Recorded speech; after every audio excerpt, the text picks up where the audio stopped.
This is Letters from a Stoic by Seneca, 30 of his most essential letters. Each one read complete in the classic English translation. These are real letters written near the end of his life to a younger friend named Lucilius. Practical advice between two people, not a lecture. The very first letter is about time, Seneca says, we lock up our money and then hand our days to anyone who asks for them. As you listen, ask yourself quietly, who is spending your hours today? Hold that question near. We will return to it at the end. Find a comfortable position and let an old friend talk to you across 20 centuries. The letters begin now. Letter 1. On saving time. Greetings from Seneca to his friend Lucilius. Continue to act thus, my dear Lucilius. Set yourself free for your own sake. Gather and save your time, which till lately has been forced from you, or filched away, or has merely slipped from your hands. Make yourself believe the truth of my words, that certain moments are torn from us, that some are gently removed, and that others glide beyond our reach. The most disgraceful kind of loss, however, is that due to carelessness. Furthermore, if you will pay close heed to the problem, you will find that the largest portion of our life passes while we are doing ill, a goodly share while we are doing nothing, and the whole while we are doing that which is not to the purpose. What man can you show me who places any value on his time, who reckons the worth of each day, who understands that he is dying daily? For we are mistaken when we look forward to death. The major portion of death has already passed. Whatever years lie behind us are in death's hands. Therefore, Lucilius, do as you write me that you are doing. Hold every hour in your grasp. Lay hold of today's task, and you will not need to depend so much upon tomorrow's. While we are postponing, life speeds by. Nothing, Lucilius, is ours, except time. We were entrusted by nature with the ownership of this single thing, so fleeting and slippery that anyone who can oust us from possession. What fools these mortals be! They allow the cheapest and most useless things, which can easily be replaced, to be charged in the reckoning after they have acquired them. But they never regard themselves as in debt when they have received some of that precious commodity, time! And yet time is the one loan which even a grateful recipient cannot repay. You may desire to know how I, who preach to you so freely, am practicing. I confess frankly my expense account balances, as you would expect from one who is free, handed but careful. I cannot boast that I waste nothing, but I can at least tell you what I am wasting, and the cause and manner of the loss. I can give you the reasons why I am a poor man. My situation, however, is the same as that of many who are reduced to slender, means through no fault of their own, everyone forgives them. But no one comes to their rescue. What is the state of things, then?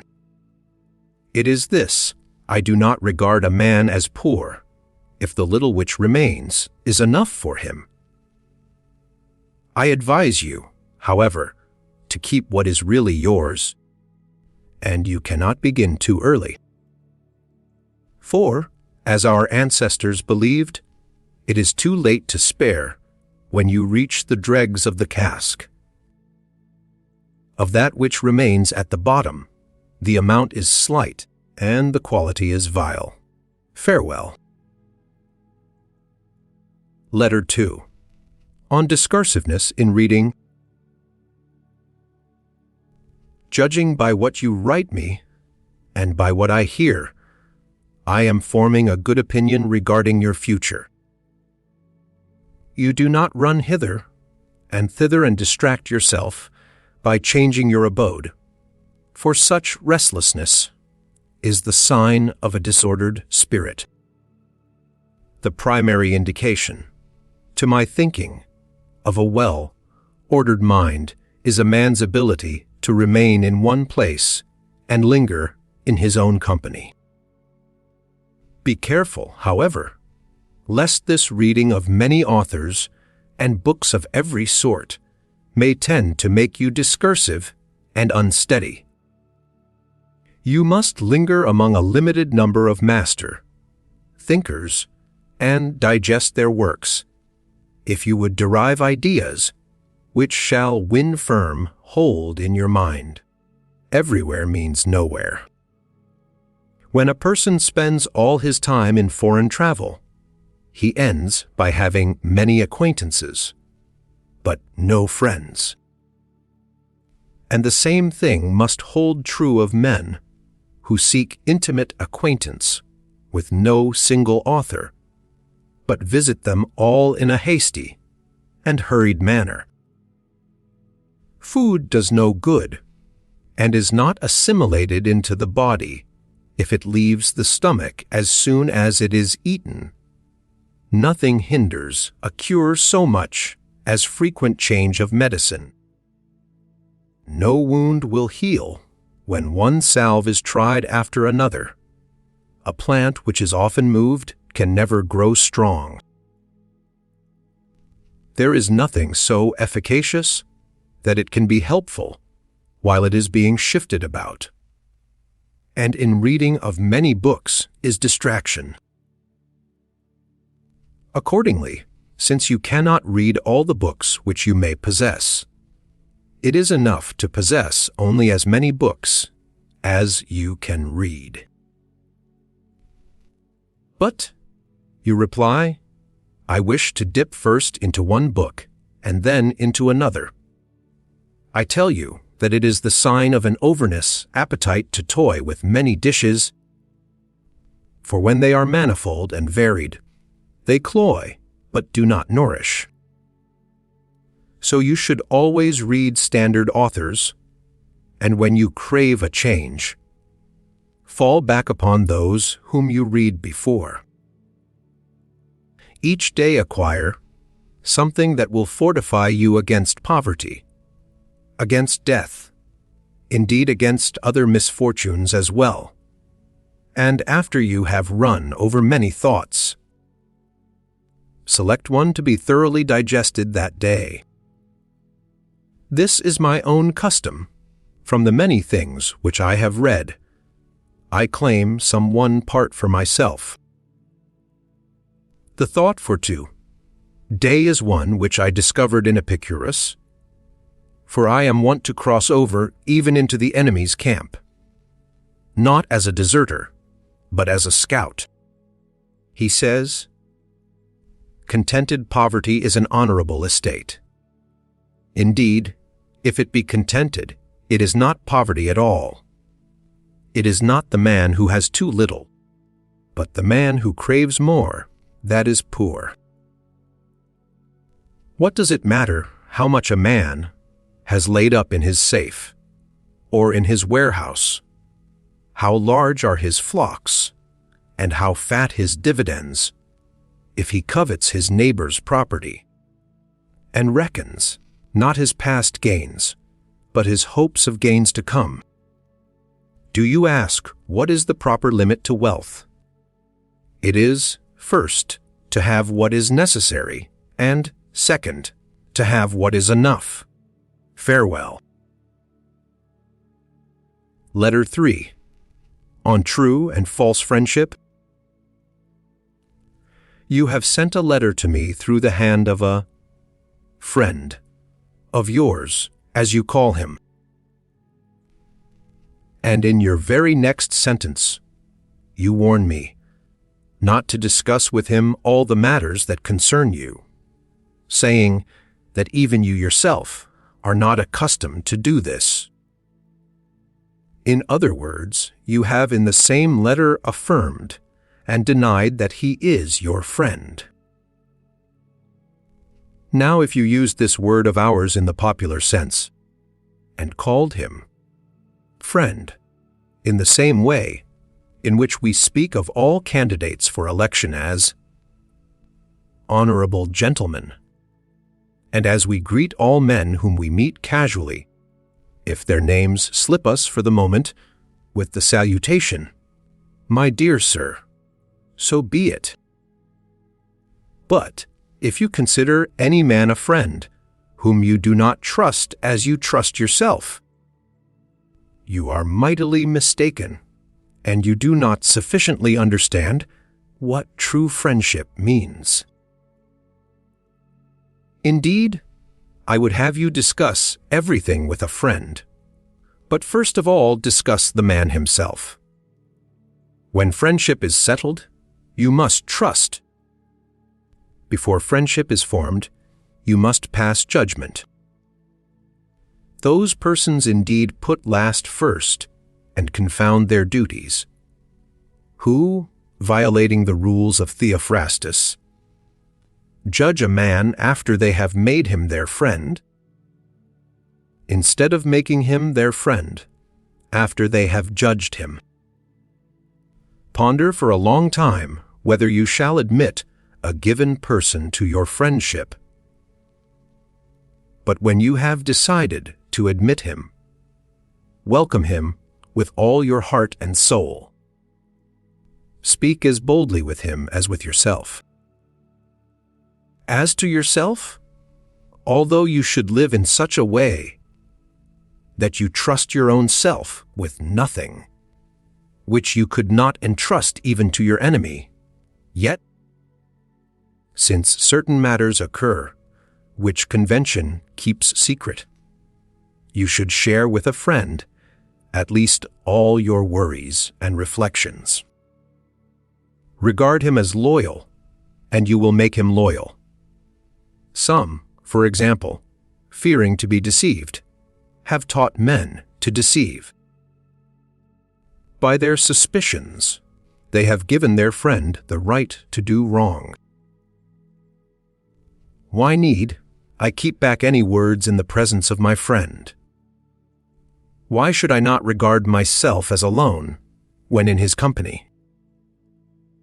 There is a class of men who communicate to anyone whom they meet matters which should be revealed to friends alone, and unload upon the chance listener whatever irks them.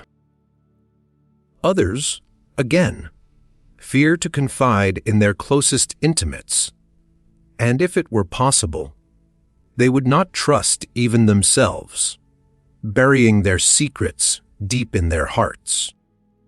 But we should do neither. It is equally faulty to trust everyone and to trust no one.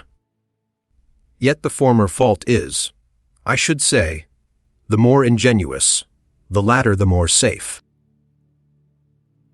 In like manner, you should rebuke these two kinds of men, both those who always lack repose and those who are always in repose. For love of bustle is not industry. It is only the restlessness of a hunted mind.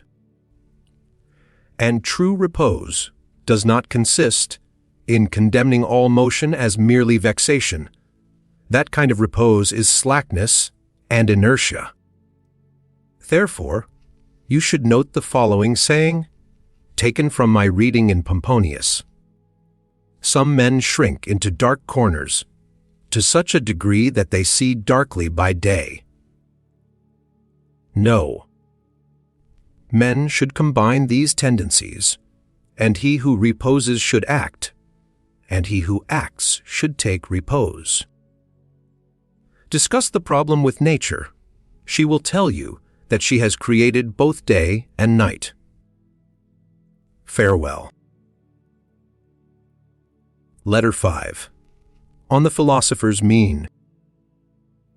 V. The, philoso phers man, I commend you, and rejoice in the fact that you are persistent in your studies, and that, putting all else aside, you make it each day your endeavor to become a better man. I do not merely exhort you to keep at it, I actually beg you to do so. I warn you, however, not to act after the fashion of those who desire to be conspicuous, rather than to improve, by doing things which will rouse comment as regards your dress or general way of living. Repellent attire, unkempt hair, slovenly beard, open scorn of silver dishes, a couch on the bare earth, and any other perverted forms of self-display are to be avoided. The mere name of philosophy, however quietly pursued, is an object of sufficient scorn. And what would happen if we should begin to separate ourselves from the customs of our fellow men? Inwardly, we ought to be different in all respects, but our exterior should conform to society. Do not wear too fine, nor yet too frowsy, a toga. One needs no silver plate, encrusted and embossed in solid gold. But we should not believe the lack of silver and gold to be proof of the simple life. Let us try to maintain a higher standard of life than that of the multitude, but not a contrary standard. Otherwise, we shall frighten away and repel the very persons whom we are trying to improve. We also bring it about that they are unwilling to imitate us in anything, because they are afraid lest they might be compelled to imitate us in everything. The first thing which philosophy undertakes to give is fellow, feeling with all men, in other words, sympathy and sociability. We part company with our promise if we are unlike other men. We must see to it that the means by which we wish to draw admiration be not absurd and odious. Our motto, as you know, is live according to nature. But it is quite contrary to nature to torture the body, to hate unlabored elegance, to be dirty on purpose, to eat food that is not only plain, but disgusting and forbidding. Just as it is a sign of luxury to seek out dainties, so it is madness to avoid that which is customary and can be purchased at no great price. Philosophy calls for plain living, but not for penance, and we may perfectly well be plain and neat at the same time. This is the mean of which I approve. Our life should observe a happy medium between the ways of a sage and the ways of the world at large. All men should admire it, but they should understand it also. Well then, shall we act like other men? Shall there be no distinction between ourselves and the world? Yes, a very great one. Let men find that we are unlike the common herd if they look closely. If they visit us at home, they should admire us, rather than our household appointments. He is a great man who uses earthenware dishes as if they were silver. But he is equally great who uses silver as if it were earthenware. It is the sign of an unstable mind not to be able to endure riches. But I wish to share with you today's prophet also. I find in the writings of our Hecato that the limiting of desires helps also to cure fears. Cease to hope, he says, "and you will cease to fear." But how? You will reply, can things so different go side by side? In this way, my dear Lucilius, though they do seem at variance, yet they are really united. Just as the same chain fastens the prisoner and the soldier who guards him, so hope and fear, dissimilar as they are, keep step together. Fear follows hope. I am not surprised that they proceed in this way. Each alike belongs to a mind that is in suspense, a mind that is fretted by looking forward to the future. But the chief cause of both these ills is that we do not adapt ourselves to the present, but send our thoughts a long way ahead. And so foresight, the noblest blessing of the human race, becomes perverted. Beasts avoid the dangers which they see, and when they have escaped them are free from care.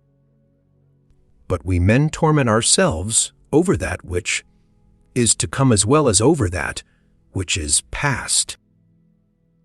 Many of our blessings bring bane to us, for memory recalls the tortures of fear, while foresight anticipates them.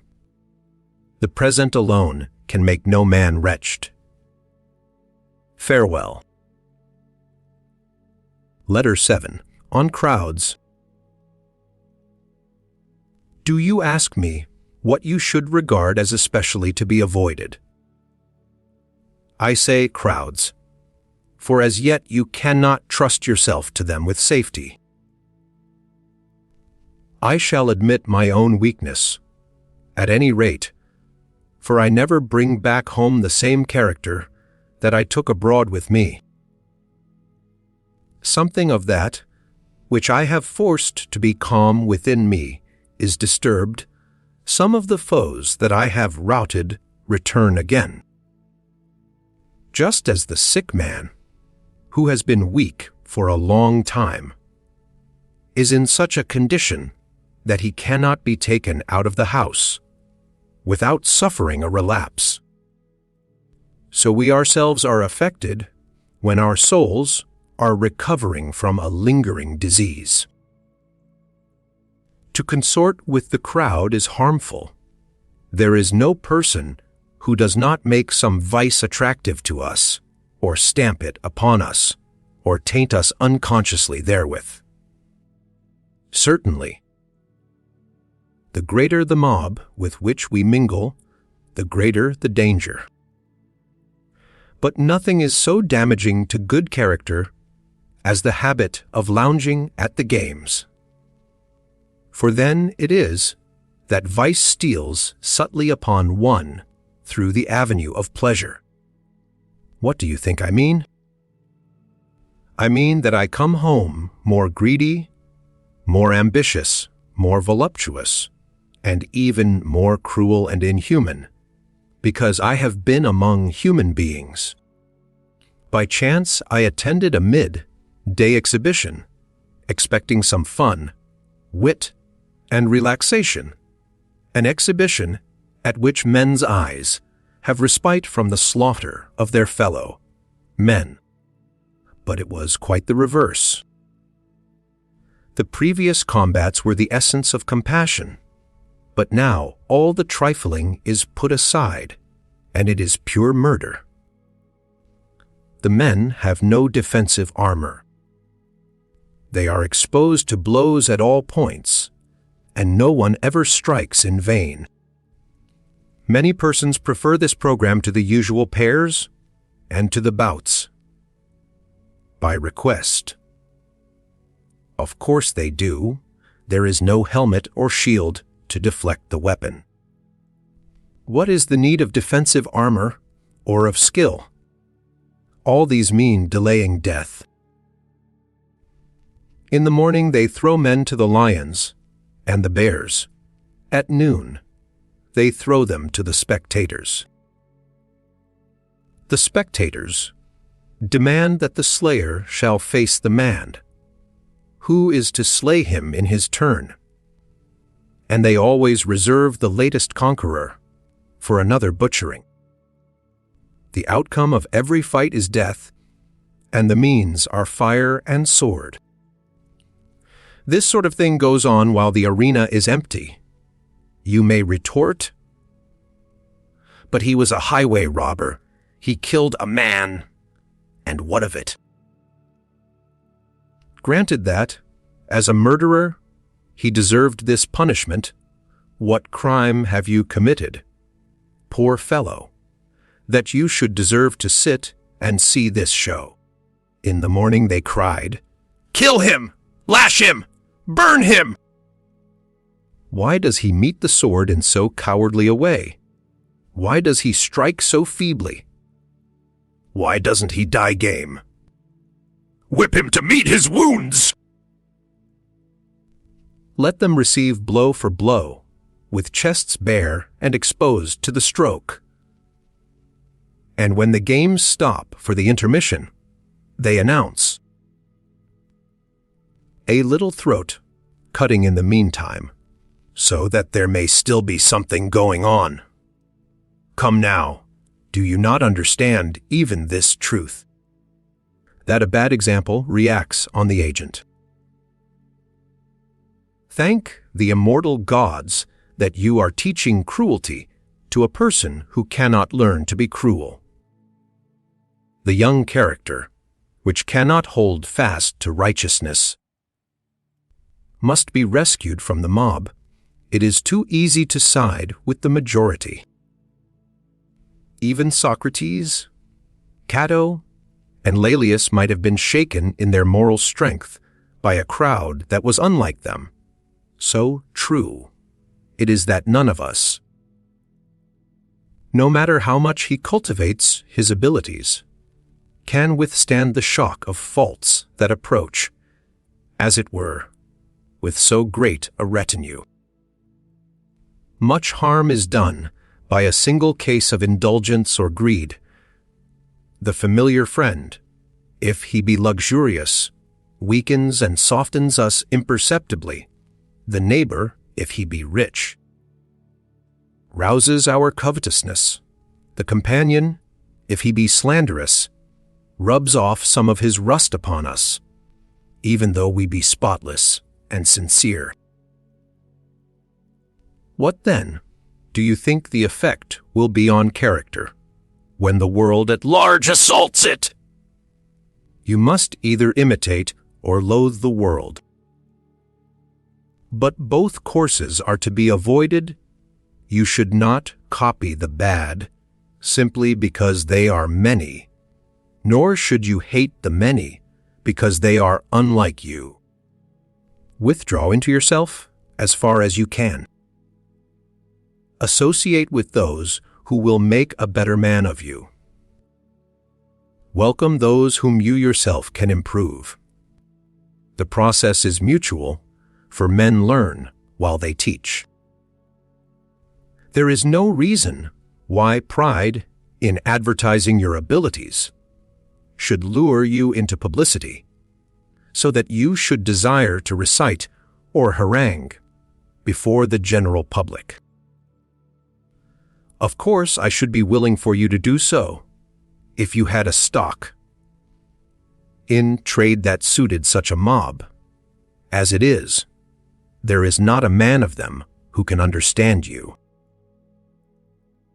One or two individuals will perhaps come in your way, but even these will have to be molded and trained by you so that they will understand you.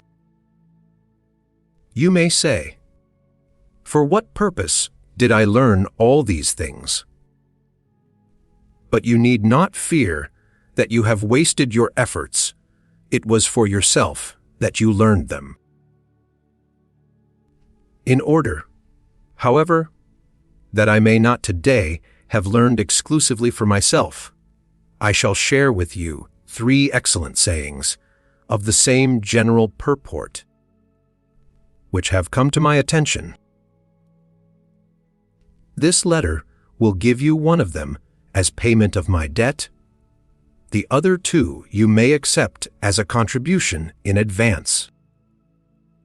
Democritus says, "One man means as much to me as a multitude, and a multitude only as much as one man." The following also was nobly spoken by someone or other. For it is doubtful who the author was. They asked him what was the object of all this study applied to an art that would reach but very few. He replied, "I am content with few, content with one, content with none at all." The third saying, and a noteworthy one too, is by Epicurus, written to one of the partners of his studies. "I write this not for the many, but for you. Each of us is enough of an audience for the other." Lay these words to heart. Lucilius, that you may scorn the pleasure which comes from the applause of the majority. Many men praise you, but have you any reason for being pleased with yourself, if you are a person whom the many can understand? Your good qualities should face inwards. Farewell. Letter 9. On Philosophy and Friendship. You desire to know whether Epicurus is right when, in one of his letters, he rebukes those who hold that the wise man is self-sufficient, and for that reason does not stand in need of friendships. This is the objection raised by Epicurus against Stilbo, and those who believe that the supreme good is a soul which is insensible to feeling. We are bound to meet with a double meaning if we try to express the Greek term lack of feeling summarily in a single word, rendering it by the Latin word impatientia. For it may be understood in the meaning the opposite to that which we wish it to have. What we mean to express is a soul which rejects any sensation of evil. But people will interpret the idea as that of a soul which can endure no evil. Consider, therefore, whether it is not better to say, a soul that cannot be harmed, or a soul entirely beyond the realm of suffering. There is this difference between ourselves and the other school. Our ideal wise man feels his troubles, but overcomes them. Their wise man does not even feel them. But we and they alike hold this idea that the wise man is self-sufficient. Nevertheless, he desires friends, neighbors, and associates, no matter how much he is sufficient unto himself. And mark how self-sufficient he is, for on occasion he can be content with a part of himself. If he lose a hand through disease or war, or if some accident puts out one or both of his eyes, he will be satisfied with what is left, taking as much pleasure in his impaired and maimed body as he took when it was sound. But while he does not pine for these parts, if they are missing, he prefers not to lose them. In this sense, the wise man is self-sufficient, that he can do without friends, not that he desires to do without them. When I say can, I mean this: he endures the loss of a friend with equanimity, but he need never lack friends, for it lies in his own control how soon he shall make good a loss. Just as Phidias, if he lose a statue, can straightway carve another, even so our master in the art of making friendships can fill the place of a friend he has lost. If you ask how one can make oneself a friend quickly, I will tell you, provided we are agreed, that I may pay my debt at once and square the account. So far as this letter is concerned. Hecato says, I can show you a philter, compounded without drugs, herbs, or any witch's incantation. If you would be loved, love. Now there is great pleasure, not only in maintaining old and established friendships, but also in beginning and acquiring new ones. There is the same difference between winning a new friend and having already won him, as there is between the farmer who sows and the farmer who reaps. The philosopher Attalus used to say, "It is more pleasant to make than to keep a friend, as it is more pleasant to the artist to paint than to have finished painting." When one is busy and absorbed in one's work, the very absorption affords great delight. But when one has withdrawn one's hand from the completed masterpiece, the pleasure is not so keen. Henceforth, it is the fruits of his art that he enjoys. It was the art itself that he enjoyed while he was painting.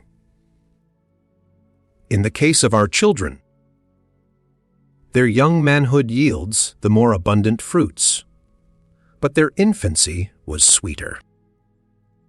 Let us now return to the question. The wise man, I say, self-sufficient though he be, nevertheless desires friends, if only for the purpose of practicing friendship, in order that his noble qualities may not lie dormant. Not, however, for the purpose mentioned by Epicurus in the letter quoted above, that there may be someone to sit by him when he is ill, to help him when he is in prison or in want, but that he may have someone by whose sick bed he himself may sit, someone a prisoner in hostile hands, whom he himself may set free. He who regards himself only, and enters upon friendships for this reason, reckons wrongly. The end will be like the beginning. He has made friends with one who might assist him out of bondage. At the first rattle of the chain, such a friend will desert him. These are the so-called fair weather friendships. One who is chosen for the sake of utility will be satisfactory only so long as he is useful. Hence prosperous men are blockaded by troops of friends, but those who have failed stand amid vast loneliness, their friends fleeing from the very crisis which is to test their worth. Hence, also, we notice those many shameful cases of persons who, through fear, desert or betray. The beginning and the end cannot but harmonize. He who begins to be your friend, because it pays, will also cease, because it pays. A man will be attracted by some reward offered in exchange for his friendship, if he be attracted by aught in friendship other than friendship itself. For what purpose, then, do I make a man my friend? In order to have someone for whom I may die, whom I may follow into exile, against whose death I may stake my own life, and pay the pledge too. The friendship which you portray is a bargain and not a friendship. It regards convenience only and looks to the results. Beyond question, the feeling of a lover has in it something akin to friendship. One might call it friendship run mad. But, though this is true, Does anyone love for the sake of gain, or promotion, or renown? Pure love, careless of all other things, kindles the soul with desire for the beautiful object, not without the hope of a return of the affection. What then? Can a cause which is more honorable produce a passion that is base? You may retort, why are not now discussing the question whether friendship is to be cultivated for its own sake?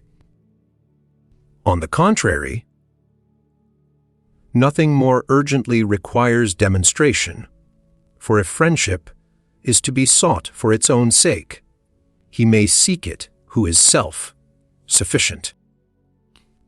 How, then? You ask, does he seek it?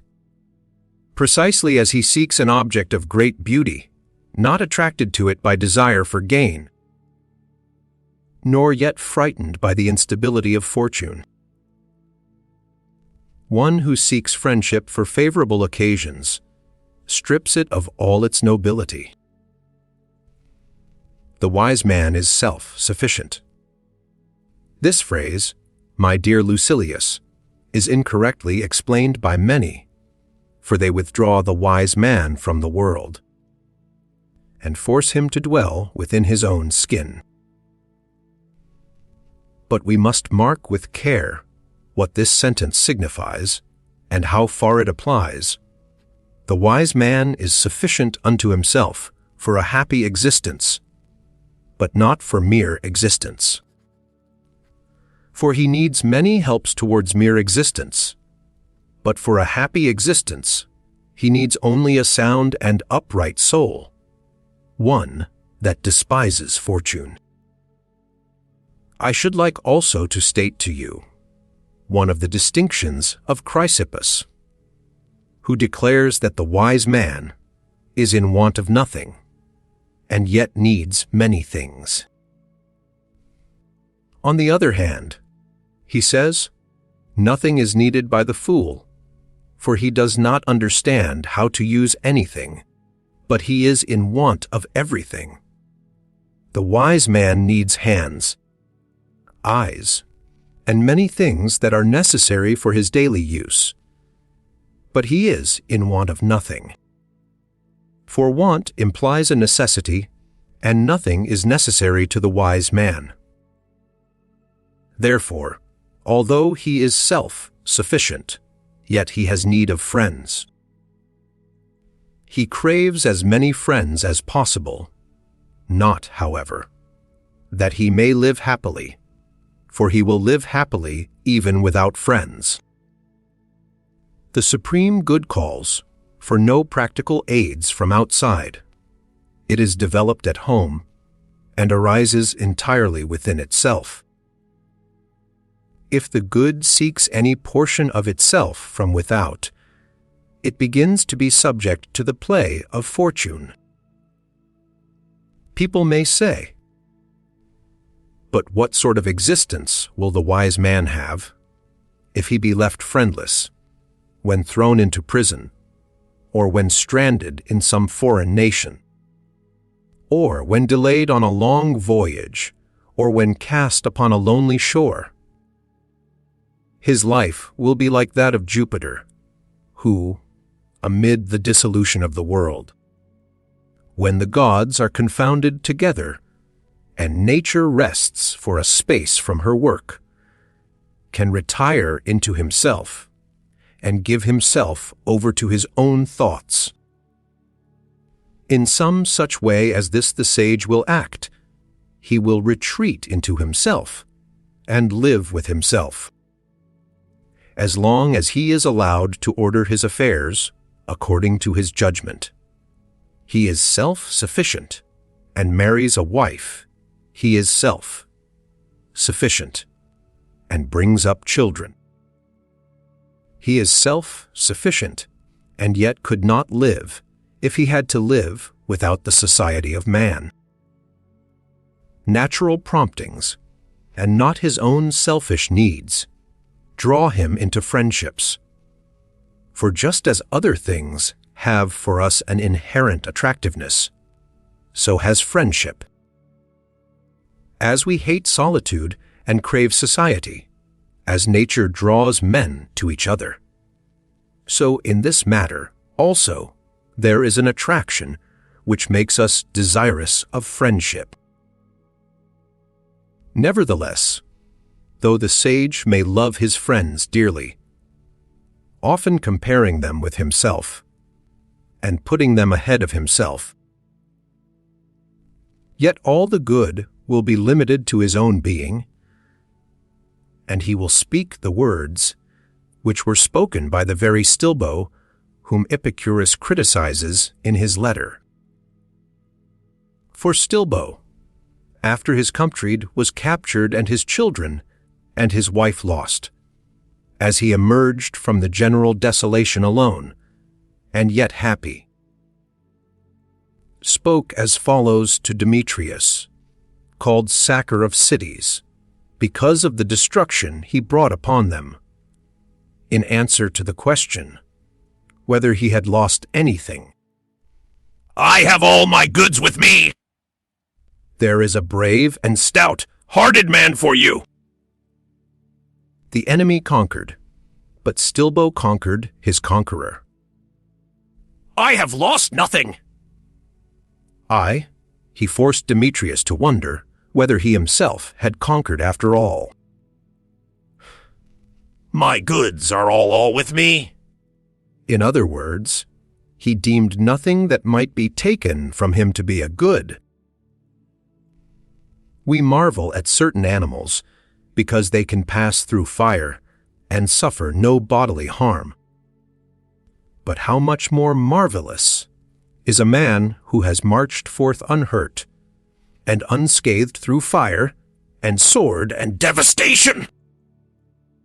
Do you understand now how much easier it is to conquer a whole tribe than to conquer one man? This saying of Stilbo makes common ground with Stoicism. The Stoic also can carry his goods unimpaired through cities that have been burned to ashes, for he is self-sufficient. Such are the bounds which he sets to his own happiness. But you must not think that our school alone can utter noble words. Epicurus himself, the reviler of Stilbo, spoke similar language. Put it down to my credit. Though I have already wiped out my debt for the present day, he says, whoever does not regard what he has as most ample wealth is unhappy, though he be master of the whole world. Or, if the following seems to you a more suitable phrase, for we must try to render the meaning, and not the mere words. A man may rule the world, and still be unhappy, if he does not feel that he is supremely happy. In order, however, that you may know that these sentiments are universal, suggested, of course, by nature. Others will find in one of the comic poets this verse unblessed, is he who thinks himself unblessed. For what does your condition matter, if it is bad in your own eyes? You may say, what then? If yonder man, rich by base means, and yonder man, lord of many but slave of more, shall call themselves happy, will their own opinion make them happy? It matters not what one says, but what one feels, also, not how one feels on one particular day, but how one feels at all times. There is no reason, however, why you should fear that this great privilege will fall into unworthy hands. Only the wise man is pleased with his own. Folly is ever troubled with wariness of itself. Farewell. Letter 11. On the blush of modesty. Your friend and I have had a conversation. He is a man of ability. His very first words showed what spirit and understanding he possesses, and what progress he has already made. He gave me a foretaste, and he will not fail to answer thereto. For he spoke not from forethought, but was suddenly caught off his guard.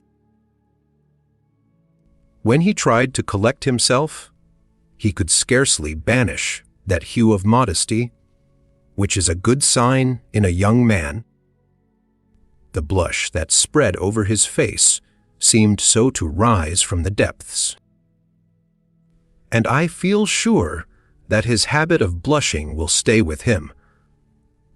After he has strengthened his character, stripped off all his faults, and become wise. For by no wisdom can natural weaknesses of the body be removed. That which is implanted and inborn can be toned down by training, but not overcome. The steadiest speaker, when before the public, often breaks into a perspiration, as if he had wearied or heated himself.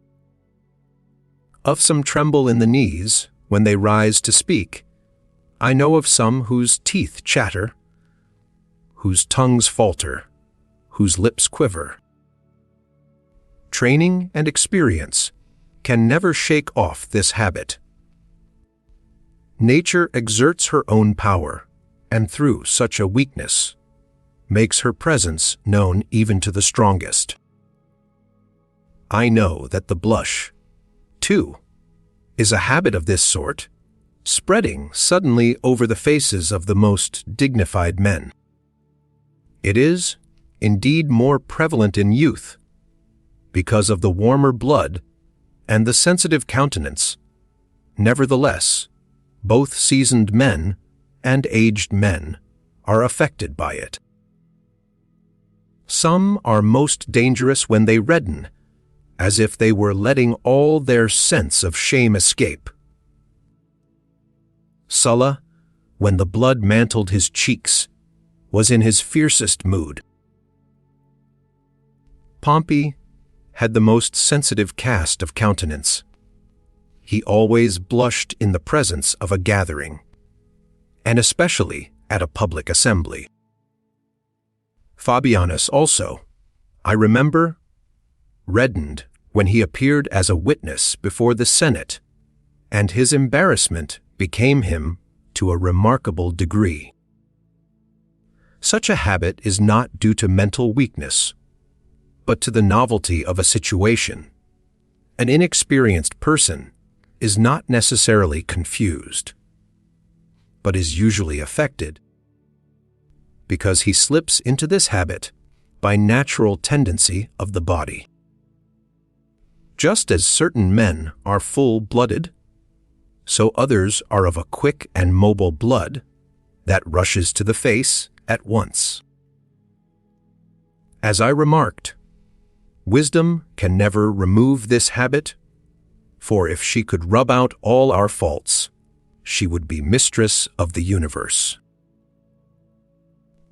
Whatever is assigned to us by the terms of our birth and the blend in our constitutions will stick with us, no matter how hard or how long the soul may have tried to master itself. And we cannot forbid these feelings any more than we can summon them. Actors in the theater, who imitate the emotions, who portray fear and nervousness, who depict sorrow, imitate bashfulness by hanging their heads, lowering their voices, and keeping their eyes fixed and rooted upon the ground. They cannot, however, muster a blush, for the blush cannot be prevented or acquired. Wisdom will not assure us of a remedy or give us help against it. It comes or goes unbidden and is a law unto itself. But my letter calls for its closing sentence. Hear and take to heart this useful and wholesome motto. Cherish some man of high character, and keep him ever before your eyes, living as if he were watching you, and ordering all your actions as if he beheld them. Such, my dear Lucilius, is the counsel of Epicurus. He has quite properly given us a guardian and an attendant. We can get rid of most sins if we have a witness who stands near us when we are likely to go wrong. The soul should have someone whom it can respect, one by whose authority it may make even its inner shrine more hallowed. Happy is the man who can make others better, not merely when he is in their company, But even when he is in their thoughts. and happy also is he who can so revere a man as to calm and regulate himself. By calling him to mind. One who can so revere another will soon be himself worthy of reverence. Choose therefore a Cato, or, if Cato seems too severe a model, choose some Laelius, a gentler spirit. Choose a master whose life, conversation, and soul, expressing face have satisfied you. Picture him always to yourself as your protector or your pattern. For we must indeed have someone according to whom we may regulate our characters. You can never straighten that which is crooked unless you use a ruler. Farewell. Letter 12. On Old Age. Wherever I turn, I see evidences of my advancing years. I visited lately my country, place, and protested against the money which was spent on the tumble-down building. My bailiff maintained that the flaws were not due to his own carelessness, was doing everything possible. But the house was old, and this was the house Which grew under my own hands. What has the future in store for me if stones of my own age are already crumbling? I was angry, and I embraced the first opportunity to vent my spleen in the bailiff's presence. It is clear, I cried, that these plain trees are neglected, they have no leaves. Their branches are so gnarled and shriveled, the boles are so rough and unkempt. This would not happen if someone loosened the earth at their feet and watered them.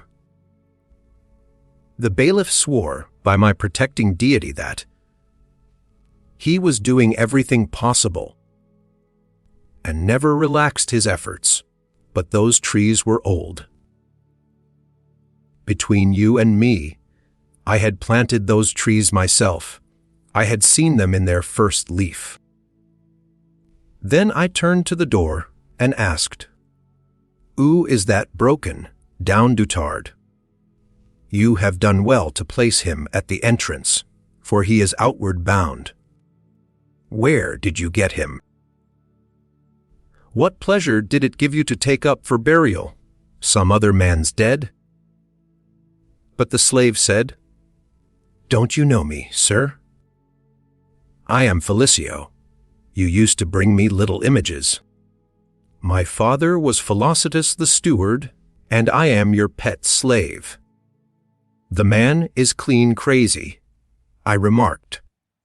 "Has my pet slave become a little boy again?" "But it is quite possible. His teeth are just dropping out. I owe it to my country, place that my old age became apparent whithersoever I turned. Let us cherish and love old age, for it is full of pleasure if one knows how to use it. Fruits are most welcome when almost over. Youth is most charming at its close. The last drink delights the toper. the glass which souses him, and puts the finishing touch on his drunkenness. Each pleasure reserves, to the end, the greatest delights which it contains. Life is most delightful when it is on the downward slope, but has not yet reached the abrupt decline. And I myself believe that the period which stands, so to speak, on the edge of the roof, possesses pleasures of its own. Or else the very fact of our not wanting pleasures has taken the place of the pleasures themselves. How comforting it is to have tired out one's appetites, and to have done with them. But, you say, It is a nuisance to be looking death in the face. Death, however, should be looked in the face by young and old alike. We are not summoned according to our rating on the censor's list. Moreover, no one is so old that it would be improper for him to hope for another day of existence. And one day, mind you, is a stage on life's journey. Our span of life is divided into parts. It consists of large circles enclosing smaller. One circle embraces and bounds the rest. It reaches from birth to the last day of existence. The next circle limits the period of our young manhood. The third confines all of childhood in its circumference. Again, there is, in a class by itself, the year. It contains within itself all the divisions of time, by the multiplication of which we get the total of life. The month is bounded by a narrower ring. The smallest circle of all is the day. But even a day has its beginning and its ending, its sunrise and its sunset. Hence Heraclitus, whose obscure style gave him his surname, remarked, "One day is equal to every day." Different persons have interpreted the saying in different ways. Some hold that days are equal in number of hours, and this is true, for if by day we mean 24 hours' time, all days must be equal, inasmuch as the night acquires what the day loses. But others maintain that one day is equal to all days through resemblance, because the very longest space of time possesses no element which cannot be found in a single day, namely, light and darkness. And even to eternity day makes these alternations more numerous, not different when it is shorter, and different again when it is longer. Hence, every day ought to be regulated as if it closed the series, as if it rounded out and completed our existence. Pacuvius, who by long occupancy made Syria his own, used to hold a regular burial sacrifice in his own honor, with wine and the usual funeral feasting, and then would have himself carried from the dining room to his chamber, while eunuchs applauded and sang in Greek to a musical accompaniment. He has lived his life. He has lived his life. Thus Pacuvius had himself carried out to burial every day. Let us, however, do from a good motive what he used to do from a debased motive. Let us go to our sleep with joy and gladness. Let us say, I have lived. The course which fortune set for me is finished. And if God is pleased to add another day, we should welcome it with glad hearts. That man is happiest and is secure in his own possession of himself, who can await the morrow without apprehension. When a man has said, I have lived. Every morning he arises, he receives a bonus. But now I ought to close my letter. What? You say, shall it come to me without any little offering? Be not afraid, it brings something, nay, more than something, a great deal. For what is more noble than the following saying, of which I make this letter the bearer? It is wrong to live under constraint, but no man is constrained to live under constraint. Of course not. On all sides lie many short and simple paths to freedom, and let us thank God that no man can be kept in life. We may spurn the very constraints that hold us. Epicurus, you reply, uttered these words, what are you doing with another's property? Any truth, I maintain, is my own property. And I shall continue to heap quotations from Epicurus upon you, so that all persons who swear by the words of another, and put a value upon the speaker, and not upon the things spoken, may understand that the best ideas are common property. Farewell. Letter 16. On Philosophy, the Guide of Life. It is clear to you, I am sure, Lucilius, that no man can live a happy life, or even a supportable life, without the study of wisdom. You know also that a happy life is reached when our wisdom is brought to completion. But that life is at least endurable, even when our wisdom is only begun. This idea, however, clear though it is, must be strengthened and implanted more deeply by daily reflection. Of it is more important for you to keep the resolutions you have already made than to go on and make noble ones. You must persevere, must develop new strength by continuous study, until that which is only a good inclination becomes a good settled purpose.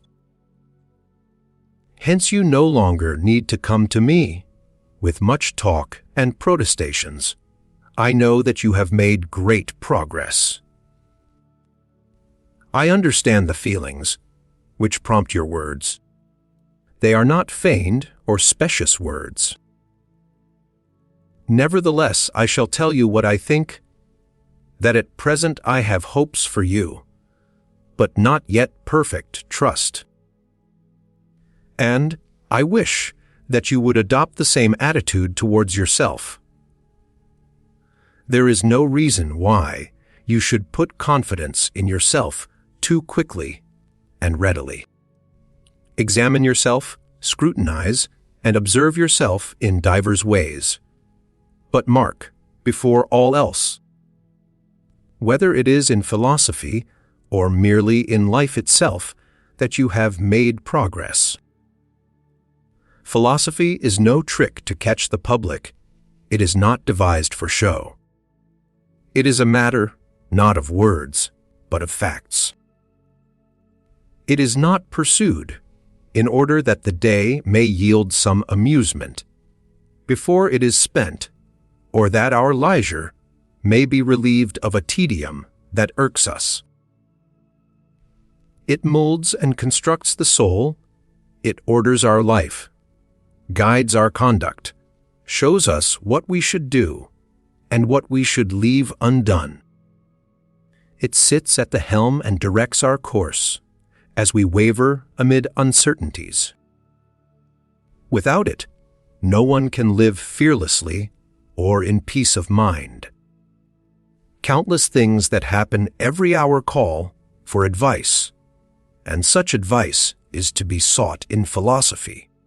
Perhaps someone will say, "How can philosophy help me if fate exists?" Of what avail is philosophy if God rules the universe? Of what avail is it, if chance governs everything? For not only is it impossible to change things that are determined, but it is also impossible to plan beforehand against what is undetermined. Either God has forestalled my plans and decided what I am to do, or else fortune gives no free play to my plans. Whether the truth, Lucilius, lies in one or in all of these views, we must be philosophers, whether fate binds us down by an inexorable law, or whether God, as arbiter of the universe, has arranged everything, or whether chance drives and tosses human affairs. Without method, philosophy ought to be our defense. She will encourage us to obey God cheerfully, but fortune defiantly, she will teach us to follow God and endure chance. But it is not my purpose now to be led into a discussion as to what is within our own control, if foreknowledge is supreme, or if a chain of fated events drags us along in its clutches, or if the sudden and the unexpected play the tyrant over us. I return now to my warning and my exhortation, that you should not allow the impulse of your spirit to weaken and grow cold. Hold fast to it and establish it firmly, in order that what is now impulse may become a habit of the mind.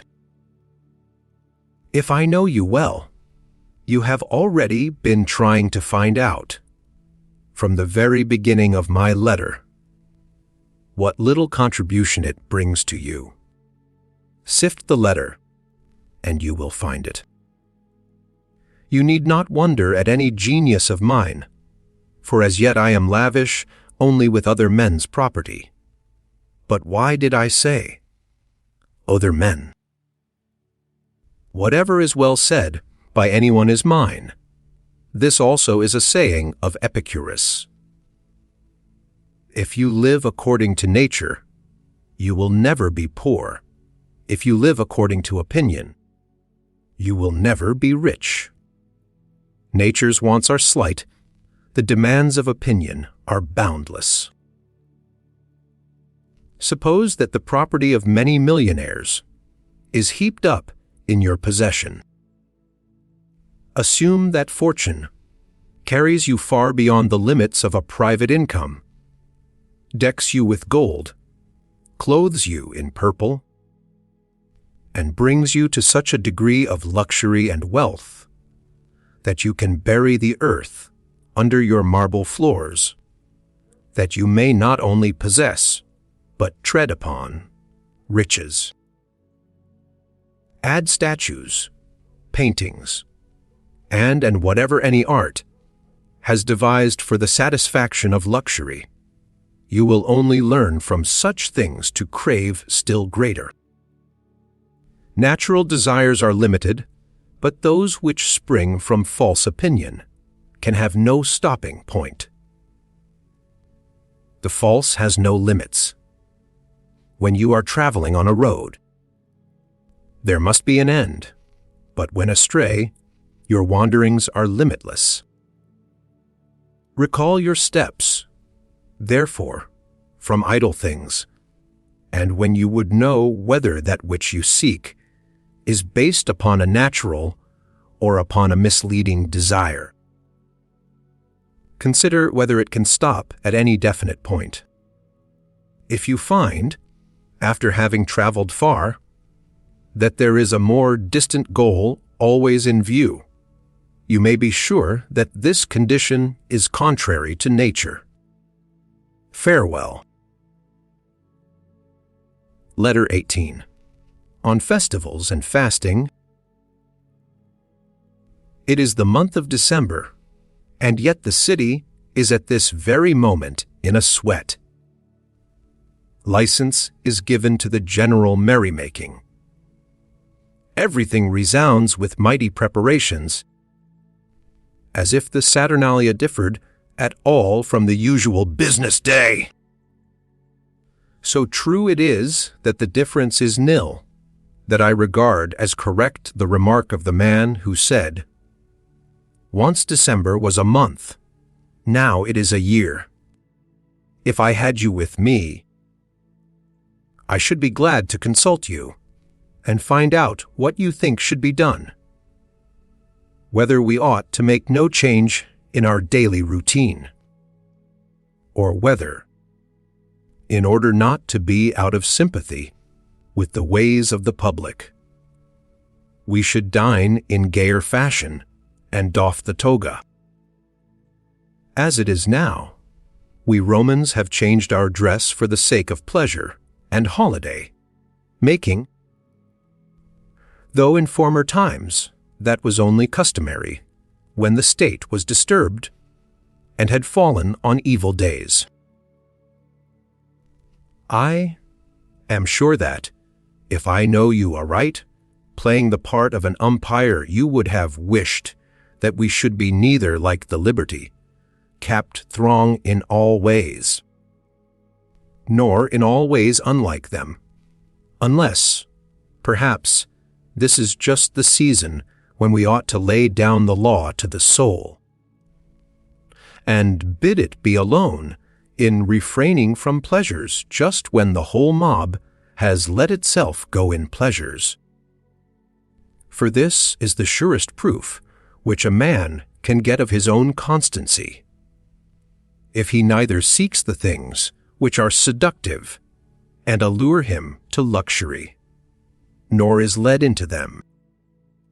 It shows much more courage to remain dry and sober when the mob is drunk and vomiting, but it shows greater self-control to refuse to withdraw oneself and to do what the crowd does, but in a different way, thus neither making oneself conspicuous nor becoming one of the crowd.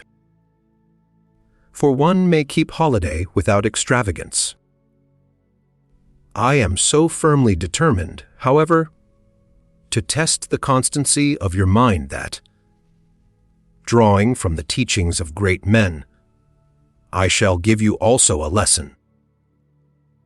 Set aside a certain number of days, during which you shall be content with the scantiest and cheapest fare, with coarse and rough dress, saying to yourself the while, "Is this the condition that I feared?" It is precisely in times of immunity from care that the soul should toughen itself beforehand for occasions of greater stress. And it is, while fortune is kind, that it should fortify itself against her violence. In days of peace, the soldier performs manoeuvres, throws up earthworks with no enemy in sight, and wearies himself by gratuitous toil, in order that he may be equal to unavoidable toil. If you would not have a man flinch when the crisis comes, train him before it comes. Such is the course which those men have followed who, in their imitation of poverty, have every month come almost to want, that they might never recoil from what they had so often rehearsed.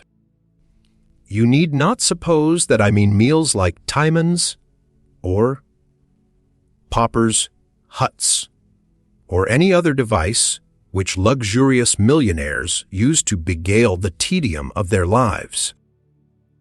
Let the pallet be a real one, and the coarse cloak. Let the bread be hard and grimy. Endure all this for 3 or 4 days at a time, sometimes for more, so that it may be a test of yourself instead of a mere hobby. Then, I assure you, my dear Lucilius, you will leap for joy when filled with a pennyworth of food, and you will understand that a man's peace of mind does not depend upon fortune. For, Even when angry, she grants enough for our needs.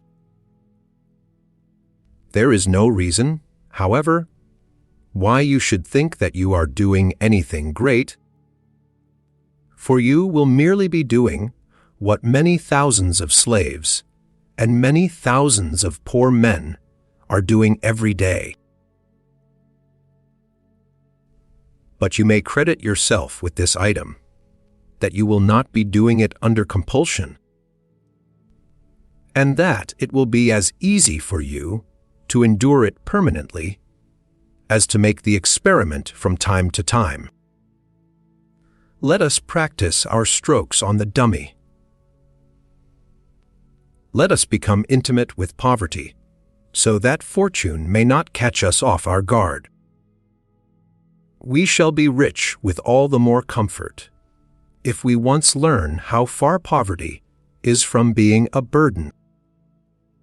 Even Epicurus, the teacher of pleasure, used to observe stated intervals, during which he satisfied his hunger in niggardly fashion. He wished to see whether he thereby fell short of full and complete happiness, and, if so, by what amount he fell short, and whether this amount was worth purchasing at the price of great effort. At any rate, he makes such a statement in the well-known letter, written to Polyaenus in the archonship of Charinus. Indeed, he boasts that he himself lived on less than a penny, but that Metrodorus, whose progress was not yet so great, needed a whole penny. Do you think that there can be fullness on such fare?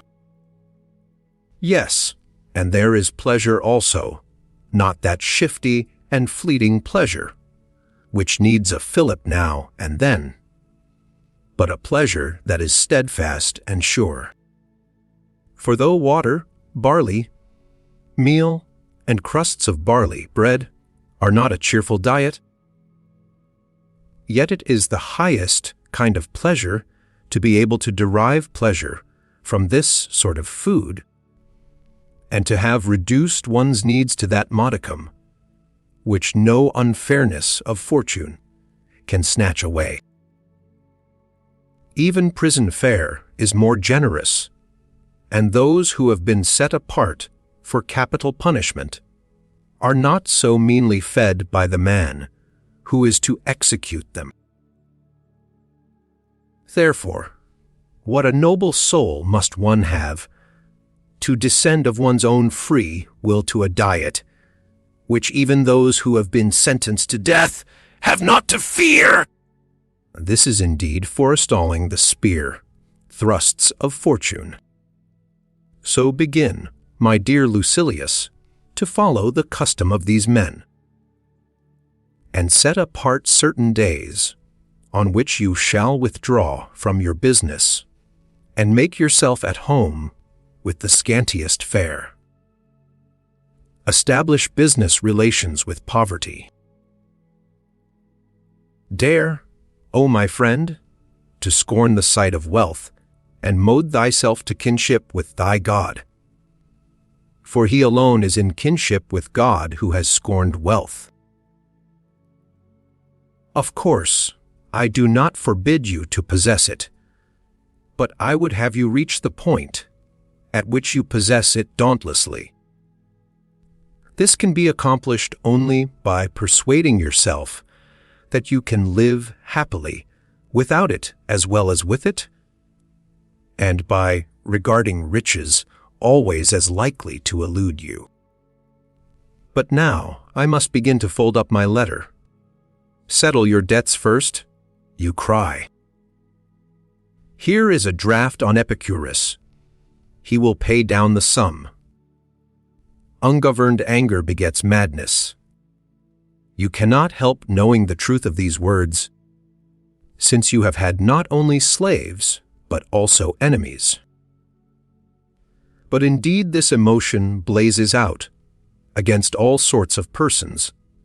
It springs from love as much as from hate. and shows itself not less in serious matters than in jest and sport.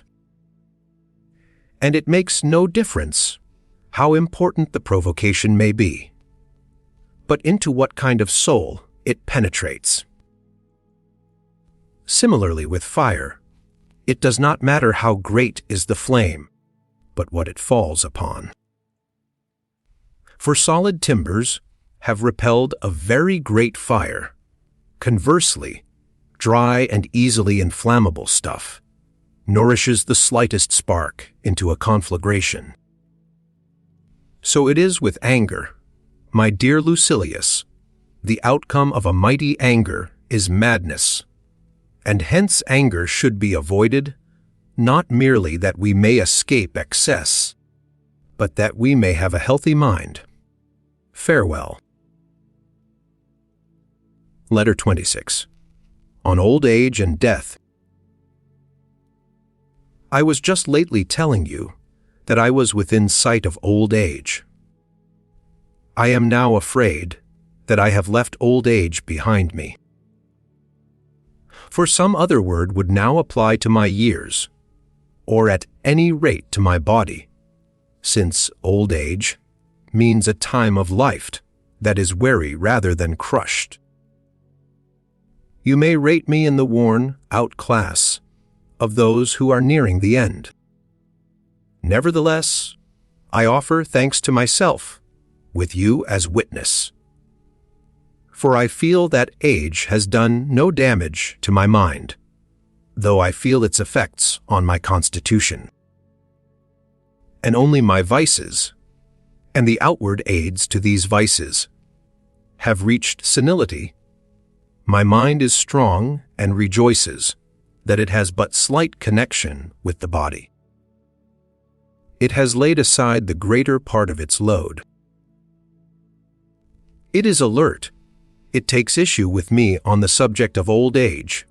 It declares that old age is its time of bloom. Let me take it at its word,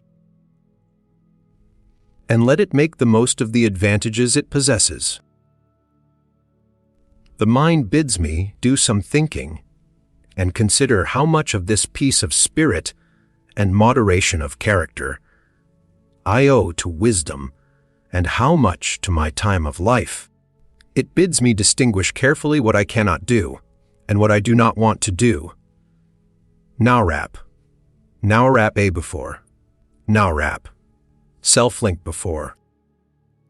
For why should one complain or regard it as a disadvantage, if powers which ought to come to an end have failed? But, you say, it is the greatest possible disadvantage to be worn out and to die off, or rather, if I may speak literally, To melt away! For we are not suddenly smitten and laid low.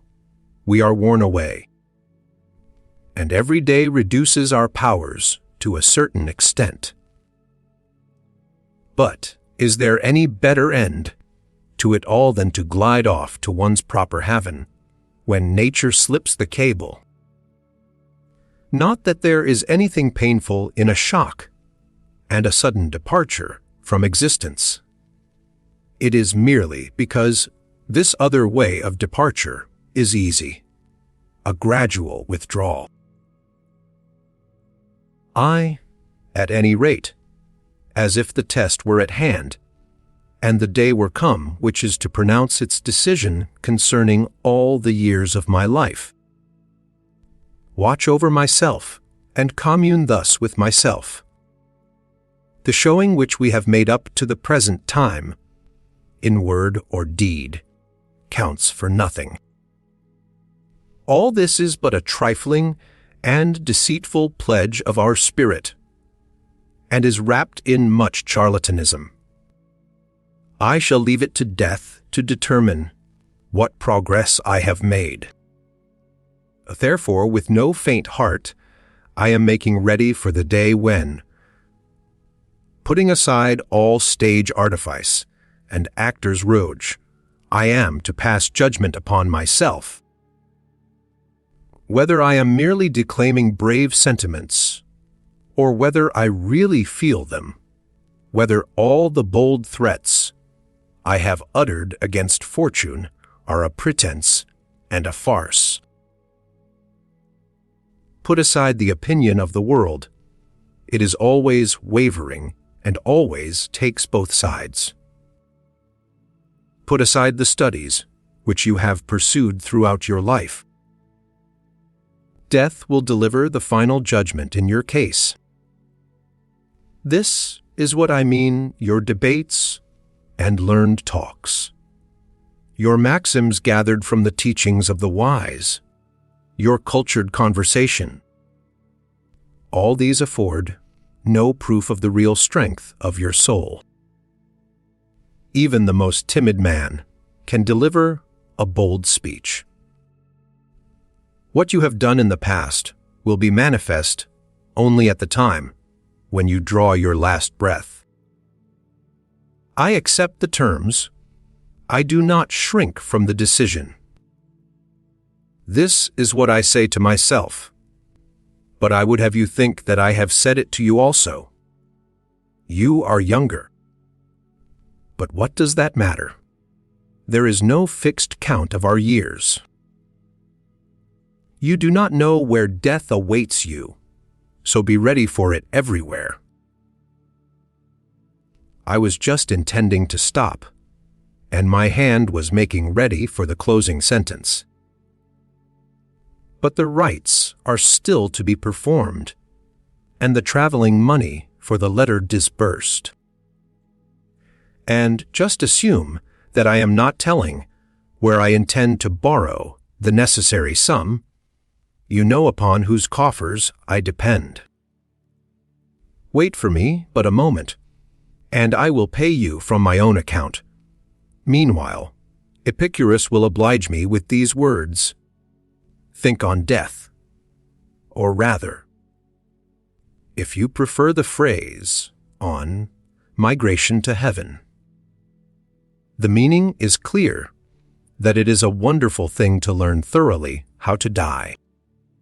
You may deem it superfluous to learn a text that can be used only once, but that is just the reason why we ought to think on a thing. When we can never prove whether we really know a thing, we must always be learning it. Think on death. In saying this, he bids us think on freedom. He who has learned to die has unlearned slavery. He is above any external power, or, at any rate, he is beyond it. What terrors have prisons and bonds and bars for him? His way out is clear. There is only one chain which binds us to life, and that is the love of life. The chain may not be cast off, but it may be rubbed away so that, when necessity shall demand, nothing may retard or hinder us from being ready to do at once that which at some time we are bound to do. Farewell. Letter 28. On travel as a cure for discontent. Do you suppose that you alone have had this experience? Are you surprised, as if it were a novelty, that after such long travel and so many changes of scene, you have not been able to shake off the gloom and heaviness of your mind? You need a change of soul rather than a change of climate. Though you may cross vast spaces of sea, and though, as our Virgil remarks, lands and cities are left astern, your faults will follow you whithersoever you travel. Socrates made the same remark to one who complained. He said, "Why do you wander that globe? Trotting does not help you, seeing that you always take yourself with you. The reason which sets you wandering is ever at your heels. What pleasure is there in seeing new lands, or in surveying cities and spots of interest. All your bustle is useless. Do you ask why such flight does not help you? It is because you flee along with yourself. You must lay aside the burdens of the mind. Until you do this, no place will satisfy you. Reflect that your present behavior is like that of the prophetess, whom Virgil describes. She is excited and goaded into fury, and contains within herself much inspiration that is not her own. The priestess raves, if haply she may shake the great God from her heart. You wander hither and yon to rid yourself of the burden that rests upon you, though it becomes more troublesome by reason of your very restlessness. Just as in a ship the cargo, when stationary makes no trouble, but when it shifts to this side or that, it causes the vessel to heel more quickly in the direction where it has settled. Anything you do tells against you, and you hurt yourself by your very unrest, for you are shaking up a sick man. That trouble once removed, all change of scene will become pleasant, though you may be driven to the uttermost ends of the earth. In whatever corner of a savage land you may find yourself, that place, however forbidding, will be to you a hospitable abode. The person you are matters more than the place to which you go. For that reason we should not make the mind a bondsman to any one place. Live in this belief, I am not born for any one corner of the universe, this whole world is my country. If you saw this fact clearly, you would not be surprised at getting no benefit from the fresh scenes to which you roam each time through weariness of the old scenes. For the first would have pleased you in each case, had you believed it wholly yours.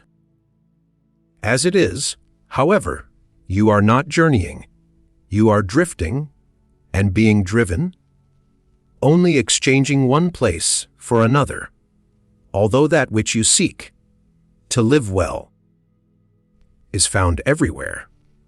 Can there be any spot so full of confusion as the Forum? Yet you can live quietly even there, if necessary. Of course, if one were allowed to make one's own arrangements, I should flee far from the very sight and neighborhood of the Forum. For just as pestilential places assail even the strongest constitution, so there are some places which are also unwholesome for a healthy mind, which is not yet quite sound, though recovering from its ailment. I disagree with those who strike out into the midst of the billows, and, welcoming a stormy existence, wrestle daily in hardihood of soul with life's problems. The wise man will endure all that, but will not choose it. He will prefer to be at peace rather than at war. It helps little to have cast out your own faults, if you must quarrel with those of others.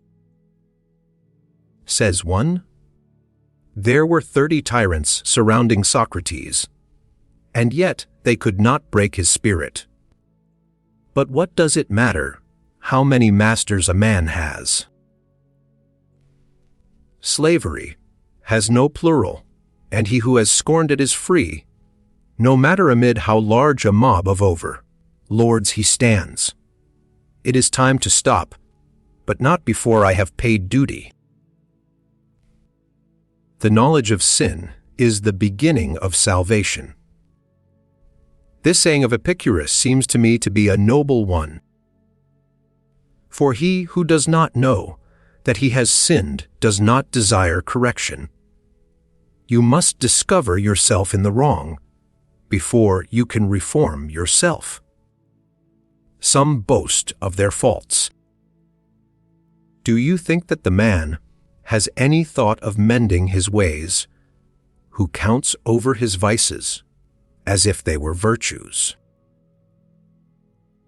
Therefore, as far as possible, prove yourself guilty, hunt up charges against yourself, play the part, first of accuser, then of judge, last of intercessor. At times be harsh with yourself. Farewell. Letter 33. On the futility of learning maxims. You wish me to close these letters also, as I closed my former letters, with certain utterances taken from the chiefs of our school. But they did not interest themselves in choice extracts. The whole texture of their work is full of strength. There is unevenness, you know, when some objects rise conspicuous above others. A single tree is not remarkable if the whole forest rises to the same height. Poetry is crammed with utterances of this sort, and so is history. For this reason, I would not have you think that these utterances belong to Epicurus. They are common property and are emphatically our own. They are, however, more noteworthy in Epicurus, because they appear at infrequent intervals, and when you do not expect them, and because it is surprising that brave words should be spoken at any time by a man who made a practice of being effeminate. For that is what most persons maintain. In my own opinion, however, Epicurus is really a brave man, even though he did wear long sleeves. Fortitude, energy, and readiness for battle are to be found among the Persians, just as much as among men who have girded themselves up high. Therefore, you need not call upon me for extracts and quotations. Such thoughts as one may extract here and there in the works of other philosophers run through the whole body of our writings. Hence we have no show, window goods, nor do we deceive the purchaser in such a way that, if he enters our shop, he will find nothing except that which is displayed in the window. We allow the purchasers themselves to get their samples from anywhere they please.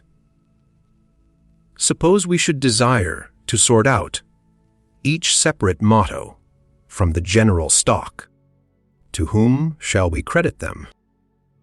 To Zeno, Cleanthes, Chrysippus, Panaetius, or Posidonius? We Stoics are not subjects of a despot. Each of us lays claim to his own freedom. With them, on the other hand, whatever Hermarchus says, or Metrodorus, is ascribed to one source. In that brotherhood, everything that any man utters is spoken under the leadership and commanding authority of one alone. We cannot, I maintain, no matter how we try, pick out anything from so great a multitude of things equally good. Only the poor man counts his flock. Wherever you direct your gaze, you will meet with something that might stand out from the rest. If the context in which you read it were not equally notable. For this reason, give over hoping that you can skim, by means of epitomes, the wisdom of distinguished men. Look into their wisdom as a whole, study it as a whole. They are working out a plan and weaving together, line upon line, a masterpiece, from which nothing can be taken away without injury to the whole. Examine the separate parts, if you like, provided you examine them as parts of the man himself. She is not a beautiful woman whose ankle or arm is praised, but she whose general appearance makes you forget to admire her single attributes. If you insist, however, I shall not be niggardly with you, but lavish, for there is a huge multitude of these passages. They are scattered about in profusion. They do not need to be gathered together, but merely to be picked up. They do not drip forth occasionally, they flow continuously. They are unbroken and are closely connected. Doubtless they would be of much benefit to those who are still novices and worshipping outside the shrine. For single maxims sink in more easily when they are marked off and bounded like a line of verse. That is why we give to children a proverb, or that which the Greeks call kria, to be learned by heart. That sort of thing can be comprehended by the young mind, which cannot as yet hold more. For a man, however, whose progress is definite, to chase after choice extracts, and to prop his weakness by the best known, and the briefest sayings, and to depend upon his memory, is disgraceful. It is time for him to lean on himself. He should make such maxims, and not memorize them. For it is disgraceful even for an old man, or one who has sighted old age, to have a note, book knowledge. This is what Zeno said, but what have you yourself said? This is the opinion of Cleanthes. But what is your own opinion? How long shall you march under another man's orders? Take command, and utter some word which posterity will remember.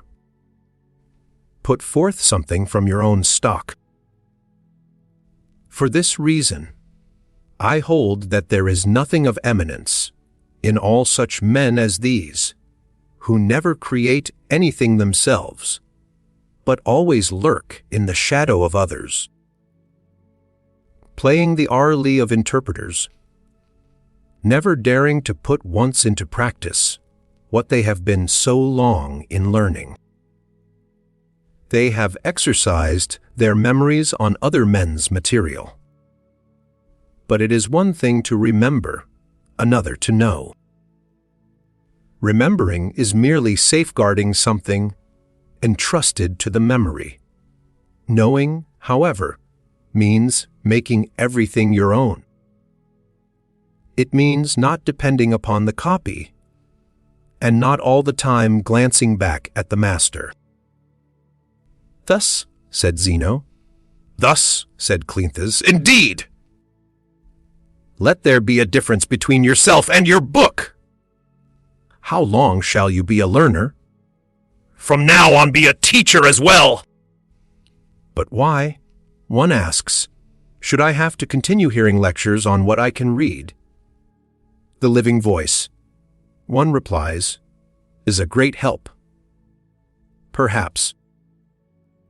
But not the voice, which merely makes itself the mouthpiece of another's words, and only performs the duty of a reporter. Consider this fact also. Those who have never attained their mental independence begin, in the first place, by following the leader in cases where everyone has deserted the leader.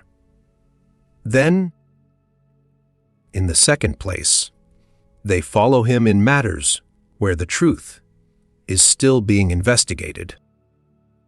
However, the truth will never be discovered if we rest contented with discoveries already made. Besides, He who follows another not only discovers nothing, but is not even investigating. What then? Shall I not follow in the footsteps of my predecessors? I shall indeed use the old road, but if I find one that makes a shorter cut and is smoother to travel, I shall open the new road. Men who have made these discoveries before us are not our masters, but our guides. Truth lies open for all. It has not yet been monopolized, and there is plenty of it left even for posterity to discover. Farewell. Letter 41. On the God within us. You are doing an excellent thing, one which will be wholesome for you, if, as you write me, you are persisting in your effort to attain sound understanding. It is foolish to pray for this when you can acquire it from yourself. We do not need to uplift our hands towards heaven, or to beg the keeper of a temple to let us approach his idol's ear, as if in this way our prayers were more likely to be heard. God is near you, He is with you, He is within you.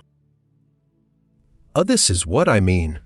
Lucilius, a Holy Spirit indwells within us, one who marks our good and bad deeds, and is our guardian. As we treat this Spirit, so are we treated by it. Indeed, no man can be good without the help of God.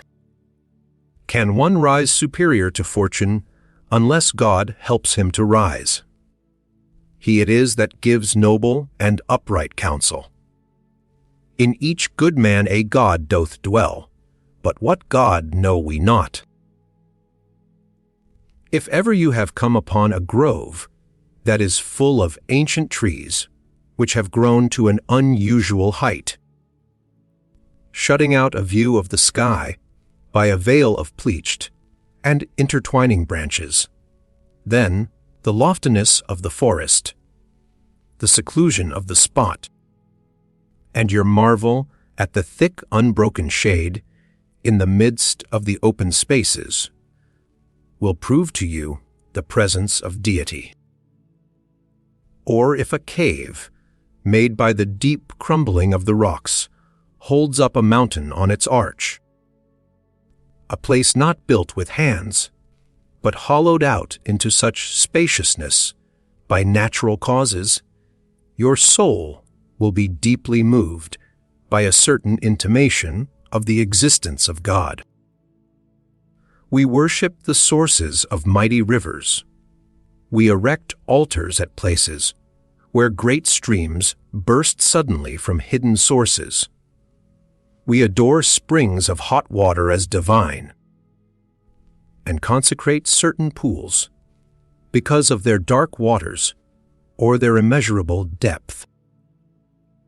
If you see a man who is unterrified in the midst of dangers, untouched by desires, happy in adversity, peaceful amid the storm, who looks down upon men from a higher plane and views the gods on a footing of equality, will not a feeling of reverence for him steal over you?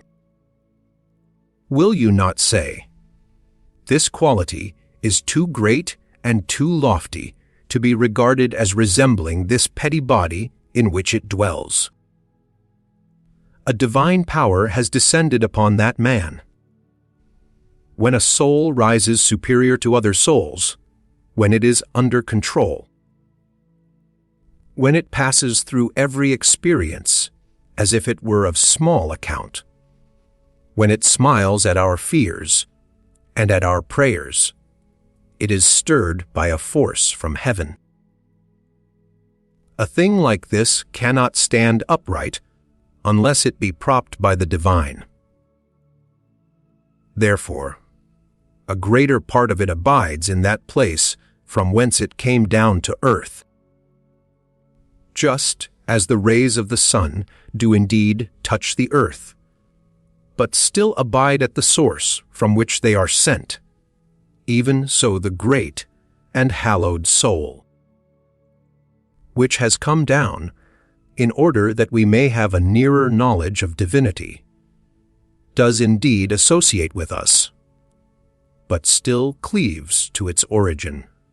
On that source it depends. Thither it turns its gaze and strives to go, and it concerns itself with our doings, only as a being superior to ourselves. What, then, is such a soul? One which is resplendent with no external good, but only with its own.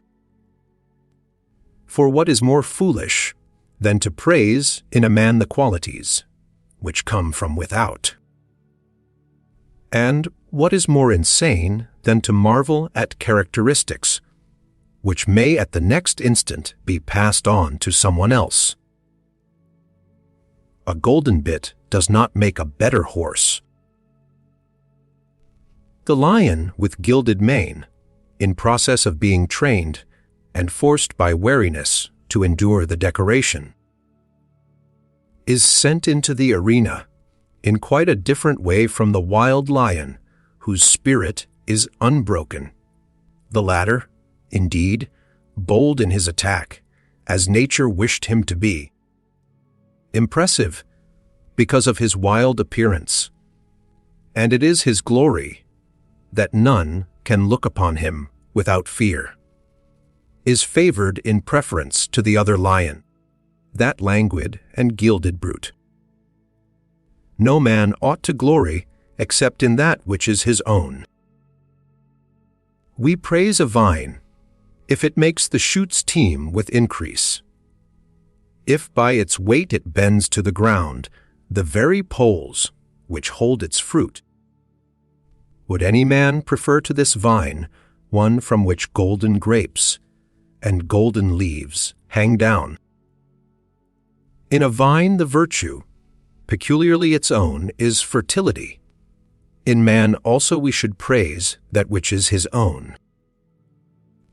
Suppose that he has a retinue of comely slaves and a beautiful house, that his farm is large and large his income. None of these things is in the man himself. They are all on the outside. Appraise the quality in him which cannot be given or snatched away, that which is the peculiar property of the man. Do you ask what this is? It is soul, and reason brought to perfection in the soul. For man is a reasoning animal. Therefore, man's highest good is attained, if he has fulfilled the good for which nature designed him at birth.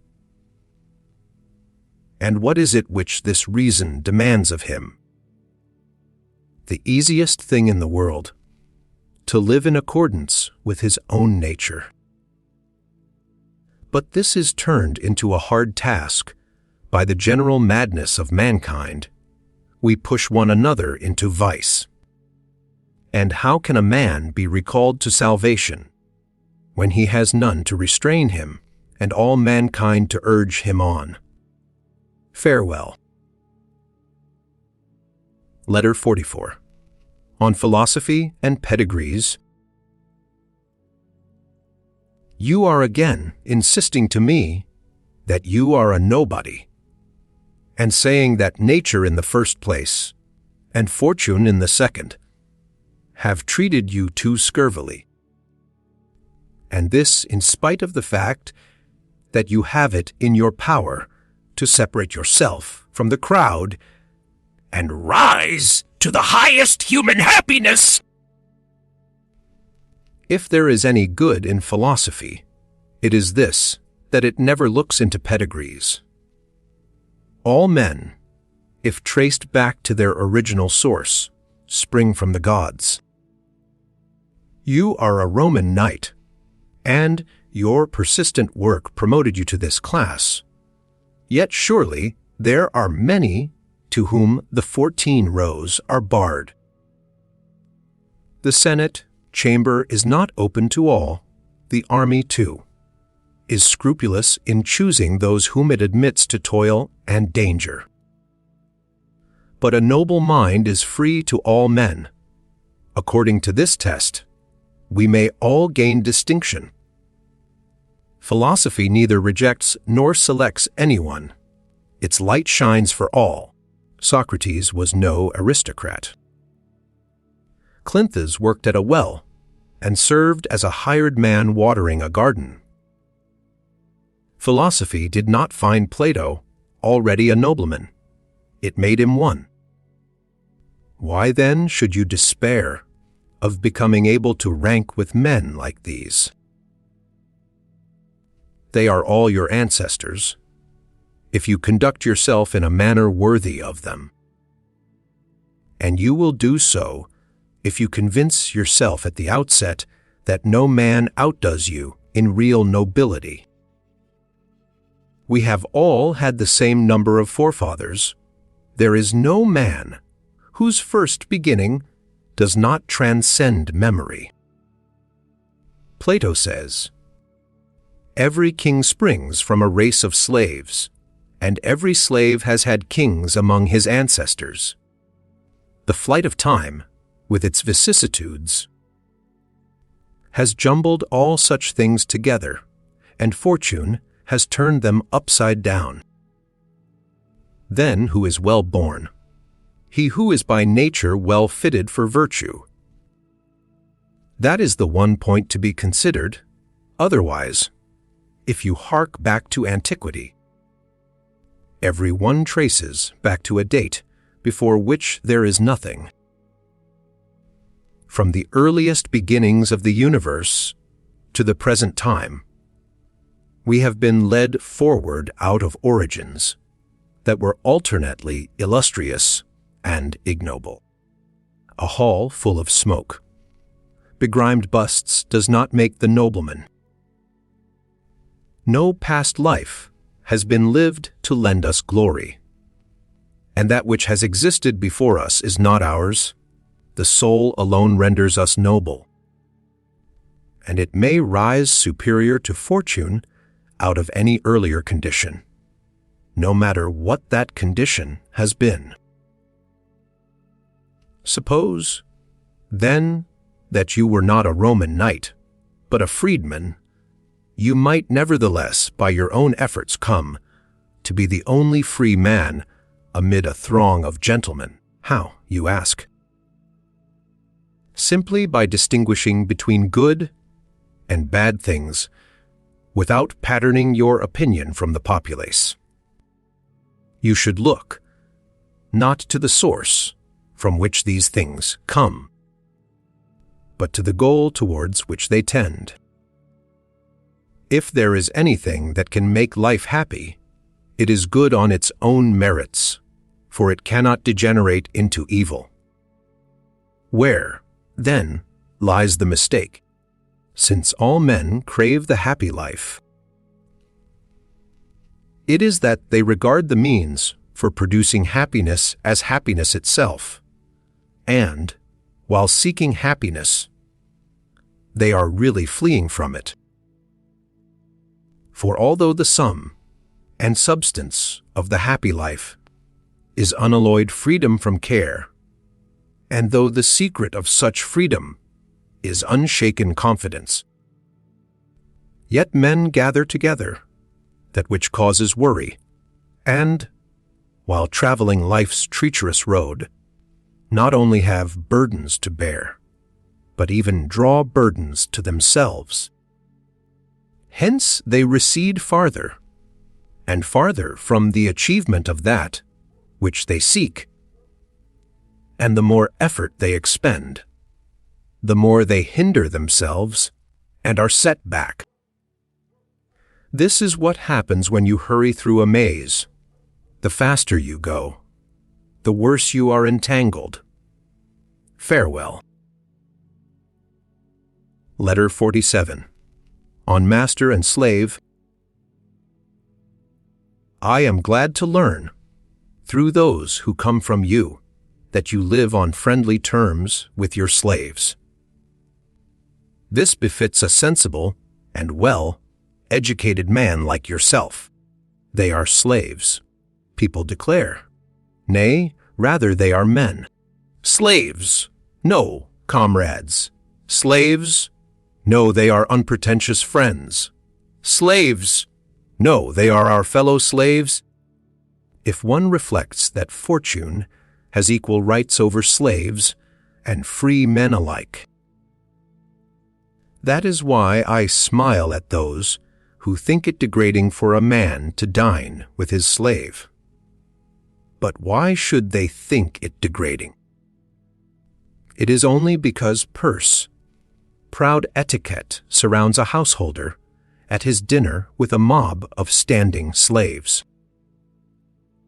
The master eats more than he can hold, and with monstrous greed loads his belly until it is stretched and at length ceases to do the work of a belly, so that he is at greater pains to discharge all the food than he was to stuff it down.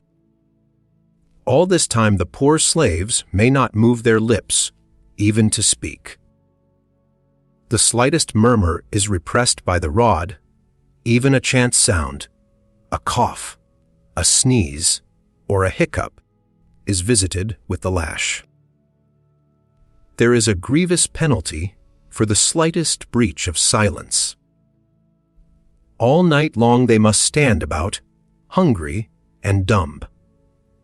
The result of it all is that these slaves, who may not talk in their master's presence, talk about their master.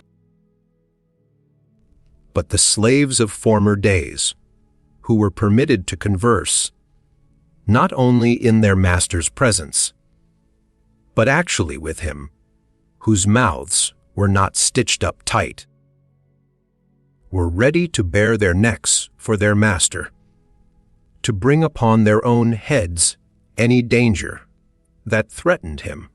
They spoke at the feast, but kept silence during torture. Finally, the saying in allusion to this same high-handed treatment becomes current: as many enemies as you have slaves. They are not enemies when we acquire them. We make them enemies. I shall pass over other cruel and inhuman conduct towards them, for we maltreat them, not as if they were men, but as if they were beasts of burden. When we recline at a banquet, one slave mops up the disgorged food, another crouches beneath the table and gathers up the left overs of the tipsy guests. Another carves the priceless game birds with unerring strokes and skilled hand. He cuts choice morsels along the breast or the rump. Hapless fellow, to live only for the purpose of cutting fat capons correctly. Unless, indeed, the other man is still more unhappy than he who teaches this art for pleasure's sake, rather than he who learns it because he must. Another, who serves the wine, must dress like a woman and wrestle with his advancing years. He cannot get away from his boyhood. He is dragged back to it. And though he has already acquired a soldier's figure, he is kept beardless by having his hair smoothed away or plucked out by the roots. And he must remain awake throughout the night, dividing his time between his master's drunkenness and his lust. In the chamber, he must be a man. At the feast, a boy. Another, whose duty it is to put a valuation on the guests, must stick to his task, poor fellow, and watch to see whose flattery and whose immodesty, whether of appetite or of language, is to get them an invitation for to-morrow. Think also of the poor purveyors of food, who note their master's tastes with delicate skill, who know what special flavors will sharpen their appetite, what will please their eyes, what new combinations will rouse their cloyed stomachs, what food will excite their loathing through sheer satiety, and what will stir them to hunger on that particular day. With slaves like these the master cannot bear to dine. He would think it beneath his dignity to associate with his slave at the same table. Heaven forfend! But how many masters is he Creating in these very men! I have seen standing in the line before the door of Callistus, the former master of Callistus. I have seen the master himself shut out while others were welcomed. The master who once fastened the for sale ticket on Callistus and put him in the market along with the good for nothing slaves. But he has been paid off by that slave who was shuffled into the first lot of those on whom the crier practices his lungs. The slave, too, in his turn has cut his name from the list, and in his turn has adjudged him unfit to enter his house. The master sold Callistus, but how much has Callistus made his master pay for? Kindly remember that he whom you call your slave sprang from the same stock, is smiled upon by the same skies, and on equal terms with yourself breathes, lives, and dies. It is just as possible for you to see in him a free, born man as for him to see in you a slave. As a result of the massacres in Marius's day, many a man of distinguished birth, who was taking the first steps toward senatorial rank by service in the army, was humbled by fortune, one becoming a shepherd, another a caretaker of a country cottage. Despise, then, if you dare, those to whose estate you may at any time descend, even when you are despising them. I do not wish to involve myself in too large a question, and to discuss the treatment of slaves, towards whom we Romans are excessively haughty, cruel, and insulting. But this is the kernel of my advice. Treat your inferiors as you would be treated by your betters. And as often as you reflect how much power you have over a slave, remember that your master has just as much power over you. But I have no master, you say. You are still young. Perhaps you will have one. Do you not know at what age Hecuba entered captivity, or Croesus, or the mother of Darius, or Plato, or Diogenes? Associate with your slave on kindly, even on affable, terms. Let him talk with you, plan with you, live with you. I know that at this point all the exquisites will cry out against me in a body. They will say, "There is nothing more debasing, more disgraceful than this." But these are the very persons whom I sometimes surprise kissing the hands of other men's slaves. Do you not see even this, how our ancestors removed from masters everything invidious, and from slaves everything insulting? They called the master father of the household, and the slaves members of the household, a custom which still holds in the mime. They established a holiday on which masters and slaves should eat together, not as the only day for this custom, but as obligatory on that day in any case. They allowed the slaves to attain honors in the household and to pronounce judgment. They held that a household was a miniature commonwealth. Do you mean to say, comes the retort, that I must seat all my slaves at my own table? No, not any more than that you should invite all free men to it. You are mistaken if you think that I would bar from my table certain slaves whose duties are more humble, as, for example, yonder muleteer or yonder herdsman. I propose to value them according to their character, and not according to their duties. Each man acquires his character for himself, but accident assigns his duties. Invite some to your table, because they deserve the honor, and others that they may come to deserve it. For if there is any slavish quality in them as the result of their low associations, it will be shaken off by intercourse with men of gentler breeding. You need not, my dear Lucilius, hunt for friends only in the forum or in the Senate House. If you are careful and attentive, you will find them at home also. Good material often stands idle for want of an artist.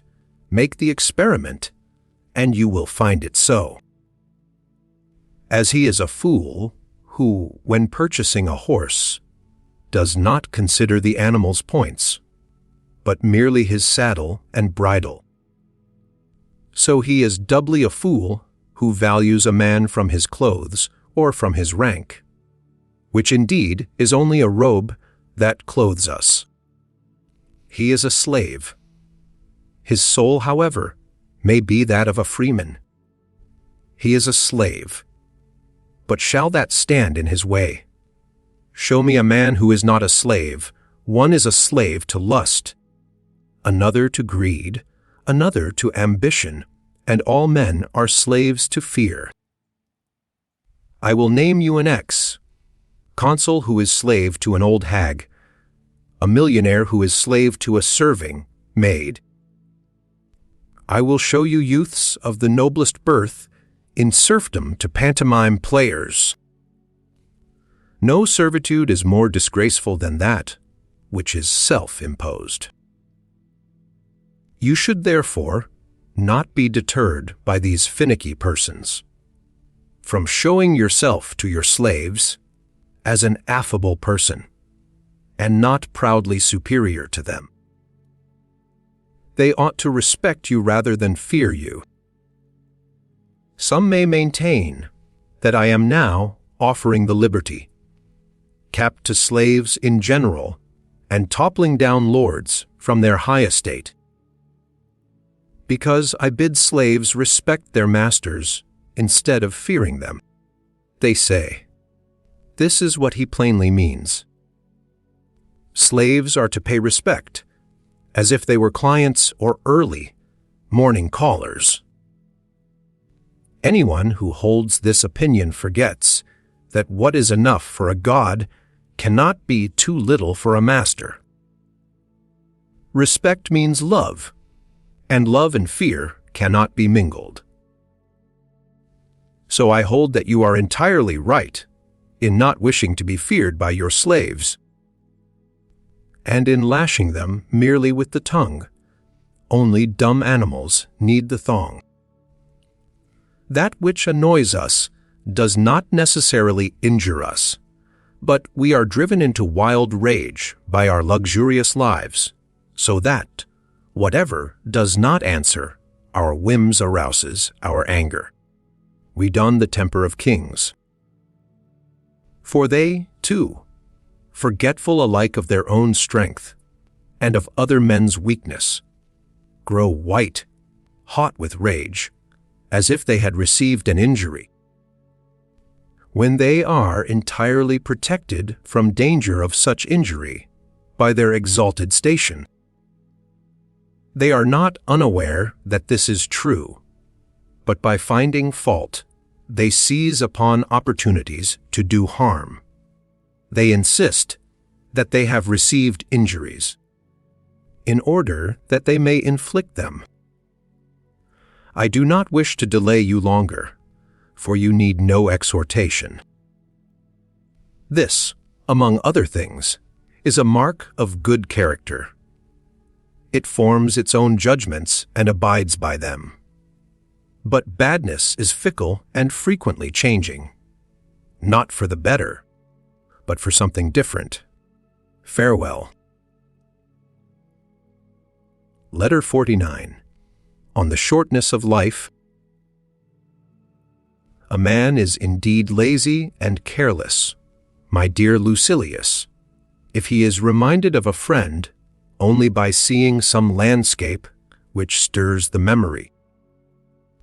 And yet there are times when the old familiar haunts stir up a sense of loss that has been stored away in the soul, not bringing back dead memories, but rousing them from their dormant state. Just as the sight of a lost friend's favorite slave, or his cloak, or his house, renews the mourner's grief, even though it has been softened by time. Now, lo and behold, Campania, and especially Naples and your beloved Pompeii, struck me, when I viewed them, with a wonderfully fresh sense of longing for you. You stand in full view before my eyes. I am on the point of parting from you. I see you choking down your tears and resisting, without success, the emotions that well up at the very moment when you try to check them. I seem to have lost you but a moment ago. For what is not but a moment ago, when one begins to use the memory? It was but a moment ago that I sat, as a lad, in the school of the philosopher Socian. But a moment ago that I began to plead in the courts. But a moment ago that I lost the desire to plead. But a moment ago that I lost the ability. Infinitely swift is the flight of time, as those see more clearly who are looking backwards. For when we are intent on the present, we do not notice it. So gentle is the passage of time's headlong flight. Do you ask the reason for this?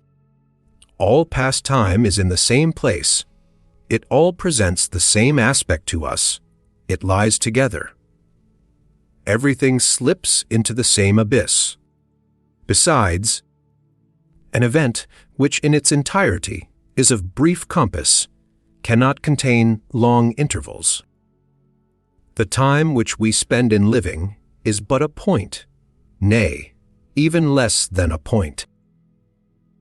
But this point of time, infinitesimal as it is, nature has mocked by making it seem outwardly of longer duration. She has taken one portion thereof, and made it infancy. Another childhood, another youth, another the gradual slope, so to speak, from youth to old age, and old age itself is still another. How many steps for how short a climb?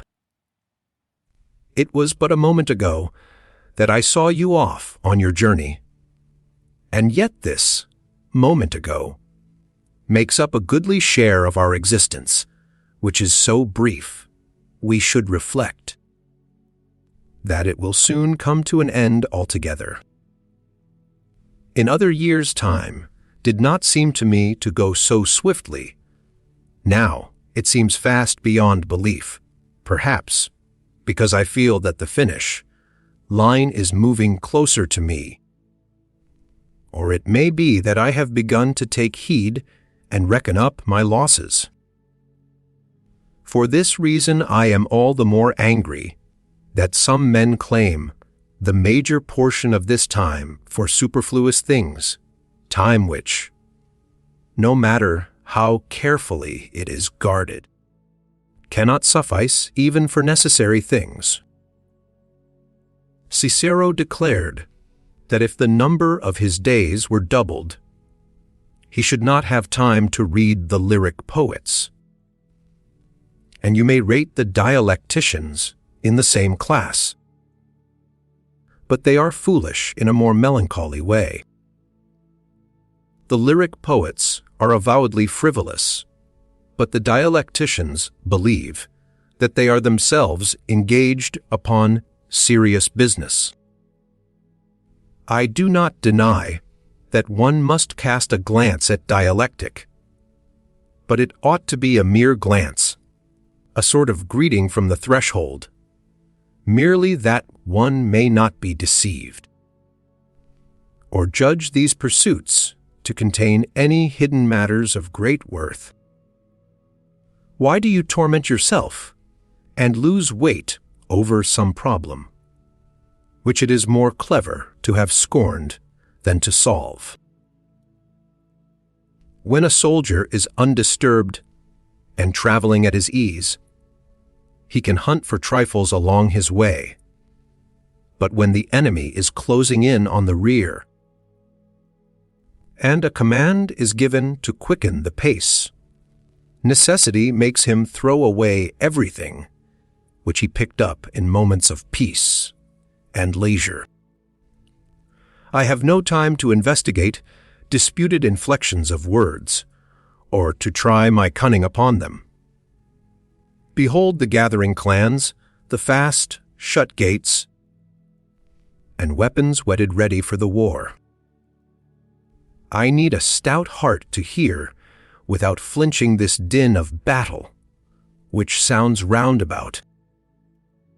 And all would rightly think me mad if, when greybeards and women were heaping up rocks for the fortifications, when the armor-clad youths inside the gates were awaiting, or even demanding, the order for a sally, when the spears of the foemen were quivering in our gates, and the very ground was rocking with mines and subterranean passages. I say, they would rightly think me mad if I were to sit idle, putting such petty posers as this. What you have not lost, you have. But you have not lost any horns. Therefore, you have horns, or other tricks constructed after the model of this piece of sheer silliness. And yet, I may well seem in your eyes no less mad, if I spend my energies on that sort of thing, for even now I am in a state of siege. And yet, in the former case, it would be merely a peril from the outside that threatened me, and a wall that sundered me from the foe. As it is now, death, dealing perils are in my very presence. I have no time for such nonsense. A mighty undertaking is on my hands. What am I to do? Death is on my trail, and life is fleeting away. Teach me something with which to face these troubles. Bring it to pass that I shall cease trying to escape from death, and that life may cease to escape from me. Give me courage to meet hardships. Make me calm in the face of the unavoidable. Relax the straitened limits of the time which is allotted me. Show me that the good in life does not depend upon life's length, but upon the use we make of it. Also, that it is possible, or rather usual, for a man who has lived long to have lived too little. Say to me when I lie down to sleep, You may not wake again! And when I have waken, you may not go to sleep again! Say to me when I go forth from my house, You may not return. And when I return, You may never go forth again! You are mistaken if you think that only on an ocean voyage there is a very slight space between life and death. No, the distance between is just as narrow everywhere. It is not everywhere that death shows himself so near at hand, yet everywhere he is as near at hand. Rid me of these shadowy terrors. Then you will more easily deliver to me the instruction for which I have prepared myself. At our birth nature made us teachable, and gave us reason, not perfect, but capable of being perfected. Discuss for me justice, duty, thrift, and that twofold purity, both the purity which abstains from another's person, and that which takes care of one's own self. If you will only refuse to lead me along by paths, I shall more easily reach the goal at which I am aiming. For, as the tragic poet says, the language of truth is simple. We should not, therefore, make that language intricate, since there is nothing less fitting for a soul of great endeavor than such crafty cleverness. Farewell. Letter 53. On the faults of the spirit. You can persuade me into almost anything now, for I was recently persuaded to travel by water. We cast off when the sea was lazily smooth. The sky, to be sure, was heavy with nasty clouds, such as usually break into rain or squalls. Still, I thought that the few miles between Puteoli and your dear Parthenope might be run off in quick time, despite the uncertain and lowering sky. So, in order to get away more quickly, I made straight out to sea for Nessus, with the purpose of cutting across all the inlets. But when we were so far out that it made little difference to me whether I returned or kept on, the calm weather, which had enticed me, came to naught. But the storm had not yet begun, but the ground swell was on, and the waves kept steadily coming faster. I began to ask the pilot to put me ashore somewhere. He replied that the coast was rough and a bad place to land, and that in a storm he feared a lee shore more than anything else. But I was suffering too grievously to think of the danger, since a sluggish seasickness, which brought no relief, was racking me, the sort that upsets the liver without clearing it. Therefore I laid down the law to my pilot, forcing him to make for the shore, willy-nilly. When we drew near, I did not wait for things to be done in accordance with Virgil's orders, until prow faced seawards or anchor plunged from bow. I remembered my profession as a veteran devotee of cold water, and, clad as I was in my cloak, let myself down into the sea, just as a cold water bather should. What do you think my feelings were, scrambling over the rocks, searching out the path, or making one for myself? I understood that sailors have good reason to fear the land. It is hard to believe what I endured when I could not endure myself. You may be sure that the reason why Ulysses was shipwrecked on every possible occasion was not so much because the sea. God was angry with him from his birth. He was simply subject to seasickness. And in the future I also, if I must go anywhere by sea, shall only reach my destination in the 20th year. when I finally calmed my stomach seconds, for you know that one does not escape seasickness by escaping from the seat, and refreshed my body with a rub-down, I began to reflect how completely we forget or ignore our failings, even those that affect the body, which are continually reminding us of their existence, not to mention those which are more serious in proportion as they are more hidden.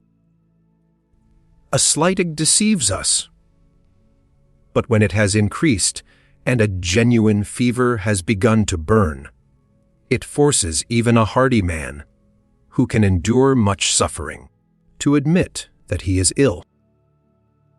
There is pain in the foot and a tingling sensation in the joints, but we still hide the complaint and announce that we have sprained a joint or else are tired from over-exercise. Then, the ailment, uncertain at first, must be given a name, and when it begins to swell the ankles also, and has made both our feet, right feet, we are bound to confess that we have the gout. The opposite holds true of diseases of the soul. The worse one is, the less one perceives it. You need not be surprised, my beloved Lucilius. For he whose sleep is light pursues visions during slumber, and sometimes, though asleep, is conscious that he is asleep. But sound slumber annihilates our very dreams, and sinks the spirit down so deep that it has no perception of self. Why will no man confess his faults? Because he is still in their grasp. Only he who is awake can recount his dream. And similarly, a confession of sin is a proof of sound mind. Let us, therefore, rouse ourselves, that we may be able to correct our mistakes. Philosophy, however, is the only power that can stir us, the only power that can shake off our deep slumber. Devote yourself wholly to philosophy. You are worthy of her. She is worthy of you. Greet one another with a loving embrace. Say farewell to all other interests with courage and frankness. Do not study philosophy merely during your spare time. If you were ill, you would stop caring for your personal concerns and forget your business duties. You would not think highly enough of any client to take active charge of his case during a slight abatement of your sufferings. You would try your hardest to be rid of the illness as soon as possible. What then? Shall you not do the same thing now? Throw aside all hindrances and give up your time to getting a sound mind, for no man can attain it if he is engrossed in other matters. Philosophy wields her own authority.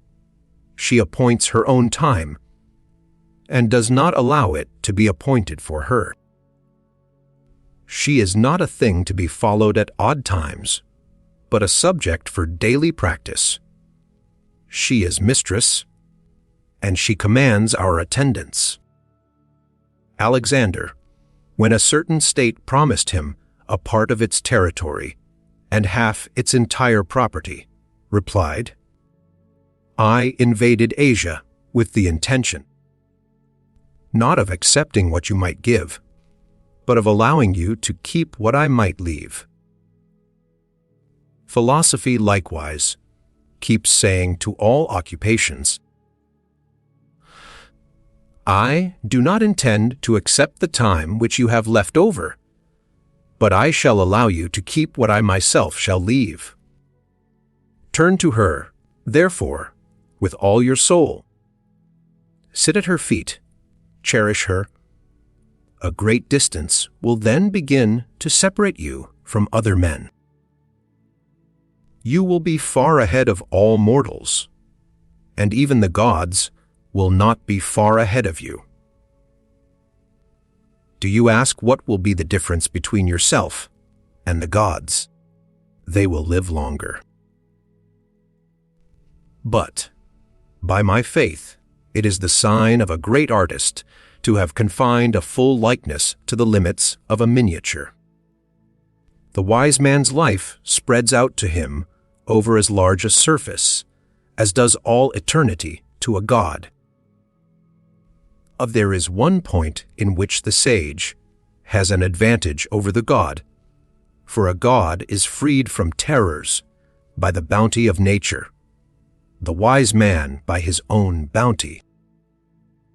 What a wonderful privilege to have the weaknesses of a man And the serenity of a god!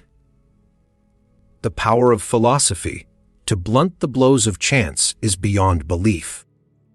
No missile can settle in her body. She is well protected and impenetrable. She spoils the force of some missiles and wards them off with the loose folds of her gown, as if they had no power to harm. Others she dashes aside and hurls them back with such force that they recoil upon the sender. Farewell. Letter 54. On Asthma and Death. My ill health had allowed me a long furlough, when suddenly it resumed the attack. What kind of ill health? You say. And you surely have a right to ask, for it is true that no kind is unknown to me. But I have been consigned, so to speak, to one special ailment. I do not know why I should call it by its Greek name, for it is well enough described as shortness of breath. Its attack is of very brief duration. Like that of a squall at sea, it usually ends within an hour. Who indeed could breathe his last for long? I have passed through all the ills and dangers of the flesh, but nothing seems to me more troublesome than this. And naturally so, for anything else may be called illness, but this is a sort of continued last gasp. Hence physicians call it practicing how to die. For some day the breath will succeed in doing what it has so often essayed. Do you think I am writing this letter in a merry spirit, just because I have escaped? It would be absurd to take delight in such supposed restoration to health, as it would be for a defendant to imagine that he had won his case when he had succeeded in postponing his trial. Yet in the midst of my difficult breathing, I never ceased to rest secure in cheerful and brave thoughts. What? I say to myself, does death so often test me? Let it do so. I myself have for a long time tested death. When? You ask. Before I was born. Death is non-existence, and I know already what that means. What was before me will happen again after me.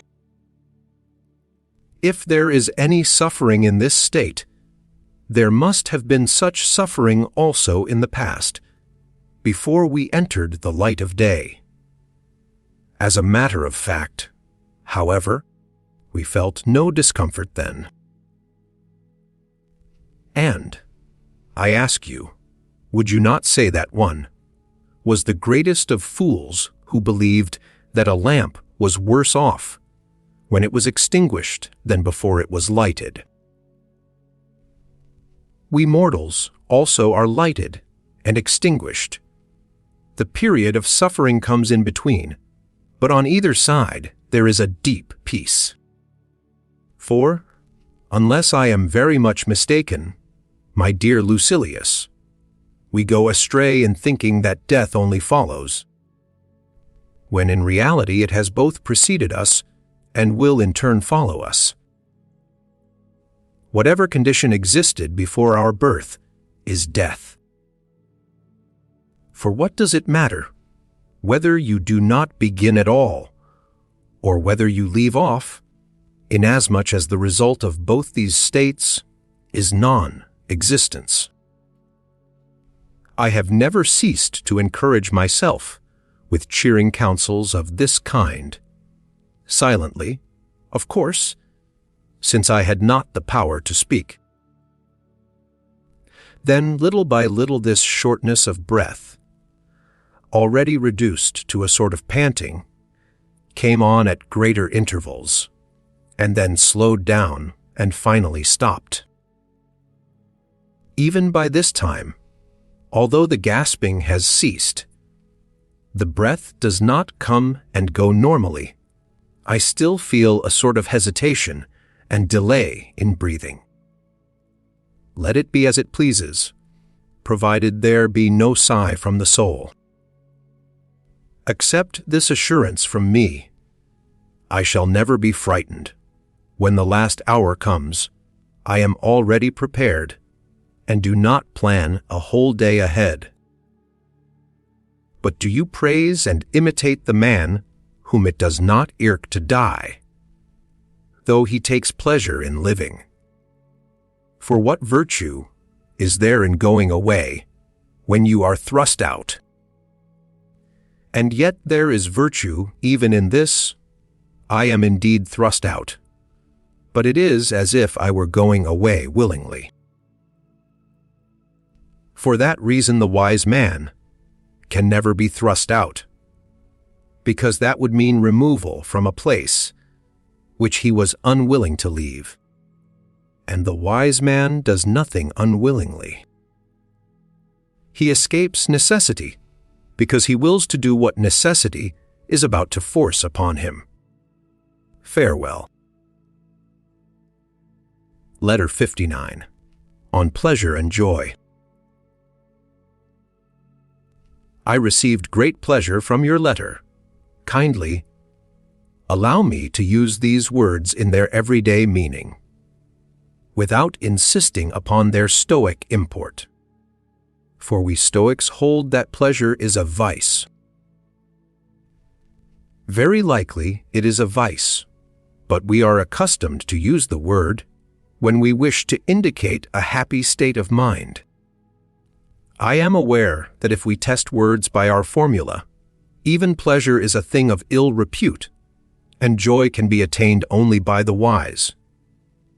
For joy is an elation of spirit, of a spirit which trusts in the goodness and truth of its own possessions. The common usage, however, is that we derive great joy from a friend's position as consul, or from his marriage, or from the birth of his child. But these events, so far from being matters of joy, are more often the beginnings of sorrow to come. No, it is a characteristic of real joy that it never ceases, and never changes into its opposite. Accordingly, when our Virgil speaks of the evil joys of the mind, his words are eloquent, but not strictly appropriate. For no joy can be evil. He has given the name joy to pleasures and has thus expressed his meaning. For he has conveyed the idea that men take delight in their own evil. Nevertheless, I was not wrong in saying that I received great pleasure from your letter, for although an ignorant man may derive joy, if the cause be an honorable one, yet, since his emotion is wayward, and is likely soon to take another direction, I call it pleasure, for it is inspired by an opinion concerning a spurious good. It exceeds control, and is carried to excess. But, to return to the subject, let me tell you what delighted me in your letter. You have your words under control. You are not carried away by your language, or borne beyond the limits which you have determined upon. Many writers are tempted by the charm of some alluring phrase to some topic other than that which they had set themselves to discuss. But this has not been so in your case. All your words are compact and suited to the subject. You say all that you wish, and you mean still more than you say. This is a proof of the importance of your subject matter, showing that your mind, as well as your words, contains nothing superfluous or bombastic. I do, however, find some metaphors, not indeed daring ones, but the kind which have stood the test of use. I find similes also, of course, if anyone forbids us to use them, maintaining that poets alone have that privilege. He has not, apparently. Read any of our ancient prose writers, who had not yet learned to affect a style that should win applause. For those writers, whose eloquence was simple and directed only towards proving their case, are full of comparisons, and I think that these are necessary, not for the same reason which makes them necessary for the poets, but in order that they may serve as props to our feebleness, to bring both speaker and listener face to face with the subject under discussion. For example, I am at this very moment reading Sextius. He is a keen man and a philosopher who, though he writes in Greek, has the Roman standard of ethics. One of his similes appealed, especially to me, that of an army marching in hollow square, in a place where the enemy might be expected to appear from any quarter, ready for battle. This, said he, is just what the wise man ought to do. He should have all his fighting qualities deployed on every side, so that wherever the attack threatens, there his supports may be ready to hand, and may obey the captain's command without confusion. This is what we notice in armies, which serve under great leaders. We see how all the troops simultaneously understand their general's orders, since they are so arranged that a signal given by one man passes down the ranks of cavalry and infantry at the same moment. This, he declares, is still more necessary for men like ourselves. For soldiers have often feared an enemy without reason, and the march which they thought most dangerous has in fact been most secure. But folly brings no repose. Fear haunts it both in the van and in the rear of the column, and both flanks are in a panic. Folly is pursued and confronted by peril. It blenches at everything, it is unprepared, it is frightened even by auxiliary troops. But the wise man is fortified against all inroads. He is alert. He will not retreat before the attack of poverty, or of sorrow, or of disgrace, or of pain. He will walk undaunted both against them and among them. We human beings are fettered and weakened by many vices. We have wallowed in them for a long time, and it is hard for us to be cleansed. We are not merely defiled, we are dyed by them. But, to refrain from passing from one figure to another, I will raise this question, which I often consider in my own heart. Why is it that folly holds us with such an insistent grasp? But it is, primarily, because we do not combat it strongly enough, because we do not struggle towards salvation with all our might. Secondly, because we do not put sufficient trust in the discoveries of the wise, and do not drink in their words with open hearts. We approach this great problem in too trifling a spirit. But how can a man learn, in the struggle against his vices, an amount that is enough, if the time which he gives to learning is only the amount left over from his vices? None of us goes deep below the surface. We skim the top only, and we regard the smattering of time spent in the search for wisdom as enough, and to spare for a busy man. What hinders us most of all is that we are too readily satisfied with ourselves. If we meet with someone who calls us good men, or sensible men, or holy men, we see ourselves in his description. Not content with praise in moderation, we accept everything that shameless flattery heaps upon us, as if it were our due. We agree with those who declare us to be the best and wisest of men, although we know that they are given to much lying. And we are so self-complacent that we desire praise for certain actions, when we are especially addicted to the very opposite.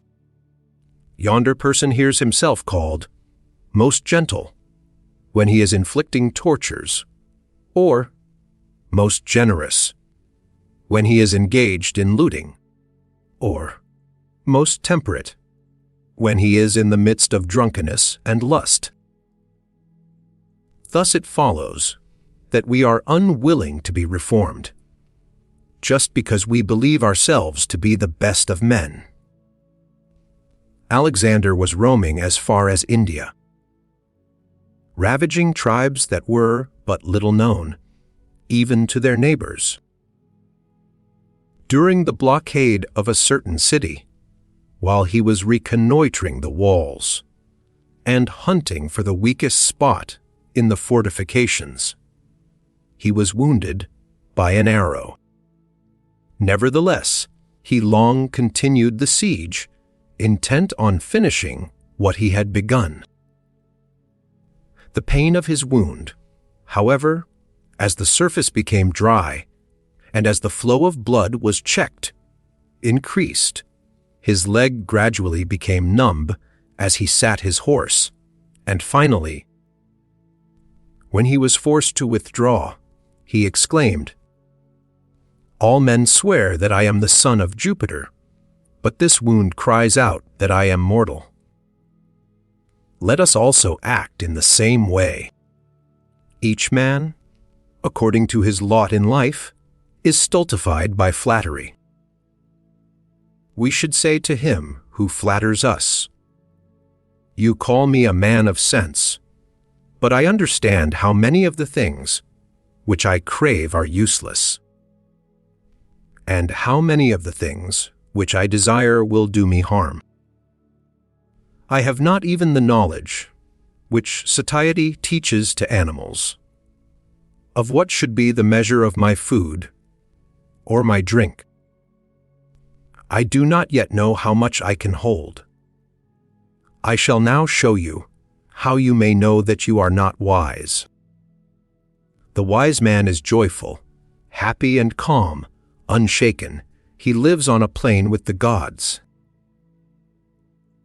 Now go, question yourself, if you are never downcast, if your mind is not harassed by any apprehension, through anticipation of what is to come, if day and night your soul keeps on its even and unserving course, upright and content with itself, then you have attained to the greatest good that mortals can possess.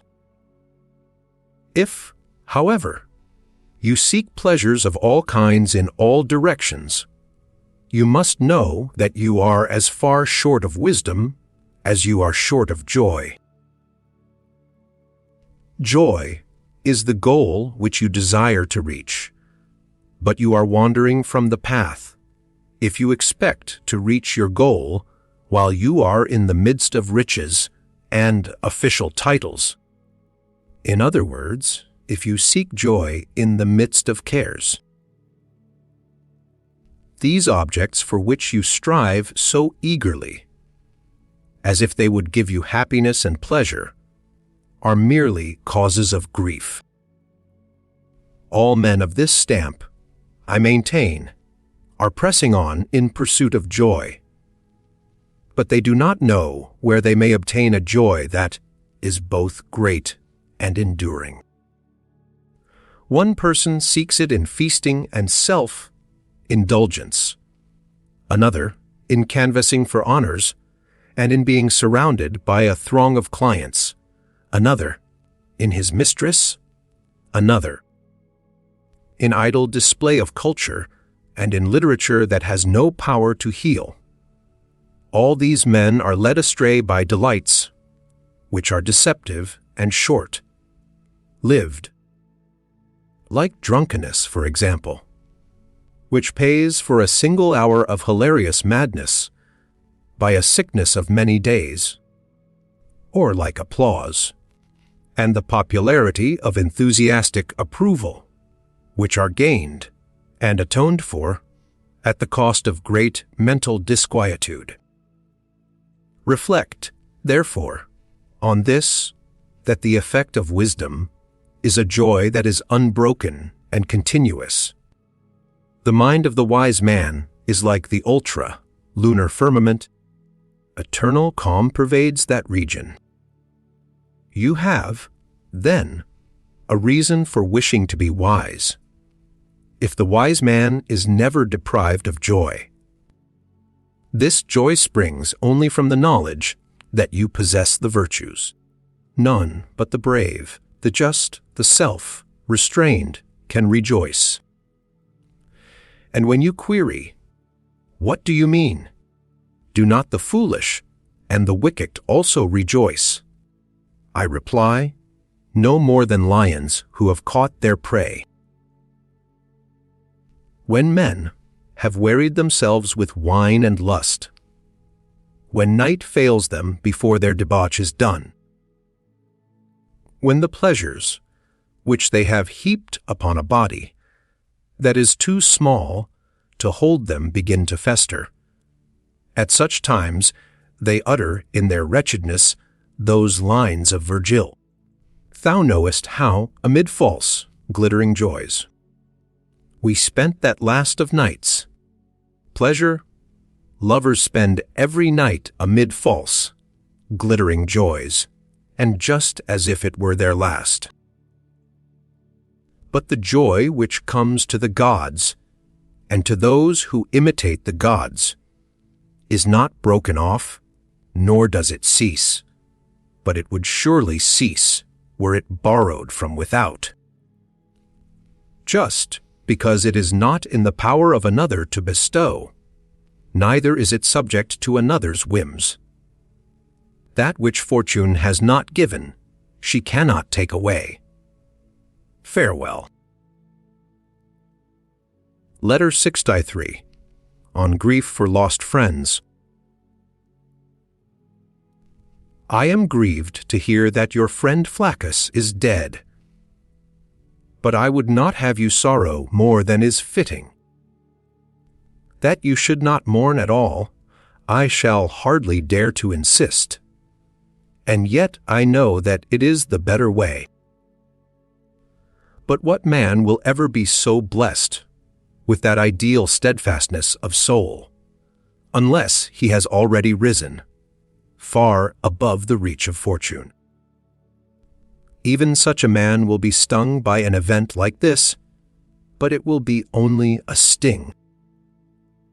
We, however, may be forgiven for bursting into tears, if only our tears have not flowed to excess, and if we have checked them by our own efforts. Let not the eyes be dry when we have lost a friend, nor let them overflow.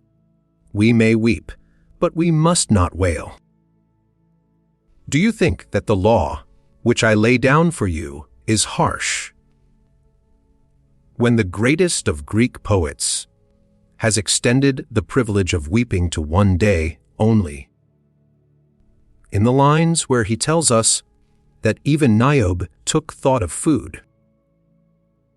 Do you wish to know the reason for lamentations and excessive weeping? It is because we seek the proofs of our bereavement in our tears, and do not give way to sorrow, but merely parade it. No man goes into mourning for his own sake. Shame on our ill-timed folly! There is an element of self, seeking even in our sorrow. What? You say, am I to forget my friend? It is surely a short, lived memory that you vouchsafe to him, if it is to endure only as long as your grief. Presently that brow of yours will be smoothed out in laughter by some circumstance, however casual. It is to a time no more distant than this that I put off the soothing of every regret, the quieting of even the bitterest grief. As soon as you cease to observe yourself, the picture of sorrow which you have contemplated will fade away. At present you are keeping watch over your own suffering. But even while you keep watch, it slips away from you, and the sharper it is, the more speedily it comes to an end. Let us see to it that the recollection of those whom we have lost becomes a pleasant memory to us. No man reverts with pleasure to any subject which he will not be able to reflect upon without pain. So too, it cannot but be that the names of those whom we have loved and lost come back to us with a sort of sting. But there is a pleasure even in this sting. For, as my friend Attalus used to say, the remembrance of lost friends is pleasant in the same way that certain fruits have an agreeably acid taste, or as in extremely old wines, it is their very bitterness that pleases us. Indeed, after a certain lapse of time, every thought that gave pain is quenched, and the pleasure comes to us unalloyed. If we take the word of Attalus for it, to think of friends who are alive and well is like enjoying a meal of cakes and honey. The recollection of friends who have passed away gives a pleasure that is not without a touch of bitterness. Yet, who will deny that even these things, which are bitter and contain an element of soreness, do serve to arouse the stomach? For my part, I do not agree with him. To me, the thought of my dead friends is sweet and appealing. For I have had them, as if I should one day lose them. I have lost them, as if I have them still. Therefore, Lucilius, act as befits your own serenity of mind, and cease to put a wrong interpretation on the gifts of fortune. Fortune has taken away, but fortune has given.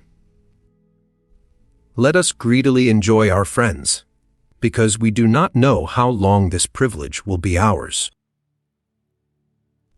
Let us think how often we shall leave them when we go upon distant journeys, and how often we shall fail to see them when we tarry together in the same place. We shall thus understand that we have lost too much of their time while they were alive. But will you tolerate men who are most careless of their friends, and then mourn them most abjectly, and do not love anyone unless they have lost him? The reason why they lament too unrestrainedly at such times is that they are afraid lest men doubt whether they really have loved. All too late they seek for proofs of their emotions. If we have other friends, we surely deserve ill at their hands and think ill of them. If they are of so little account that they fail to console us for the loss of one. If, on the other hand, we have no other friends, we have injured ourselves more than fortune has injured us, since fortune has robbed us of one friend.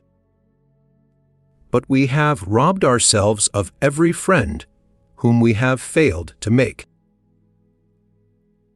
Again, he who has been unable to love more than one has had none too much love even for that one. If a man who has lost his one and only tunic through robbery chooses to bewail his plight, rather than look about him for some way to escape the cold,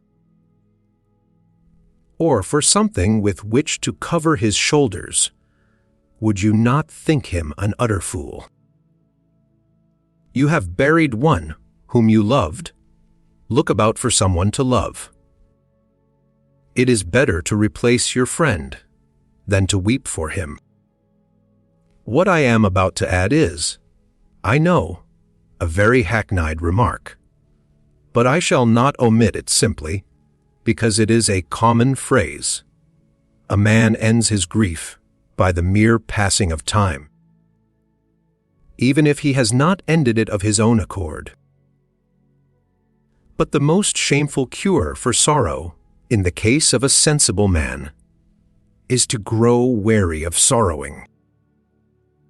I should prefer you to abandon grief, rather than have grief abandon you, and you should stop grieving as soon as possible, since, even if you wish to do so, it is impossible to keep it up for a long time.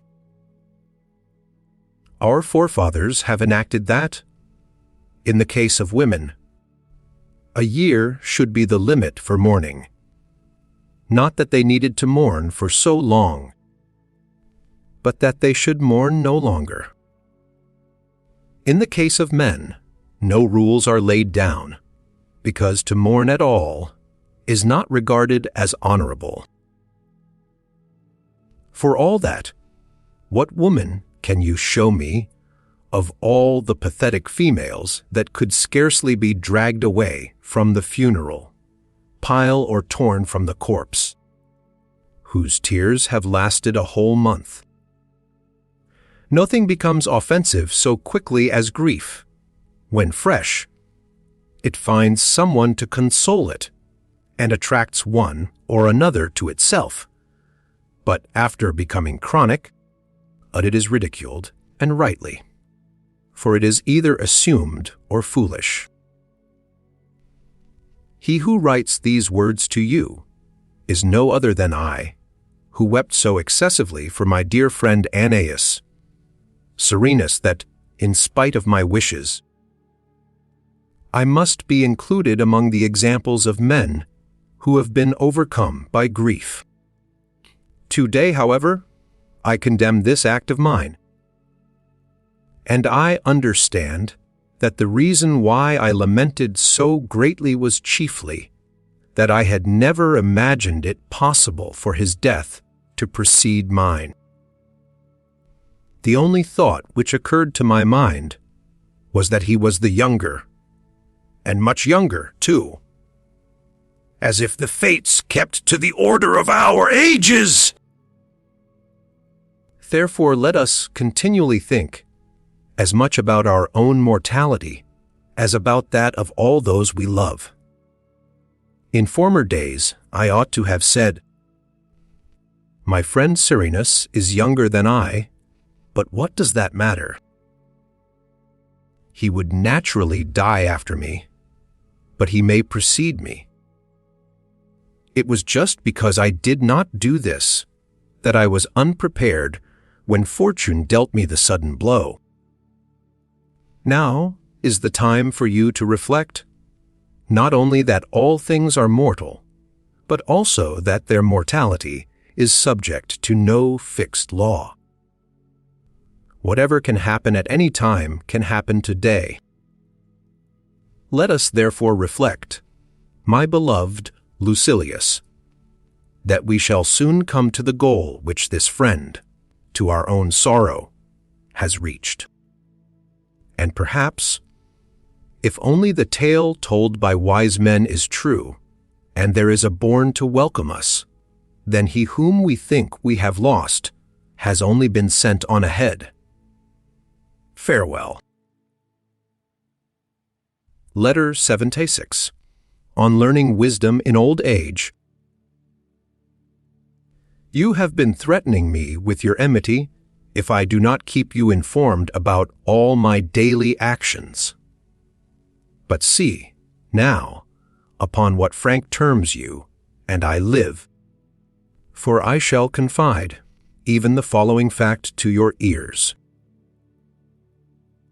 I have been hearing the lectures of a philosopher. 4 days have already passed since I have been attending his school and listening to the harangue, which begins at 2 o'clock. A fine time of life for that, you say. Yes, fine indeed! Now what is more foolish than refusing to learn, simply because one has not been learning for a long time? What do you mean? Must I follow the fashion set by the fops and youngsters? But I am pretty well off, if this is the only thing that discredits my declining years. Men of all ages are admitted to this classroom.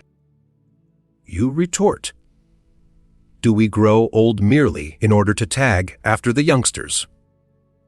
But if I, an old man, go to the theater and am carried to the races, and allow no duel in the arena to be fought to a finish without my presence, shall I blush to attend a philosopher's lecture? You should keep learning as long as you are ignorant, even to the end of your life, if there is anything in the proverb. And the proverb suits the present case as well as any. As long as you live, keep learning how to live. For all that, there is also something which I can teach in that school. You ask, do you, what I can teach? That even an old man should keep learning. But I am ashamed of mankind as often as I enter the lecture hall. On my way to the house of Metronax, I am compelled to go, as you know, right past the Neapolitan Theater. The building is jammed. Men are deciding, with tremendous zeal, who is entitled to be called a good flute player. Even the Greek piper and the herald draw their crowds. But in the other place, where the question discussed is, what is a good man? And the lesson which we learn is, how to be a good man, very few are in attendance. And the majority think that even these few are engaged in no good business. They have the name of being empty-headed idlers. I hope I may be blessed with that kind of mockery. For one should listen in an unruffled spirit to the railings of the ignorant. When one is marching toward the goal of honor, one should scorn scorn itself. Proceed, then, Lucilius, and hasten, lest you yourself be compelled to learn in your old age, as is the case with me.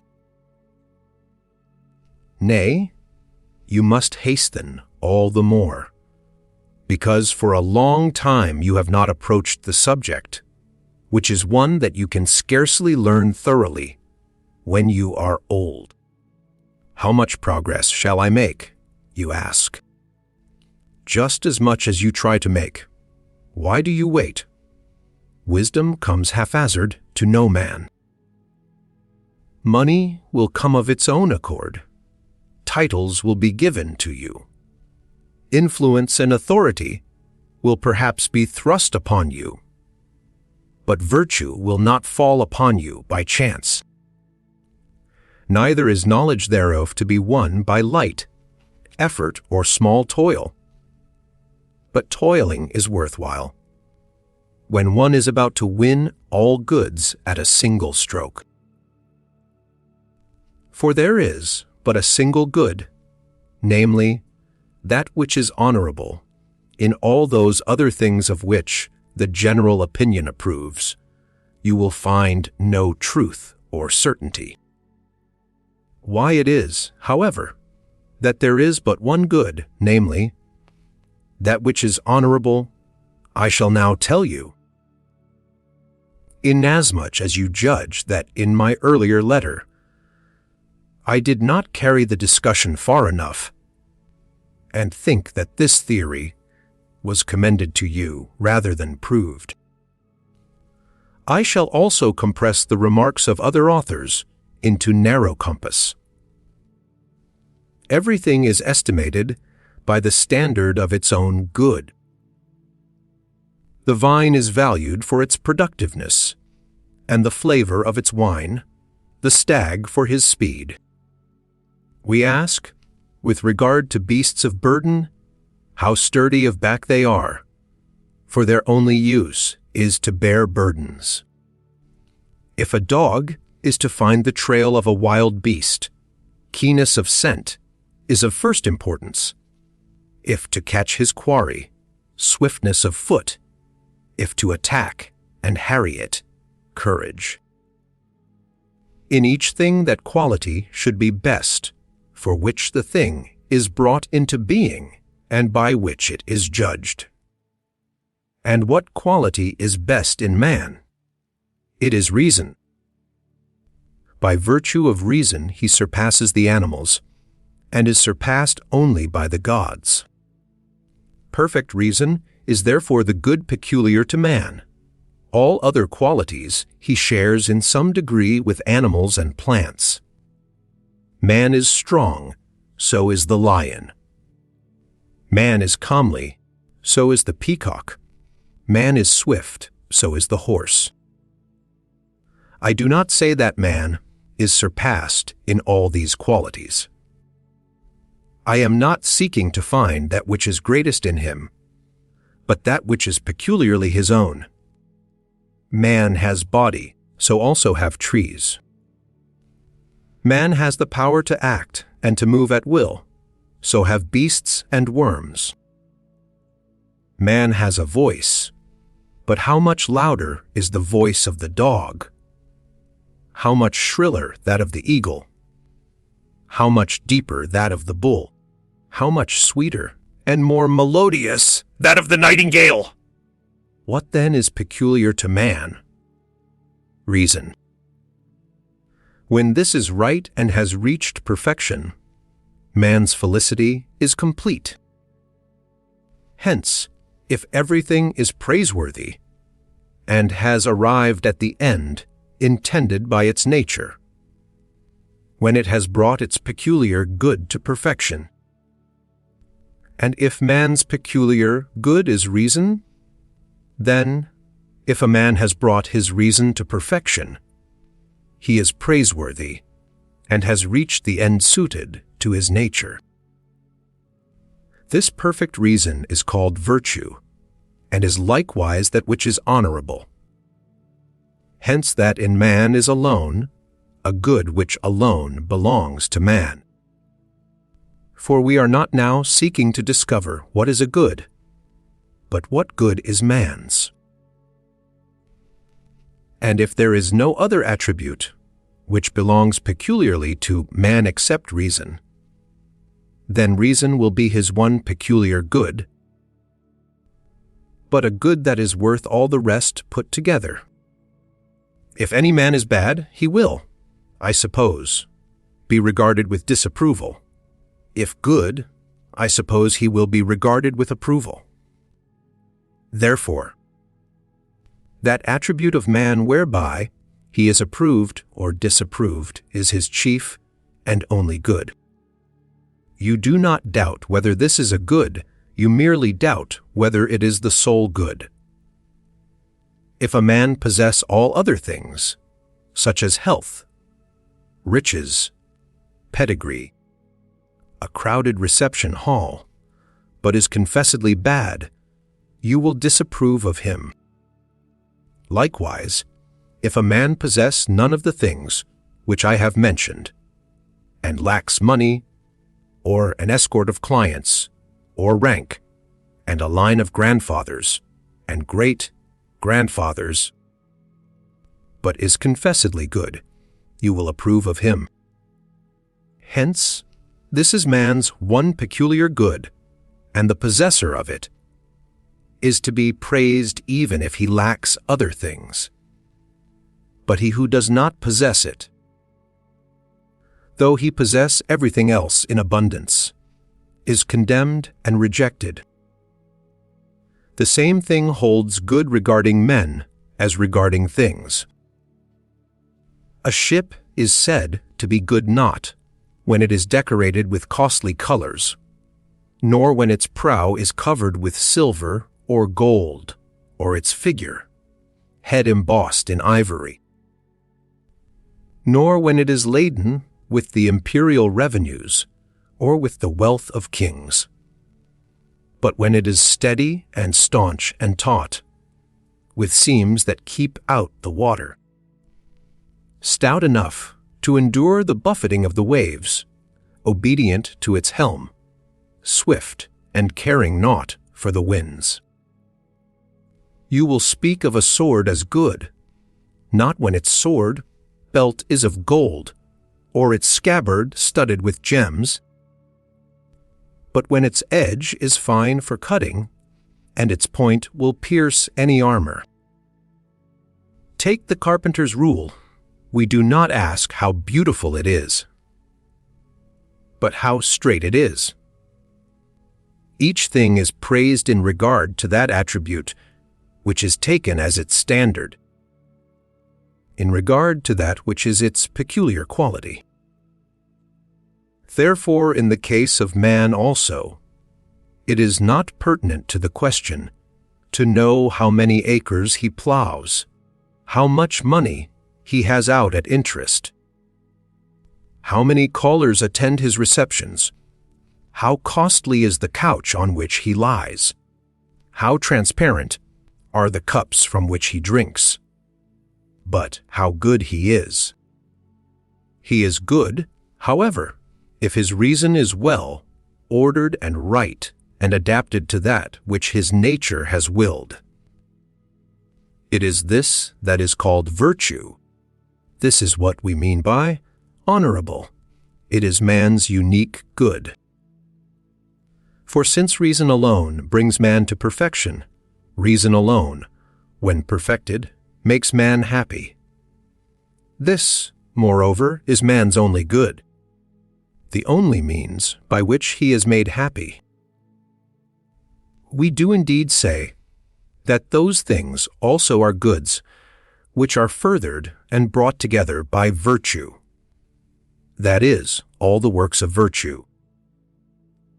But virtue itself is for this reason the only good, because there is no good without virtue. If every good is in the soul, then whatever strengthens, uplifts, and enlarges the soul is a good virtue, however, does make the soul stronger, loftier, and larger. For all other things, which arouse our desires, depress the soul and weaken it, and when we think that they are uplifting the soul, they are merely puffing it up and cheating it with much emptiness. Therefore, that alone is good which will make the soul better. All the actions of life, taken as a whole, are controlled by the consideration of what is honorable or base. It is with reference to these two things that our reason is governed in doing or not doing a particular thing. I shall explain what I mean. A good man will do what he thinks it will be honorable for him to do, even if it involves toil. He will do it even if it involves harm to him. He will do it even if it involves peril.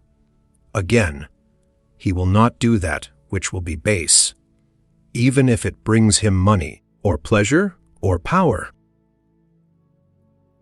Nothing will deter him from that which is honorable, and nothing will tempt him into baseness.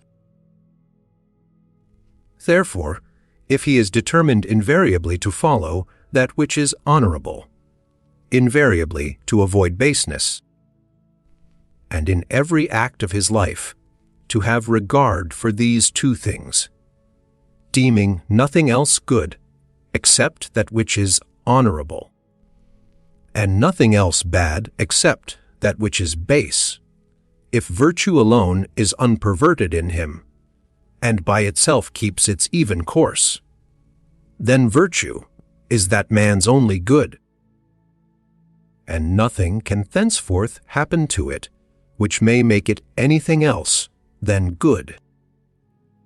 It has escaped all risk of change. Folly may creep upwards towards wisdom, but wisdom never slips back into folly.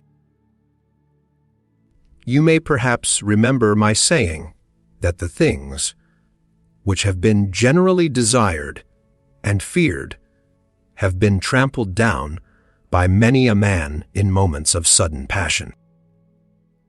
There have been found men who would place their hands in the flames, men whose smiles could not be stopped by the torturer, men who would shed not a tear at the funeral of their children, men who would meet death unflinchingly.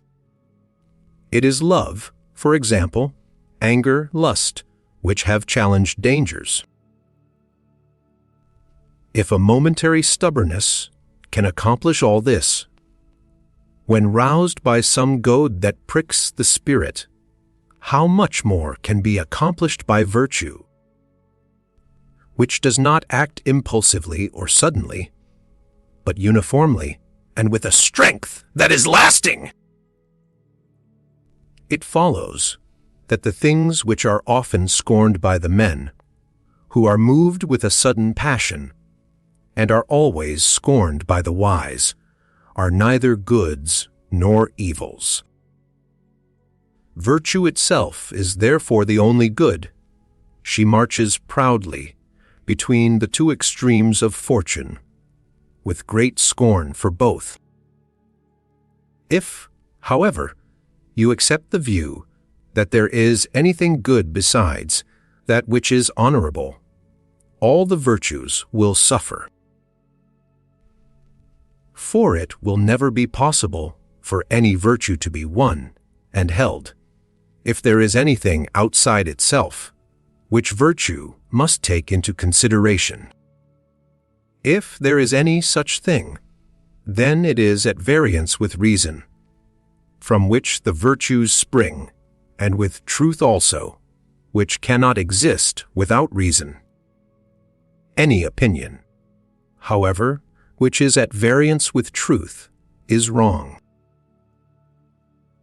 A good man, you will admit, must have the highest sense of duty toward the gods. Hence he will endure, with an unruffled spirit, whatever happens to him, for he will know that it has happened as a result of the divine law, by which the whole creation moves.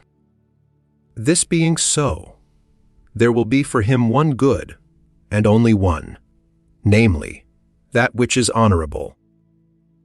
For one of its dictates is that we shall obey the gods, and not blaze forth in anger at sudden misfortunes, or deplore our lot, but rather patiently accept fate and obey its commands. If anything, except the honorable is good, we shall be hounded by greed for life, and by greed for the things which provide life with its furnishings, an intolerable state, subject to no limits, unstable. The only good, therefore, is that which is honorable, that which is subject to bounds. I have declared that man's life would be more blessed than that of the gods, if those things which the gods do not enjoy are goods, such as money and offices of dignity. There is this further consideration. If only it is true that our souls, when released from the body, still abide,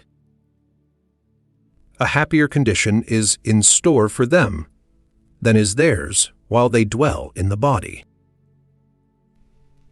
And yet, if those things are goods which we make use of for our body's sake, our souls will be worse off when set free, and that is contrary to our belief. To say that the soul is happier when it is cabined and confined than when it is free and has betaken itself to the universe. I also said that, if those things which dumb animals possess equally with man are goods, then dumb animals also will lead a happy life, which is of course impossible. One must endure all things in defense of that which is honorable. But this would not be necessary if there existed any other good besides that which is honorable. Although this question was discussed by me pretty extensively in a previous letter, I have discussed it summarily and briefly run through the argument. But an opinion of this kind will never seem true to you unless you exalt your mind and ask yourself whether, at the call of duty, you would be willing to die for your country and buy the safety of all your fellow citizens at the price of your own. Whether you would offer your neck not only with patience, but also with gladness. If you would do this, there is no other good in your eyes, for you are giving up everything in order to acquire this good.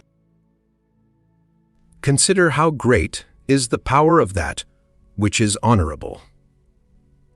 You will die for your country, even at a moment's notice, when you know that you ought to do so. Sometimes, as a result of noble conduct, one wins great joy, even in a very short and fleeting space of time. And though none of the fruits of a deed that has been done will accrue to the door, after he is dead and removed from the sphere of human affairs, yet the mere contemplation of a deed that is to be done is a delight, and the brave and upright man, picturing to himself the guerdons of his death, guerdons such as the freedom of his country and the deliverance of all those for whom he is paying out his life, partakes of the greatest pleasure and enjoys the fruit of his own peril. But that man also who is deprived of this joy, the joy which is afforded by the contemplation of some last noble effort, will leap to his death without a moment's hesitation, content to act rightly and dutifully. Moreover, you may confront him with many discouragements. You may say, "Your deed will speedily be forgotten," or, "Your fellow citizens will offer you scant thanks." He will answer, "All these matters lie outside my task. My thoughts are on the deed itself. I know that this is honorable. Therefore, whithersoever I am led and summoned by honor, I will go. This, therefore, is the only good. And not only is every soul that has reached perfection aware of it, but also every soul that is by nature noble and of right instincts. All other goods are trivial and mutable. For this reason, we are harassed if we possess them. Even though, by the kindness of fortune, they have been heaped together, they weigh heavily upon their owners, always pressing them down and sometimes crushing them. None of those whom you behold clad in purple is happy, any more than one of these actors upon whom the play bestows a scepter and a cloak while on the stage.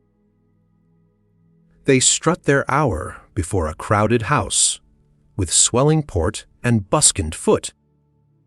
But when once they make their exit the foot, gear is removed, and they return to their proper stature.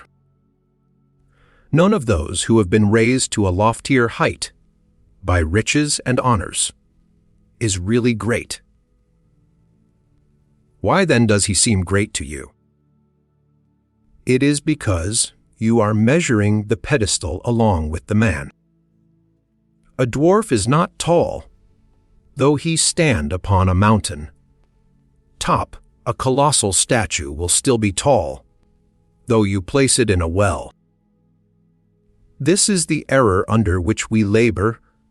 This is the reason why we are imposed upon. We value no man at what he is, but add to the man himself the trappings in which he is clothed. But when you wish to inquire into a man's true worth, and to know what manner of man he is, look at him when he is naked. Make him lay aside his inherited estate, his titles, and the other deceptions of fortune. Let him even strip off his body. Consider his soul, its quality, and its stature, and thus learn whether its greatness is borrowed or its own. If a man can behold with unflinching eyes the flash of a sword, if he knows that it makes no difference to him whether his soul takes flight through his mouth or through a wound in his throat, you may call him happy. You may also call him happy if, when he is threatened with bodily torture, whether it be the result of accident or of the might of the stronger, he can without concern hear talk of chains, or of exile, or of all the idle fears that stir men's minds, and can say, "O maiden, no new sudden form of toil springs up before my eyes. Within my soul I have forestalled and surveyed everything. Today it is you who threaten me with these terrors, but I have always threatened myself with them, and have prepared myself as a man to meet man's destiny.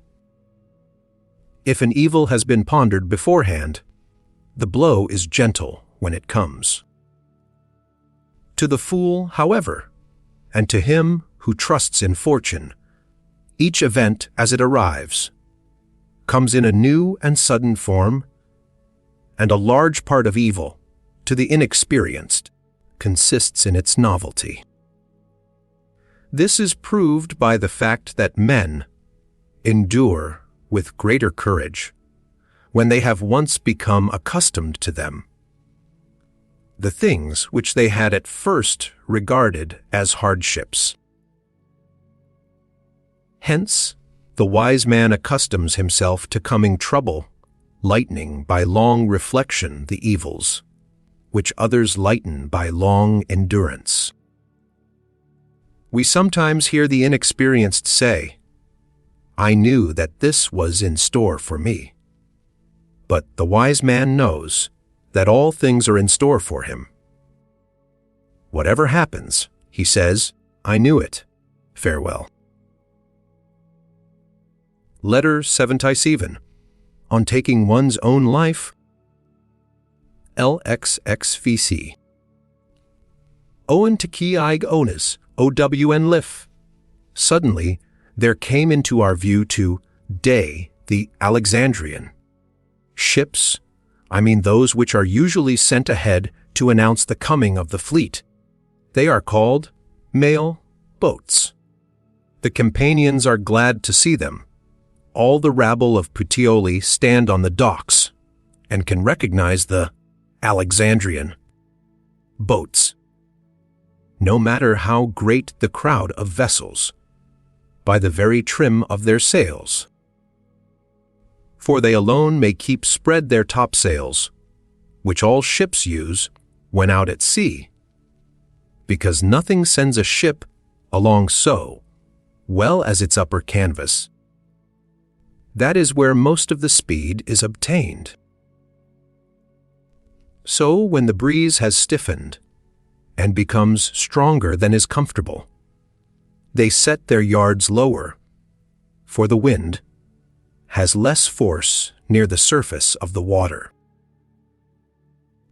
Accordingly, when they have made Capri and the headland, whence tall Pallas watches on the stormy peak, all other vessels are bidden to be content with the mainsail, and the topsail stands out conspicuously on the Alexandrian mail boats. While everybody was bustling about and hurrying to the water front, I felt great pleasure in my laziness, because, although I was soon to receive letters from my friends, I was in no hurry to know how my affairs were progressing abroad, or what news the letters were bringing. For some time now I have had no losses, nor gains either. Even if I were not an old man, I could not have helped feeling pleasure at this. But as it is, my pleasure was far greater. For, however small my possessions might be, I should still have left over more traveling, money than journey to travel. Especially since this journey, upon which we have set out, is one which need not be followed to the end.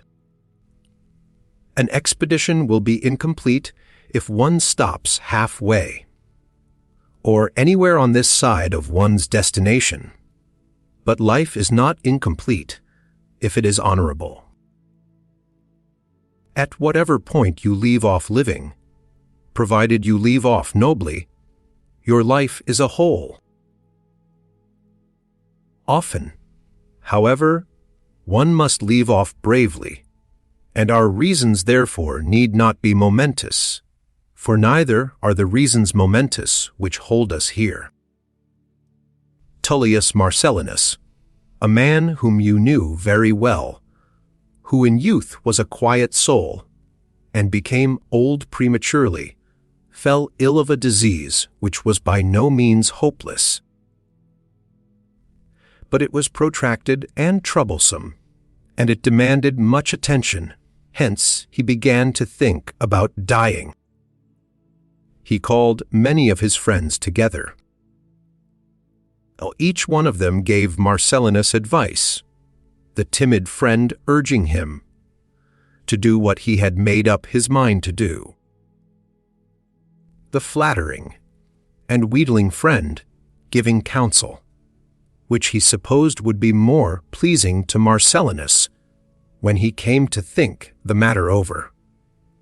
But our Stoic friend, a rare man, and, to praise him in language which he deserves, a man of courage and vigor admonished him best of all, as it seems to me. For he began as follows: Do not torment yourself, my dear Marcellinus, as if the question which you are weighing were a matter of importance. It is not an important matter to live. All your slaves live, and so do all animals. But it is important to die honorably, sensibly, bravely. Reflect how long you have been doing the same thing: food, sleep, lust. This is one's daily round. The desire to die may be felt, not only by the sensible man or the brave or unhappy man, but even by the man who is merely surfeited. Marcellinus did not need someone to urge him, but rather someone to help him. His slaves refused to do his bidding. The Stoic therefore removed their fears, showing them that there was no risk involved for the household, except when it was uncertain whether the master's death was self-sought or not. Besides, it was as bad a practice to kill one's master as it was to prevent him forcibly from killing himself. Then he suggested to Marcellinus himself that it would be a kindly act to distribute gifts to those who had attended him throughout his whole life. When that life was finished, just as when a banquet is finished, the remaining portion is divided among the attendants who stand about the table. Marcellinus was of a compliant and generous disposition, even when it was a question of his own property. So he distributed little sums among his sorrowing slaves, and comforted them besides. No need had he of sword or of bloodshed. For 3 days he fasted, and had a tent put up in his very bedroom. Then a tub was brought in. He lay in it for a long time, and as the hot water was continually poured over him, he gradually passed away, not without a feeling of pleasure, as he himself remarked, such a feeling as a slow dissolution is wont to give. Those of us who have ever fainted know from experience what this feeling is. This little anecdote, into which I have digressed, will not be displeasing to you.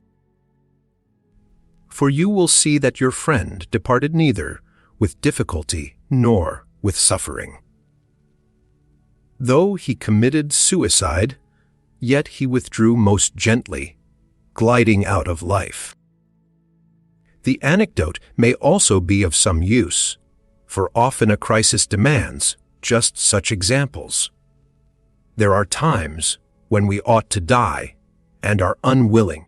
Sometimes we die and are unwilling. No one is so ignorant as not to know that we must at some time die. Nevertheless, when one draws near death, one turns to flight, trembles, and laments. Would you not think him an utter fool who wept because he was not alive 1,000 years ago? And is he not just as much of a fool who weeps because he will not be alive 1,000 years from now? It is all the same. You will not be, and you were not. Neither of these periods of time belongs to you. You have been cast upon this point of time. If you would make it longer, how much longer shall you make it? Why weep? Why pray? You are taking pains to no purpose. Give over thinking that your prayers can bend divine decrees from their predestined end. These decrees are unalterable and fixed. They are governed by a mighty and everlasting compulsion. Your goal will be the goal of all things. What is there strange in this to you? You were born to be subject to this law. This fate befell your father, your mother, your ancestors, all who came before you, and it will befall all who shall come after you. A sequence which cannot be broken or altered by any power binds all things together and draws all things in its course. Think of the multitudes of men doomed to death, who will come after you. Of the multitudes, who will go with you? You would die more bravely, I suppose, in the company of many thousands. And yet there are many thousands, both of men and of animals, who at this very moment, while you are irresolute about death, are breathing their last in their several ways. But you, did you believe that you would not some day reach the goal towards which you have always been traveling? No journey but has its end. You think, I suppose, that it is now in order for me to cite some examples of great men. No, I shall cite rather the case of a boy. The story of the Spartan lad has been preserved. He, taken captive, while still a stripling, he kept crying in his Doric dialect, I will not be a slave! And he made good his word.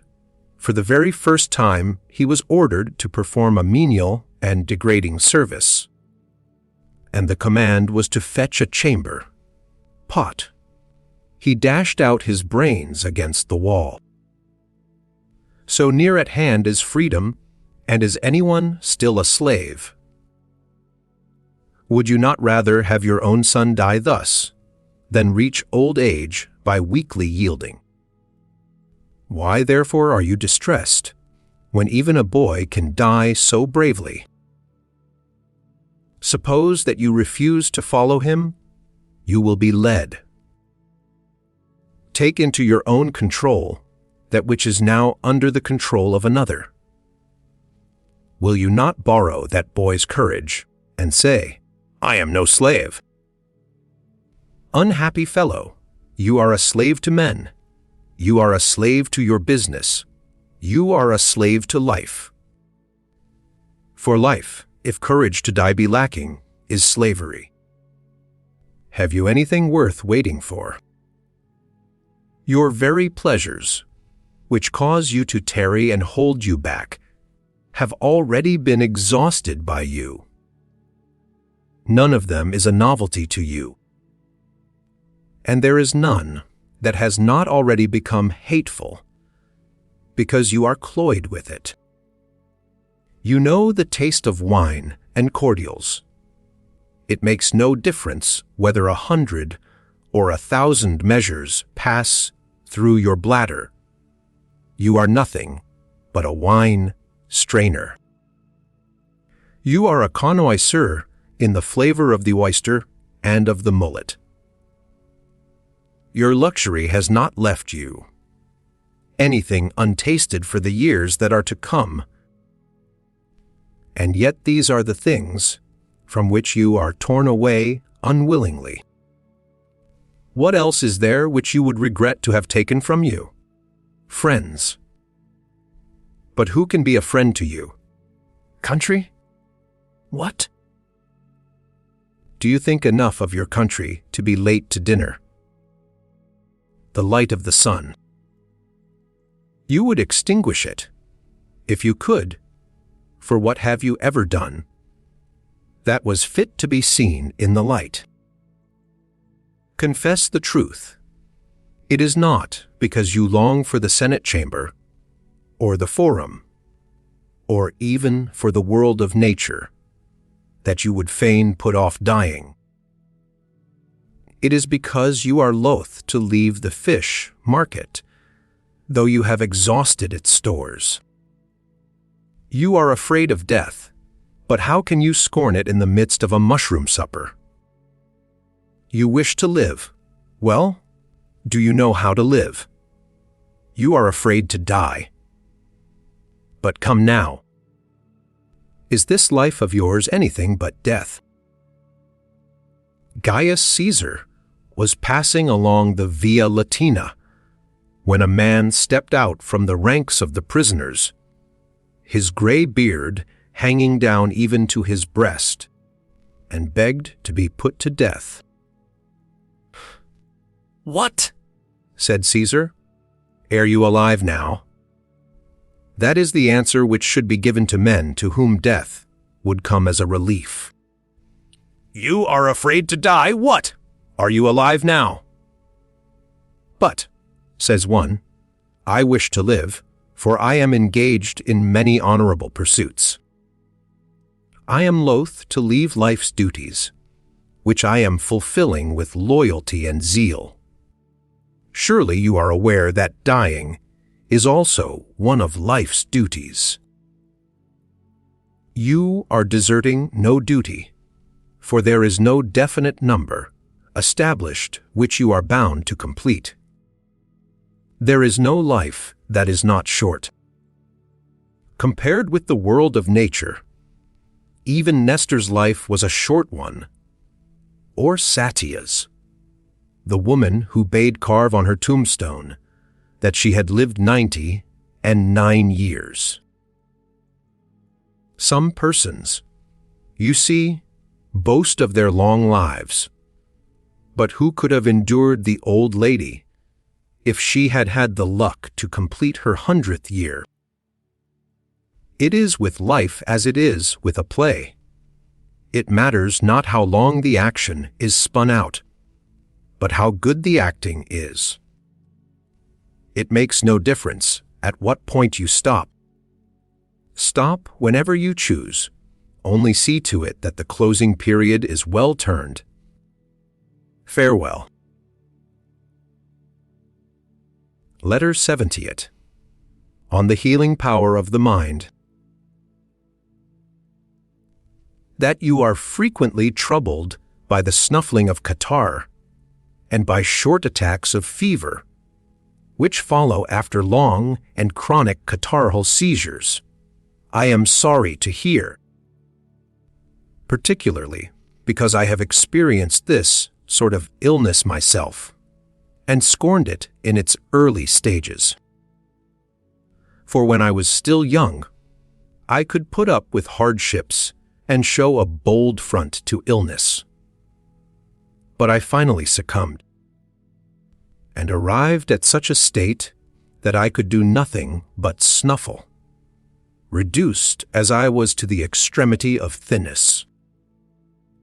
I often entertained the impulse of ending my life then and there, but the thought of my kind old father kept me back. For I reflected, not how bravely I had the power to die, but how little power he had to bear bravely the loss of me. And so I commanded myself to live, for sometimes it is an act of bravery even to live. Now I shall tell you what consoled me during those days, stating at the outset that these very aids to my peace of mind were as efficacious as medicine. Honorable consolation results in a cure, and whatever has uplifted the soul helps the body also. My studies were my salvation. I place it to the credit of philosophy that I recovered and regained my strength. I owe my life to philosophy, And that is the least of my obligations. My friends, too, helped me greatly toward good health. I used to be comforted by their cheering words, by the hours they spent at my bedside, and by their conversation.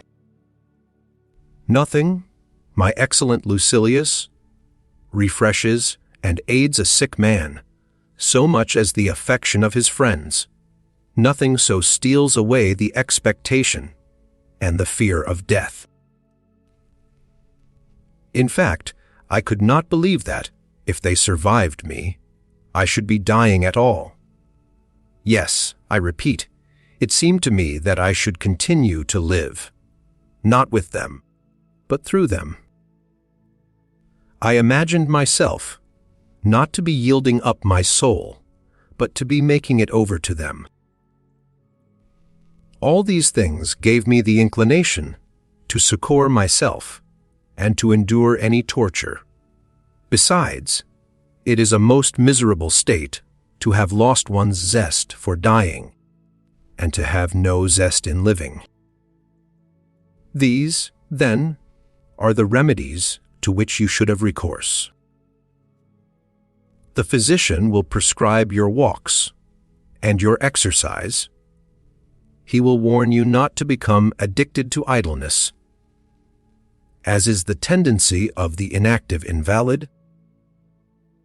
He will order you to read in a louder voice, and to exercise your lungs the passages and cavity of which are affected, or to sail and shake up your bowels. By a little mild motion, he will recommend the proper food. And the suitable time for aiding your strength with wine or refraining from it, in order to keep your cough from being irritated and hacking. But as for me, my counsel to you is this, and it is a cure, not merely of this disease of yours, but of your whole life. Despise death. There is no sorrow in the world. When we have escaped from the fear of death, there are these three serious elements in every disease: fear of death, bodily pain, and interruption of pleasures. Concerning death enough has been said, and I shall add only a word. This fear is not a fear of disease, but a fear of nature. Disease has often postponed death, and a vision of dying has been many a man's salvation. You will die not because you are ill, but because you are alive, even when you have been cured. The same end awaits you when you have recovered. It will be not death, but ill health that you have escaped. Let us now return to the consideration of the characteristic disadvantage of disease. It is accompanied by great suffering. The suffering, however, is rendered endurable by interruptions, for the strain of extreme pain must come to an end. No man can suffer both severely and for a long time. Nature, who loves us most tenderly, has so constituted us as to make pain either endurable or short. The severest pains have their seat in the most slender parts of our body, nerves, joints, and any other of the narrow passages. Hurt most cruelly when they have developed trouble within their contracted spaces. But these parts soon become numb, and by reason of the pain itself, lose the sensation of pain, whether because the life force, when checked in its natural course and changed for the worse, loses the peculiar power through which it thrives and through which it warns us, or because the diseased humors of the body, when they cease to have a place into which they may flow, are thrown back upon themselves and deprive of sensation the parts where they have caused congestion. So gout, both in the feet and in the hands, and all pain in the vertebrae and in the nerves, have their intervals of rest at the times when they have dulled the parts which they before had tortured. The first twinges, in all such cases, are what cause the distress and their onset is checked by lapse of time, so that there is an end of pain when numbness has set in.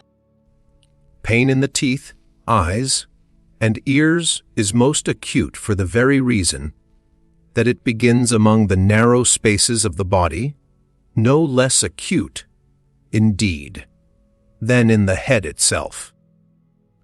But if it is more violent than usual, it turns to delirium and stupor. This is, accordingly, a consolation for excessive pain, that you cannot help ceasing to feel it if you feel it to excess. The reason, however, why the inexperienced are impatient when their bodies suffer is that they have not accustomed themselves to be contented in spirit. They have been closely associated with the body. Therefore, a high-minded and sensible man divorces soul from body and dwells much with the better or divine part, and only as far as he must with this complaining and frail portion. But it is a hardship, men say, to do without our customary pleasures, to fast, to feel thirst and hunger. These are indeed serious when one first abstains from them. Later the desire dies down, because the appetites themselves, which lead to desire, are wearied and forsake us. Then the stomach becomes petulant. Then the food which we craved before becomes hateful. Our very wants die away. But there is no bitterness in doing without that which you have ceased to desire. Moreover, every pain sometimes stops, or at any rate slackens. Moreover, one may take precautions against its return, and, when it threatens, may check it by means of remedies. Every variety of pain has its premonitory symptoms. This is true, at any rate, of pain that is habitual and recurrent. One can endure the suffering which disease entails, if one has come to regard its results with scorn. But do not of your own accord make your troubles heavier to bear, and burden yourself with complaining. Pain is slight if opinion has added nothing to it, but if, on the other hand, you begin to encourage yourself and say, "It is nothing, a trifling matter at most," keep a stout heart, and it will soon cease. Then, in thinking it slight, you will make it slight. Everything depends on opinion. Ambition, luxury, greed, hark back to opinion. It is according to opinion that we suffer. A man is as wretched as he has convinced himself that he is. I hold that we should do away with complaint about past sufferings, and with all language like this: "None has ever been worse off than I." What sufferings? What evils have I endured? No one has thought that I shall recover. How often have my family bewailed me, And the physicians given me over! Men who are placed on the rack are not torn asunder with such agony? However, even if all this is true, it is over and gone. What benefit is there in reviewing past sufferings and in being unhappy just because once you were unhappy? Besides, every one adds much to his own ills and tells lies to himself. And that which was bitter to bear is pleasant to have borne. It is natural to rejoice at the ending of one's ills. Two elements must therefore be rooted out once for all: the fear of future suffering and the recollection of past suffering, since the latter no longer concerns me, and the former concerns me not yet. But when set in the very midst of troubles, one should say, perchance some day the memory of this sorrow will even bring delight. Let such a man fight against them with all his might. If he once gives way, he will be vanquished. But if he strives against his sufferings, he will conquer. As it is, however, what most men do is to drag down upon their own heads a falling ruin which they ought to try to support. If you begin to withdraw your support from that which thrusts toward you and totters, and is ready to plunge, it will follow you and lean more heavily upon you. But if you hold your ground and make up your mind to push against it, it will be forced back. What blows do athletes receive on their faces and all over their bodies? Nevertheless, through their desire for fame they endure every torture, and they undergo these things, not only because they are fighting, but in order to be able to fight. Their very training means torture. So let us also win the way to victory in all our struggles. For the reward is not a garland or a palm or a trumpeter who calls for silence at the proclamation of our names, but rather virtue, steadfastness of soul, and a peace that is won for all time. If fortune has once been utterly vanquished in any combat, you say, I feel severe pain. What then, are you relieved from feeling it if you endure it like a woman? Just as an enemy is more dangerous to a retreating army, so every trouble that fortune brings attacks us all the harder if we yield and turn our backs. But the trouble is serious. What? Is it for this purpose that we are strong, that we may have light burdens to bear? Would you have your illness long drawn out, or would you have it quick and short? If it is long, it means a respite, allows you a period for resting yourself, bestows upon you the boon of time in plenty. As it arises, so it must also subside. A short and rapid illness will do one of two things. It will quench or be quenched. And what difference does it make whether it is not or I am not? In either case, there is an end of pain. This, too, will help to turn the mind aside to thoughts of other things, and thus to depart from pain. Call to mind what honorable or brave deeds you have done. Consider the good side of your own life. Run over in your memory those things which you have particularly admired. Then think of all the brave men who have conquered pain of him, who continued to read his book, as he allowed the cutting out of varicose veins, of him who did not cease to smile, though that very smile so enraged his torturers that they tried upon him every instrument of their cruelty. If pain can be conquered by a smile, will it not be conquered by reason?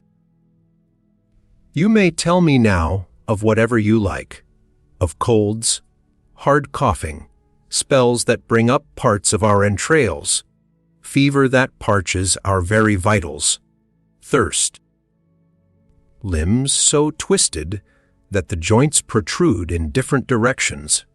Yet worse than these are the stake, the rack, the red, hot plates, of the instrument that reopens wounds, while the wounds themselves are still swollen, and that drives their imprint still deeper. Nevertheless, there have been men who have not uttered a moan amid these tortures. More yet, says the torturer, but the victim has not begged for release. More yet, he says again, but no answer has come. More yet! The victim has smiled, and heartily too.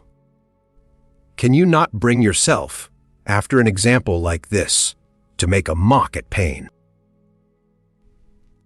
But, you object, my illness does not allow me to be doing anything. It has withdrawn me from all my duties. It is your body that is hampered by ill health, and not your soul as well. It is for this reason that it clogs the feet of the runner and will hinder the handiwork of the cobbler or the artisan. But if your soul be habitually in practice, you will plead and teach, listen and learn, investigate and meditate. What more is necessary? Do you think that you are doing nothing if you possess self-control in your illness? You will be showing that a disease can be overcome, or at any rate endured. There is, I assure you, a place for virtue even upon a bed of sickness. It is not only the sword and the battle, line that prove the soul alert and unconquered by fear. A man can display bravery even when wrapped in his bed clothes. You have something to do. Wrestle bravely with disease.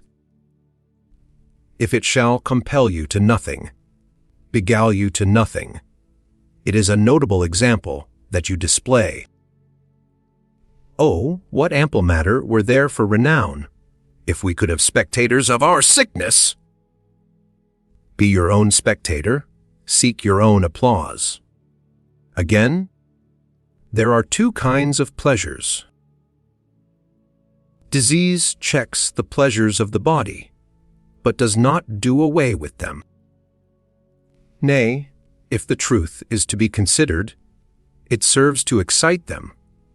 For the thirstier a man is, the more he enjoys a drink, the hungrier he is, the more pleasure he takes in food.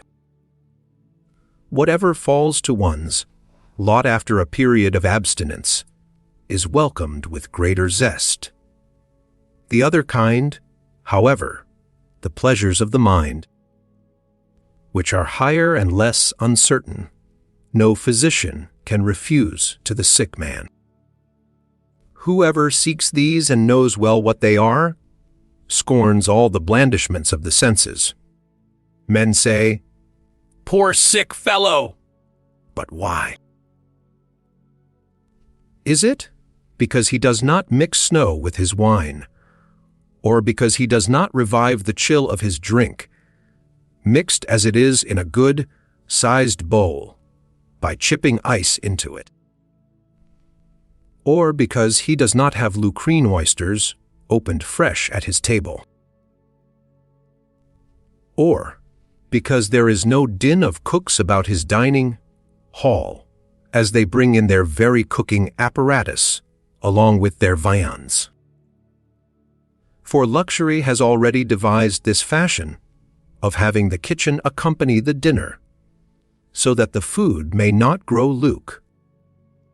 warm, or fail to be hot enough for a palate which has already become hardened. Poor sick fellow! He will eat as much as he can digest. There will be no boar lying before his eyes, banished from the table, as if it were a common meat.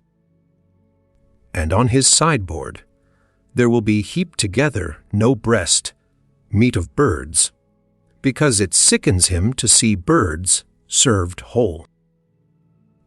But what evil has been done to you? You will dine like a sick man, nay, sometimes like a sound man.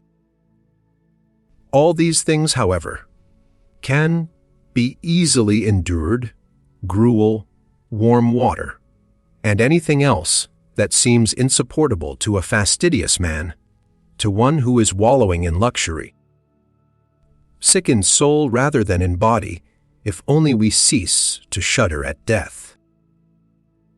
And we shall cease, if once we have gained a knowledge of the limits of good and evil. Then, and then only, life will not weary us, neither will death make us afraid. For surfeit of self can never seize upon a life that surveys all the things which are manifold, great, divine. Only idle leisure is wont to make men hate their lives. To one who roams through the universe, the truth can never pall. It will be the untruths that will cloy. And, on the other hand, if death comes near with its summons, even though it be untimely in its arrival, though it cut one off in one's prime, a man has had a taste of all that the longest life can give. Such a man has in great measure come to understand the universe. He knows that honorable things do not depend on time for their growth.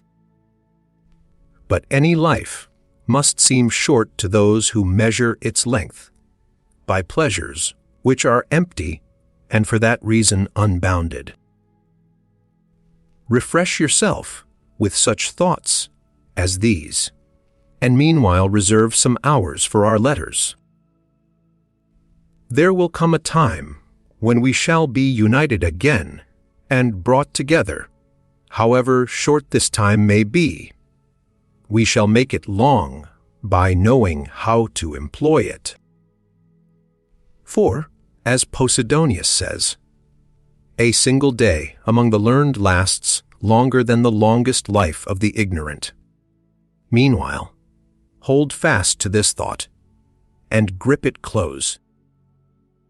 Yield not to adversity, trust not to prosperity.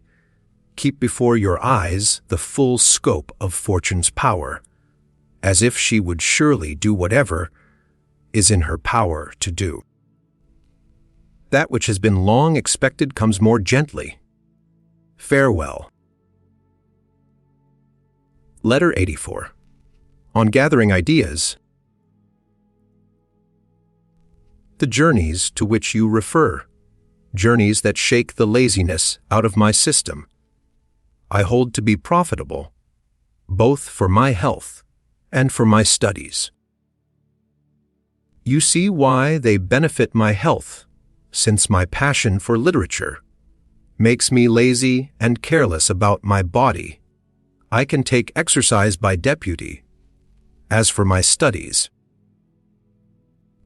I shall show you why my journeys help them, for I have not stopped my reading in the slightest degree. And reading, I hold, is indispensable, primarily, to keep me from being satisfied with myself alone, and besides, after I have learned what others have found out by their studies, to enable me to pass judgment on their discoveries, and reflect upon discoveries that remain to be made. Reading nourishes the mind and refreshes it when it is wearied with study. Nevertheless, this refreshment is not obtained without study.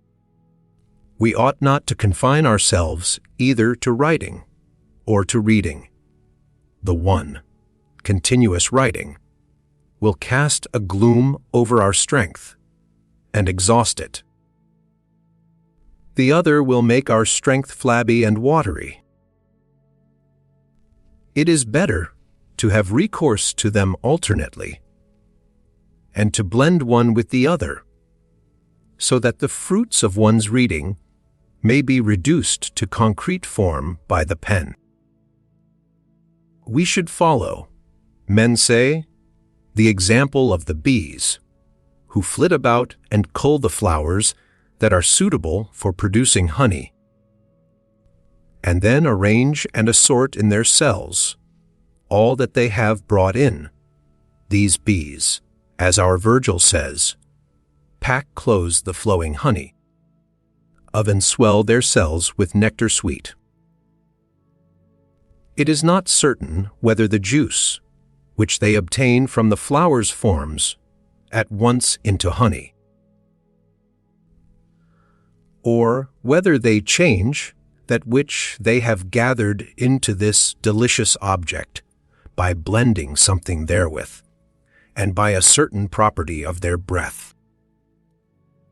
For some authorities believe that bees do not possess the art of making honey, but only of gathering it. And they say that in India honey has been found on the leaves of certain reeds, produced by a dew peculiar to that climate, or by the juice of the reed itself, which has an unusual sweetness and richness. And in our own grasses too, they say, the same quality exists, although less clear and less evident. And a creature born to fulfill such a function could hunt it out and collect it. Certain others maintain that the materials which the bees have culled from the most delicate of blooming and flowering plants is transformed into this peculiar substance by a process of preserving and careful storing away, aided by what might be called fermentation, whereby separate elements are united into one substance. But I must not be led astray into another subject than that which we are discussing. We also, I say, ought to copy these bees and sift whatever we have gathered from a varied course of reading. For such things are better preserved if they are kept separate than by applying the supervising care with which our nature has endowed us. In other words, our natural gifts. We should so blend those several flavors into one delicious compound that, even though it betrays its origin, yet it nevertheless is clearly a different thing from that whence it came. This is what we see nature doing in our own bodies, without any labor on our part. The food we have eaten, as long as it retains its original quality and floats in our stomachs as an undiluted mass, is a burden. But it passes into tissue and blood only when it has been changed from its original form. So it is with the food which nourishes our higher nature. We should see to it that whatever we have absorbed should not be allowed to remain unchanged, or it will be no part of us. We must digest it, otherwise it will merely enter the memory and not the reasoning power. Let us loyally welcome such foods and make them our own, so that something that is one may be formed out of many elements, just as one number is formed of several elements whenever, by our reckoning, lesser sums, each different from the others, are brought together. This is what our mind should do. It should hide away all the materials by which it has been aided, and bring to light only what it has made of them. Even if there shall appear in you a likeness to him, who, by reason of your admiration, has left a deep impress upon you, I would have you resemble him as a child resembles his father, and not as a picture resembles its original, for a picture is a lifeless thing. What? You say, will it not be seen whose style you are imitating, whose method of reasoning, whose pungent sayings? I think that sometimes it is impossible for it to be seen who is being imitated if the copy is a true one. For a true copy stamps its own form upon all the features, which it has drawn from what we may call the original, in such a way that they are combined into a unity. Do you not see how many voices there are in a chorus? Yet out of the many only one voice results. In that chorus one voice takes the tenor, another the bass, another the baritone. There are women, too, as well as men, and the flute is mingled with them. In that chorus the voices of the individual singers are hidden. What we hear is the voices of all together. To be sure, I am referring to the chorus, which the old-time philosophers knew. In our present day exhibitions, we have a larger number of singers than there used to be spectators in the theaters of old. All the aisles are filled with rows of singers.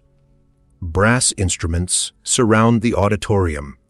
The stage resounds with flutes and instruments of every description. And yet, from the discordant sounds a harmony is produced. I would have my mind of such a quality as this. It should be equipped with many arts, many precepts, and patterns of conduct taken from many epochs of history. But all should blend harmoniously into one. How, you ask, can this be accomplished? By constant effort, and by doing nothing without the approval of reason. And if you are willing to hear her voice, she will say to you, abandon those pursuits which heretofore have caused you to run hither and thither. Abandon riches, which are either a danger or a burden to the possessor. Abandon the pleasures of the body and of the mind. They only soften and weaken you. Abandon your quest for office. It is a swollen, idle, and empty thing, a thing that has no goal, as anxious to see no one outstrip it as to see no one at its heels. It is afflicted with envy, and in truth with a twofold envy.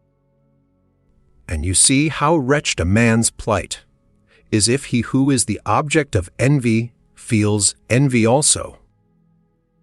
Do you behold yonder homes of the great, yonder thresholds uproarious, with the brawling of those who would pay their respects? They have many an insult for you, as you enter the door, and still more after you have entered. Pass by the steps that mount to rich men's houses, and the porches rendered hazardous by the huge throng, for there you will be standing, not merely on the edge of a precipice, but also on slippery ground. Instead of this, direct your course hither to wisdom, and seek her ways, which are ways of surpassing peace and plenty.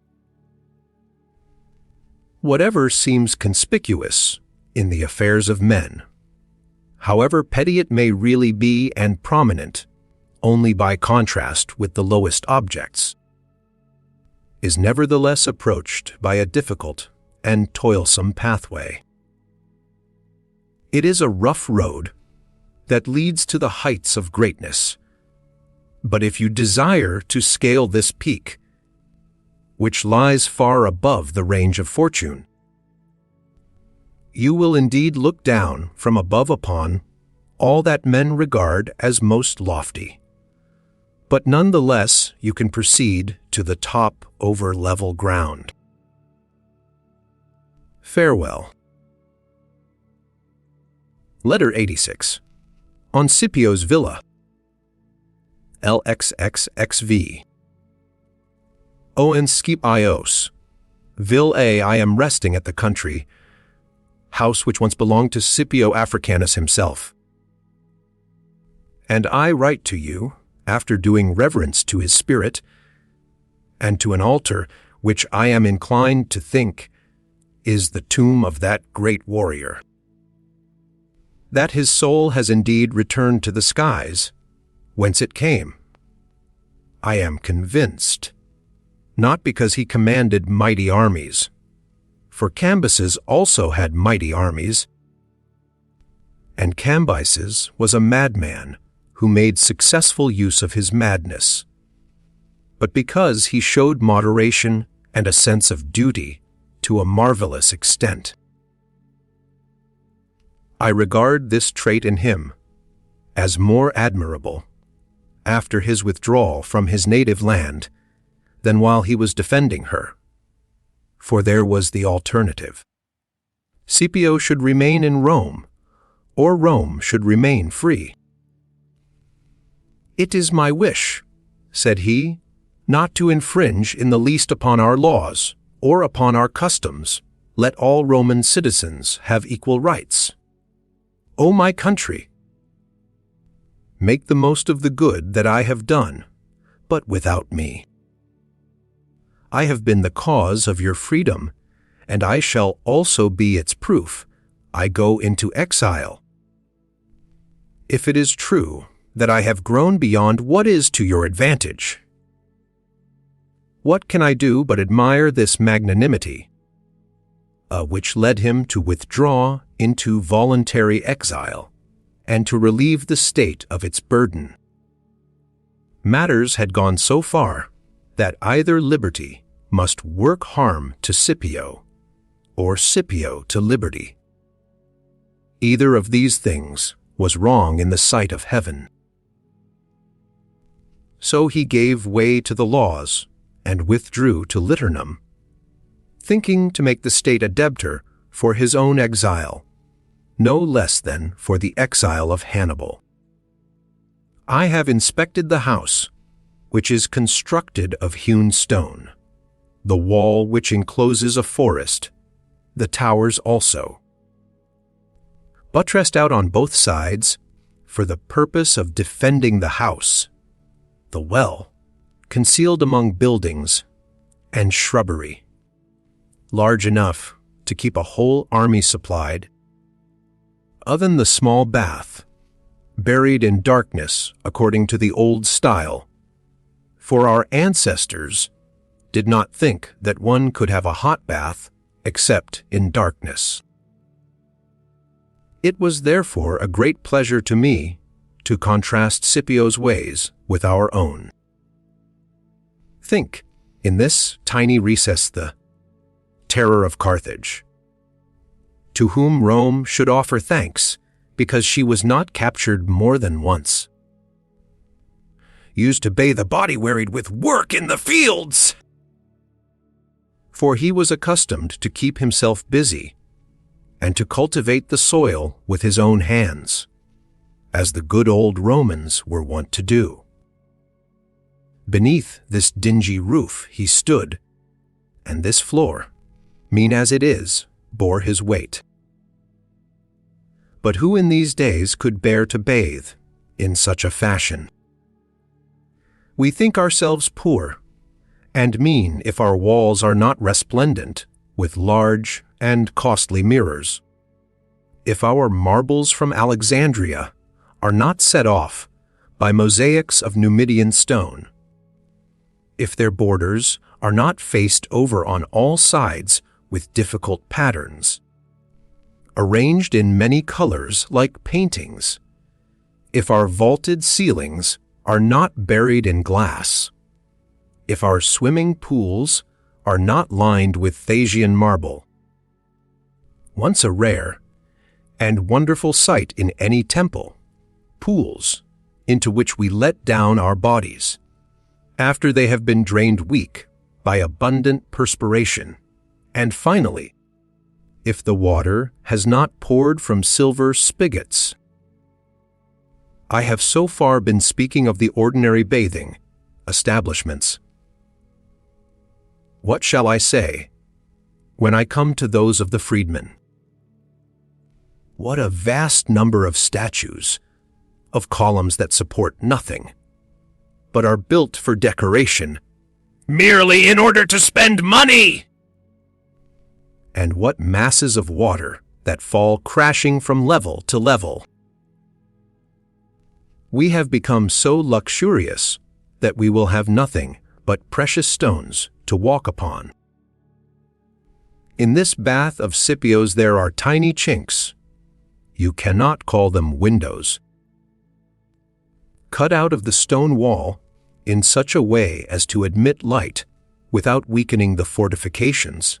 Nowadays, however, people regard baths as fit only for moths, if they have not been so arranged that they receive the sun all day, long through the widest of windows. If men cannot bathe, and get a coat of tan at the same time, and if they cannot look out from their bath, tubs over stretches of land and sea, so it goes. The establishments which had drawn crowds, and had won admiration, when they were first opened are avoided, and put back in the category of venerable antiques, as soon as luxury has worked out some new device to her own ultimate undoing. In the early days, however, there were few baths, and they were not fitted out with any display. For why should men elaborately fit out that which costs a penny only, and was invented for use, not merely for delight? The bathers of those days did not have water poured over them, nor did it always run fresh, as if from a hot spring. And they did not believe that it mattered at all how perfectly pure was the water into which they were to leave their dirt. Ye gods, what a pleasure it is to enter that dark bath, covered with a common sort of roof, knowing that therein your hero Cato, as a dial, or Fabius Maximus, or one of the Cornelii, has warmed the water with his own hands.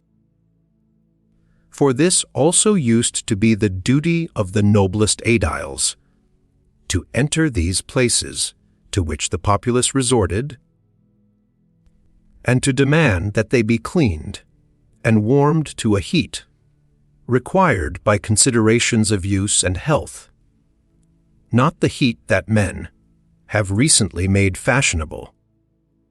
As great as a conflagration, so much so, indeed, that a slave condemned for some criminal offense now ought to be bathed alive! It seems to me that nowadays there is no difference between the bath is on fire and the bath is warm. How some persons nowadays condemn Scipio as a boor, because he did not let daylight into his perspiring room through wide windows, or because he did not roast in the strong sunlight and dawdle about, until he could stew in the hot water! Poor fool, they say, he did not know how to live. He did not bathe in filtered water. It was often turbid, and after heavy rains almost muddy. But it did not matter much to Scipio if he had to bathe in that way. He went there to wash off sweat, not ointment. And how do you suppose certain persons will answer me? They will say, I don't envy Scipio. That was truly an exile's life, to put up with baths like those! Friend, if you were wiser, you would know that Scipio did not bathe every day. It is stated by those who have reported to us the old, time ways of Rome, that the Romans washed only their arms and legs daily, because those were the members which gathered dirt in their daily toil, and bathed all over only once a week. Here someone will retort, Yes, pretty dirty fellows they evidently were. How they must have smelled! but they smelled of the camp, the farm, and heroism. Now that spick and span bathing establishments have been devised, men are really fuller than of yore. What says Horatius Flaccus when he wishes to describe a scoundrel, one who is notorious for his extreme luxury? He says, Buxillus smells of perfume. Show me a Buxillus in these days. His smell would be the veritable goat. Smell. He would take the place of the Gorgonius with whom Horace in the same passage contrasted him. It is nowadays not enough to use ointment unless you put on a fresh coat 2 or 3 times a day to keep it from evaporating on the body. But why should a man boast of this perfume as if it were his own? If what I am saying shall seem to you too pessimistic, charge it up against Scipio's country, house, where I have learned a lesson from Aegialus, a most careful householder, and now the owner of this estate. He taught me that a tree can be transplanted, no matter how far gone in years. We old men must learn this precept, for there is none of us who is not planting an olive yard for his successor. I have seen them bearing fruit in due season, after 3 or 4 years of unproductiveness. And you too shall be shaded by the tree which is slow to grow, but bringeth shade to cheer your grandsons in the far-off years, as our poet Virgil says. Virgil sought, however, not what was nearest to the truth, but what was most appropriate, and aimed, not to teach the farmer, but to please the reader. For example, omitting all other errors of his, I will quote the passage in which it was incumbent upon me to detect a fault. In spring sow beans then, too. O clover plant, thou'rt welcomed by the crumbling furrows, and the millet calls for yearly care. You may judge by the following incident whether those plants should be set out at the same time, or whether both should be sowed in the spring. It is June at the present writing, and we are well on towards July, and I have seen on this very day farmers harvesting beans and sowing millet. But to return to our olive yard again, I saw it planted in 2 ways.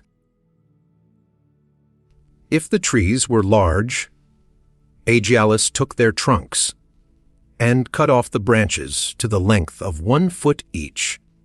He then transplanted along with the ball. After cutting off the roots, leaving only the thick part from which the roots hang, he smeared this with manure and inserted it in the hole, not only heaping up the earth about it, but stamping and pressing it down. There is nothing, he says, more effective than this packing process. In other words, it keeps out the cold and the wind. Besides, the trunk is not shaken so much, and for this reason the packing makes it possible for the young roots to come out and get a hold in the soil. These are of necessity still soft. They have but a slight hold, and a very little shaking uproots them. This ball, moreover, Aegialus lops clean before he covers it up, for he maintains that new roots spring from all the parts which have been shorn. Moreover, The trunk itself should not stand more than 3 or 4 feet out of the ground. For there will thus be at once a thick growth from the bottom, nor will there be a large stump, all dry and withered, as is the case with old olive yards. The second way of setting them out was the following. He set out in similar fashion branches that were strong and of soft bark, as those of young saplings are wont to be. These grow a little more slowly, but since they spring from what is practically a cutting, there is no roughness or ugliness in them. This too I have seen recently. An aged vine transplanted from its own plantation. In this case, the fibers also should be gathered together, if possible, and then you should cover up the vine, stem more generously, so that roots may spring up even from the stalk. I have seen such plantings made not only in February, but at the very end of March. The plants take hold of and embrace alien elms, but all trees, he declares, which are, so to speak, thick-stemmed, should be assisted with tank water. If we have this help, we are our own rain makers. I do not intend to tell you any more of these precepts, lest, as Aegialus did with me, I may be training you up to be my competitor. Farewell. Letter 91. On the lesson to be drawn from the burning of Lyons. Owen, T-H-E, lesson. T-O-B-E, D-R-A-W-F-R-O-M. T-Chi, B-U-R-N-M-G-O-F-L Wayons, our friend Liberalis, is now downcast, for he has just heard of the fire which has wiped out the colony of Lyons. Such a calamity might upset anyone at all, not to speak of a man who dearly loves his country.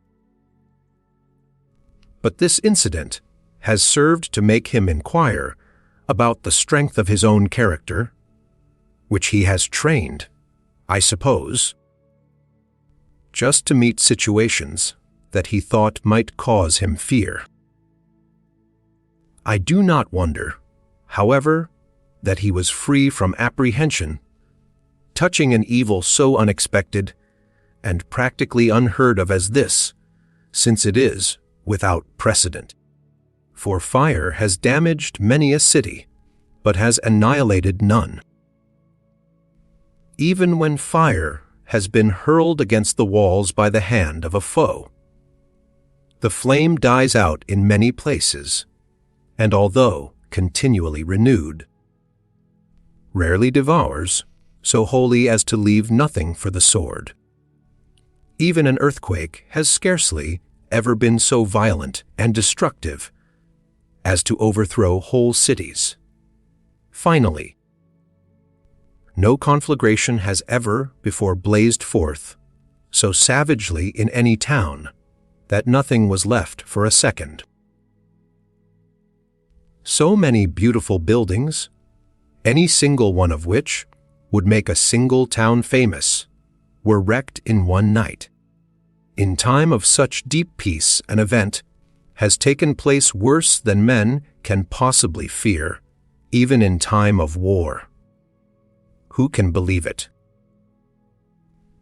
When weapons are everywhere at rest, and when peace prevails throughout the world, Lyons, the pride of Gaul, is missing. Fortune has usually allowed all men, when she has assailed them collectively, to have a foreboding of that which they were destined to suffer. Every great creation has had granted to it a period of reprieve before its fall, but in this case, only a single night elapsed between the city at its greatest and the city non-existent. In short, it takes me longer to tell you it has perished than it took for the city to perish.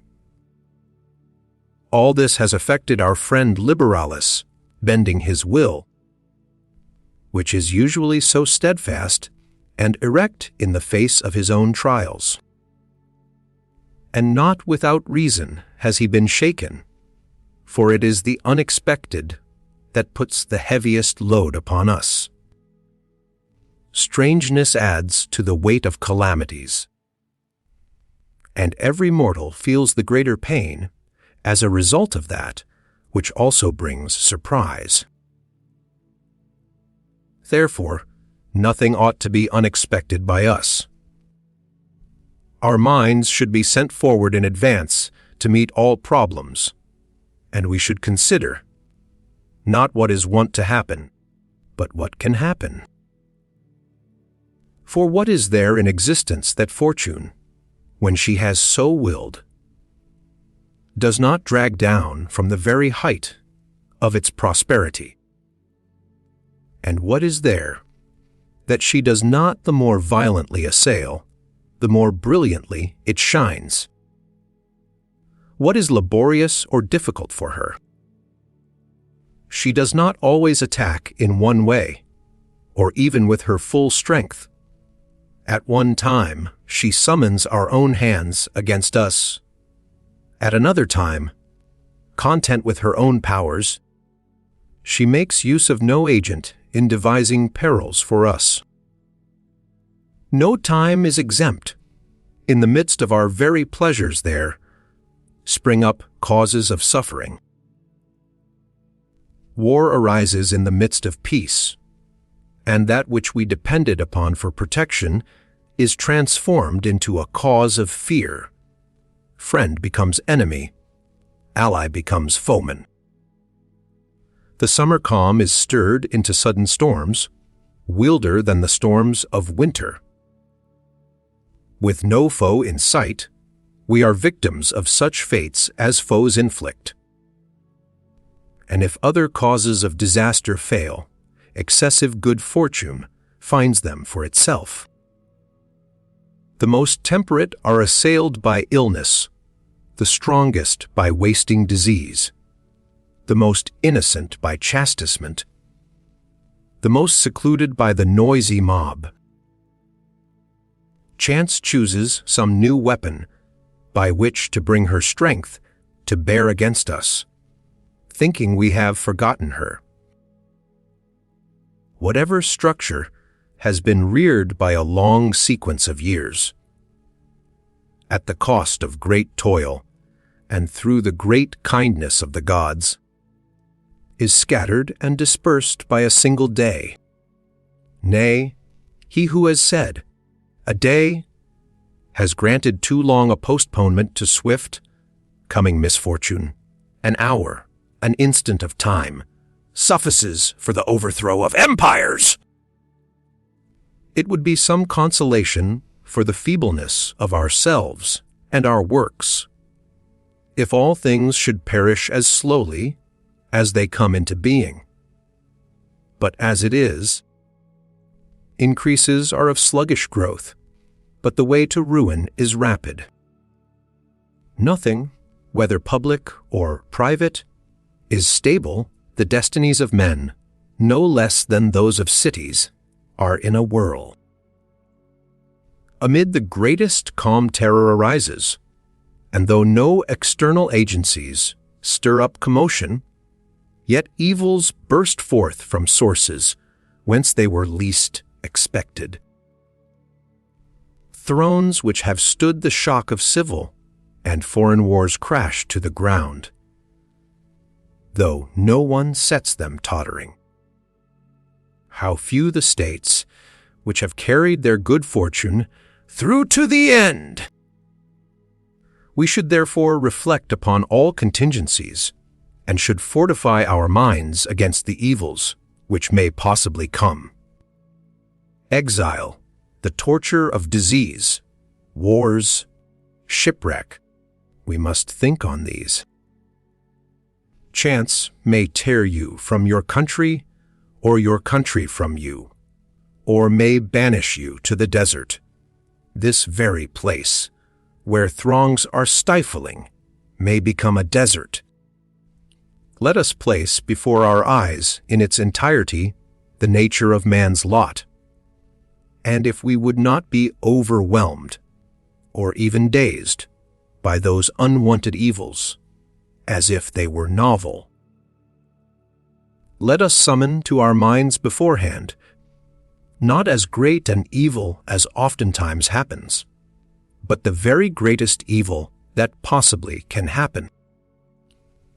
We must reflect upon fortune fully and completely. How often have cities in Asia, how often in Achaia, been laid low by a single shock of earthquake? How many towns in Syria, how many in Macedonia, have been swallowed up? How often has this kind of devastation laid Cyprus in ruins? How often has Paphos collapsed? Not infrequently are tidings brought to us of the utter destruction of entire cities.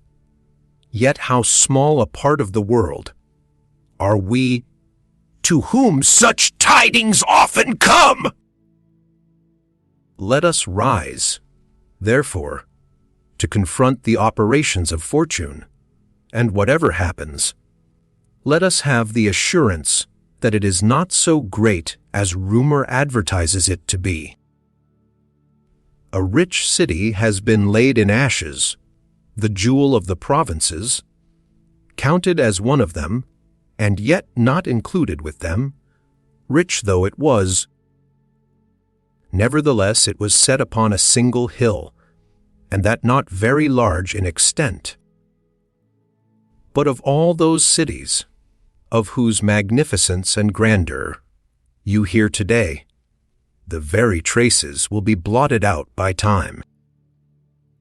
Do you not see how, in Achaia, the foundations of the most famous cities have already crumbled to nothing, so that no trace is left to show that they ever even existed? Not only does that which has been made with hands totter to the ground, not only is that which has been set in place by man's art and man's efforts overthrown by the passing days. Nay, the peaks of mountains dissolve. Whole tracts have settled, and places which once stood far from the sight of the sea are now covered by the waves. The mighty power of fires has eaten away the hills, through whose sides they used to glow, and has leveled to the ground peaks which were once most lofty, the sailor's solace and his beacon. The works of nature herself are harassed, hence we ought to bear with untroubled minds the destruction of cities. They stand but to fall. This doom awaits them, one and all. It may be that some internal force, and blasts of violence, which are tremendous because their way is blocked, will throw off the weight which holds them down, or that a whirlpool of raging currents, mightier, because they are hidden in the bosom of the earth, will break through that which resists its power, or that the vehemence of flames will burst asunder the framework of the earth's crust, or that time, from which nothing is safe, will reduce them little by little, or that a pestilential climate will drive their inhabitants away, and the mold will corrode their deserted walls. It would be tedious to recount all the ways by which fate may come. But this one thing I know: all the works of mortal man have been doomed to mortality. And in the midst of things which have been destined to die, we live! Hence it is thoughts like these, and of this kind, which I am offering as consolation to our friend Liberalis, who burns with a love for his country that is beyond belief. Perhaps its destruction has been brought about only that it may be raised up again to a better destiny. Oftentimes a reverse has but made room for more prosperous fortune. Many structures have fallen only to rise to a greater height. Timagenes, who had a grudge against Rome and her prosperity, used to say that the only reason he was grieved when conflagrations occurred in Rome was his knowledge that better buildings would arise than those which had gone down in the flames. And probably in this city of Lyons, too, all its citizens will earnestly strive that everything shall be rebuilt better in size and security than what they have lost. May it be built to endure, and under happier auspices, For a longer existence. This is indeed but the 100th year since this colony was founded, not the limit even of a man's lifetime. Led forth by Plancus, the natural advantages of its site have caused it to wax strong and reach the numbers which it contains to-day. And yet how many calamities of the greatest severity has it endured within the space Of an old man's life. Therefore, let the mind be disciplined to understand, and to endure its own lot, and let it have the knowledge that there is nothing which fortune does not dare, that she has the same jurisdiction over empires as over emperors, the same power over cities as over the citizens who dwell therein. We must not cry out at any of these calamities. Into such a world have we entered, and under such laws do we live. If you like it, obey; if not, depart whithersoever you wish. Cry out in anger if any unfair measures are taken with reference to you individually. But if this inevitable law is binding upon the highest and the lowest alike, be reconciled to fate, by which all things are dissolved. You should not estimate our worth by our funeral mounds, or by these monuments of unequal size which line the road. Their ashes level all men. We are unequal at birth, but are equal in death. What I say about cities, I say also about their inhabitants. Ardea was captured as well as Rome.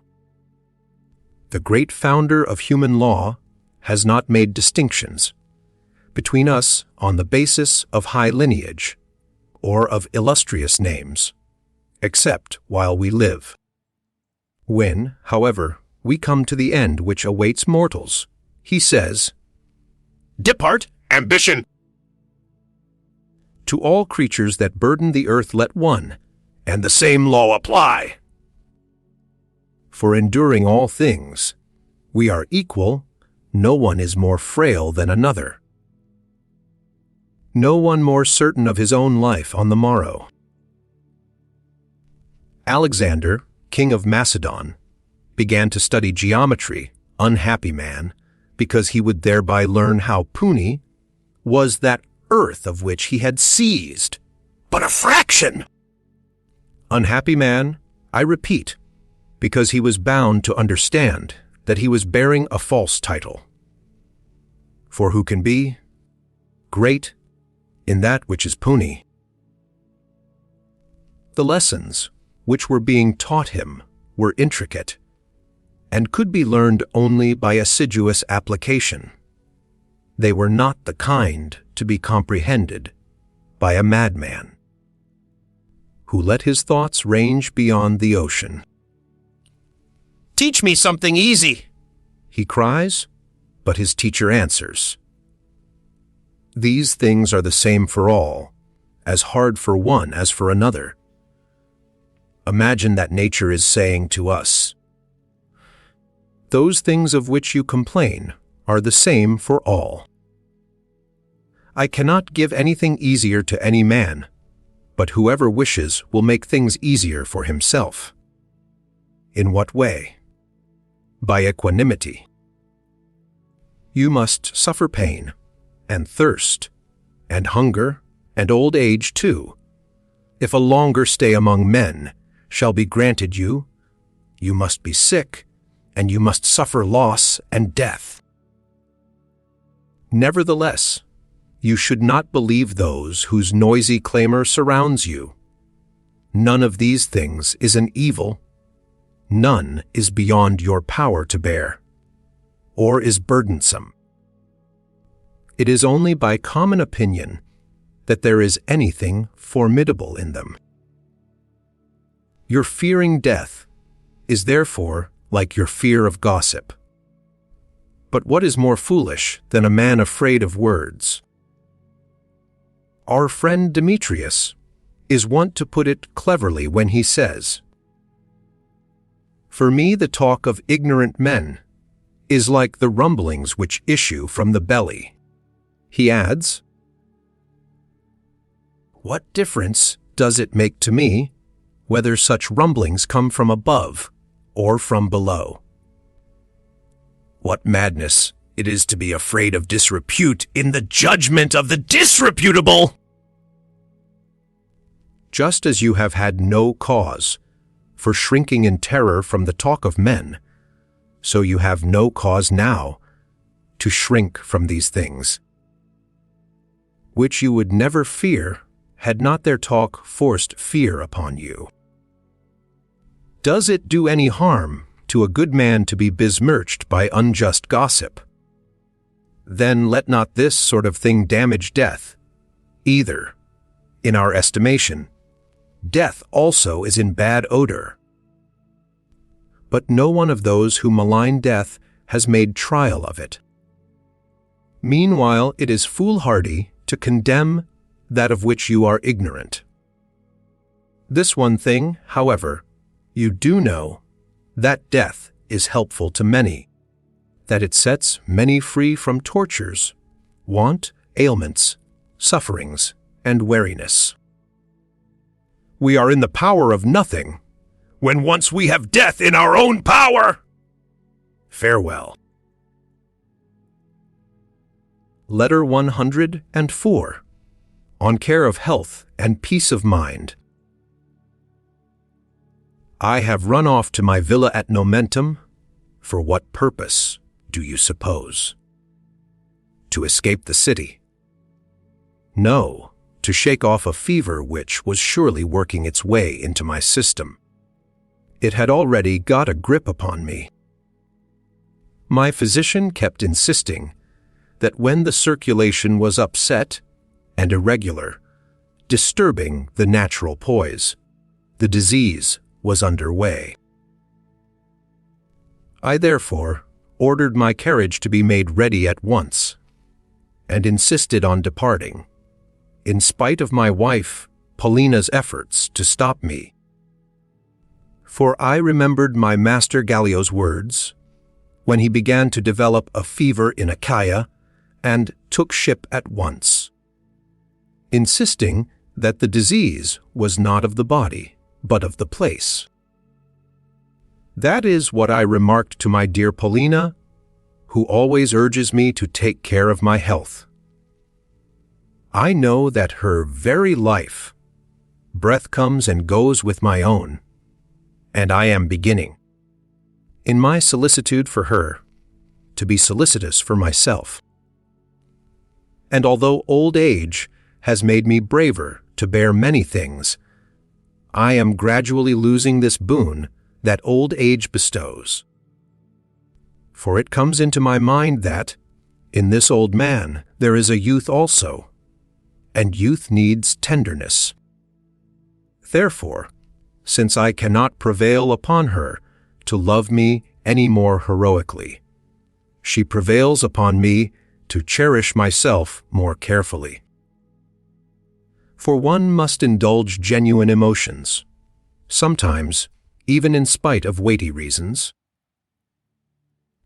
The breath of life must be called back and kept at our very lips, even at the price of great suffering, for the sake of those whom we hold dear. Because the good man should not live as long as it pleases him, but as long as he ought. He who does not value his wife or his friend highly enough to linger longer in life, he who obstinately persists in dying, is a voluptuary. The soul should also enforce this command upon itself whenever the needs of one's relatives require. It should pause and humor those near and dear, not only when it desires, but even when it has begun to die.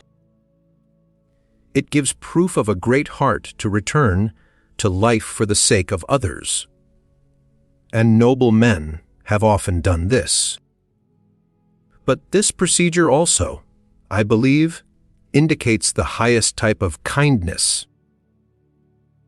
That although the greatest advantage of old age is the opportunity to be more negligent regarding self-preservation and to use life more adventurously, one should watch over one's old age with still greater care if one knows that such action is pleasing, useful, or desirable in the eyes of a person whom one holds dear. This is also a source of no mean joy and profit. For what is sweeter than to be so valued by one's wife that one becomes more valuable to oneself for this reason?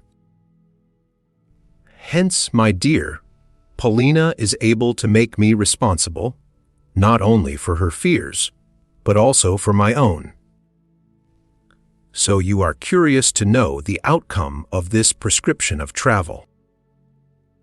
As soon as I escaped from the oppressive atmosphere of the city, and from that awful odor of reeking kitchens, which, when in use, pour forth a ruinous mess of steam and soot, I perceived at once that my health was mending.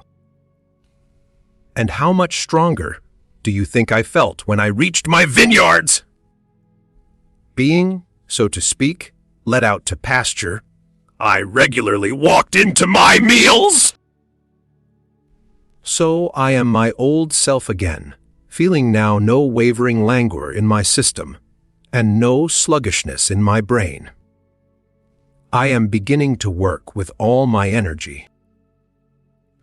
But the mere place avails little for this purpose, unless the mind is fully master of itself, and can, at its pleasure, find seclusion even in the midst of business. The man, however, who is always selecting resorts and hunting for leisure, will find something to distract his mind in every place. Socrates is reported to have replied, when a certain person complained of having received no benefit from his travels, It serves you right. You traveled in your own company. Oh, what a blessing it would be for some men to wander away from themselves! As it is, they cause themselves vexation, worry, demoralization, and fear. What profit is there in crossing the sea and in going from one city to another? If you would escape your troubles, you need not another place, but another personality. Perhaps you have reached Athens, or perhaps Rhodes. Choose any state you fancy. How does it matter what its character may be? You will be bringing to it your own. Suppose that you hold wealth to be a good poverty, will then distress you, and, which is most pitiable, it will be an imaginary poverty.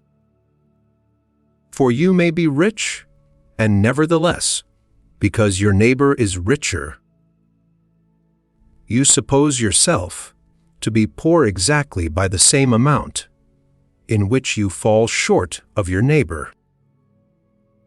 You may deem official position a good, you will be vexed at another's appointment, or appointment to the consulship. You will be jealous whenever you see a name several times in the state records. Your ambition will be so frenzied that you will regard yourself last in the race, if there is anyone in front of you. Or you may rate death as the worst of evils, although there is really no evil therein except that which precedes death's coming, fear. You will be frightened out of your wits, not only by real, but by fancied dangers, and will be tossed forever on the sea of illusion.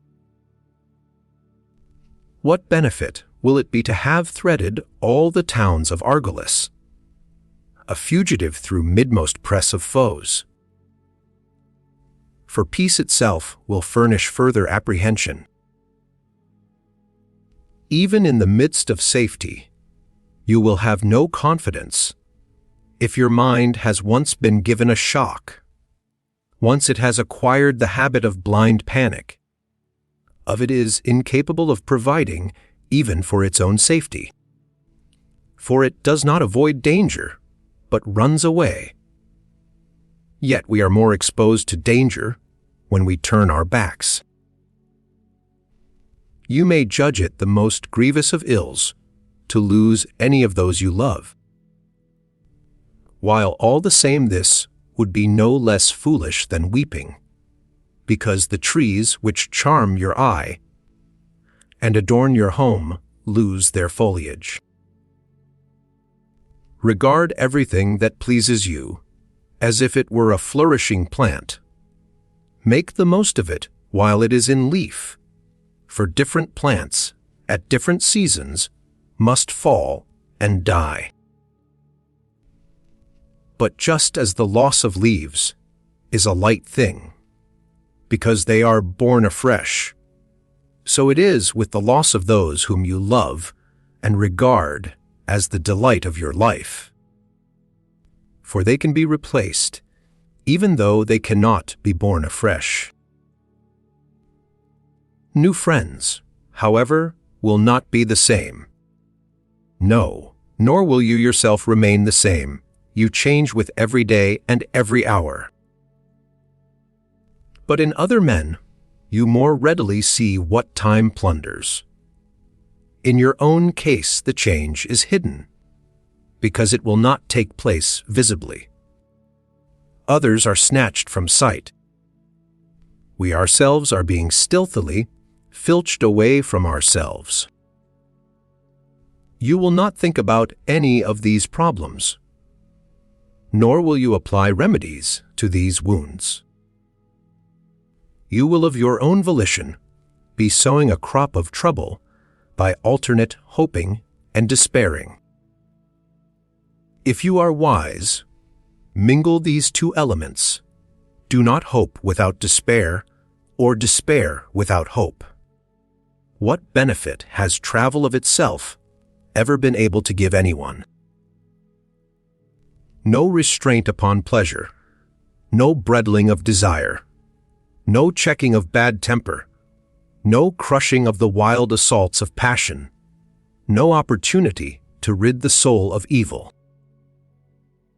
Traveling cannot give us judgment or shake off our errors. It merely holds our attention for a moment by a certain novelty, as children pause to wonder at something unfamiliar. Besides, it irritates us through the wavering of a mind which is suffering from an acute attack of sickness. The very motion makes it more fitful and nervous. Hence the spots we had sought most eagerly we quit still more eagerly, like birds that flit, and are off as soon as they have alighted.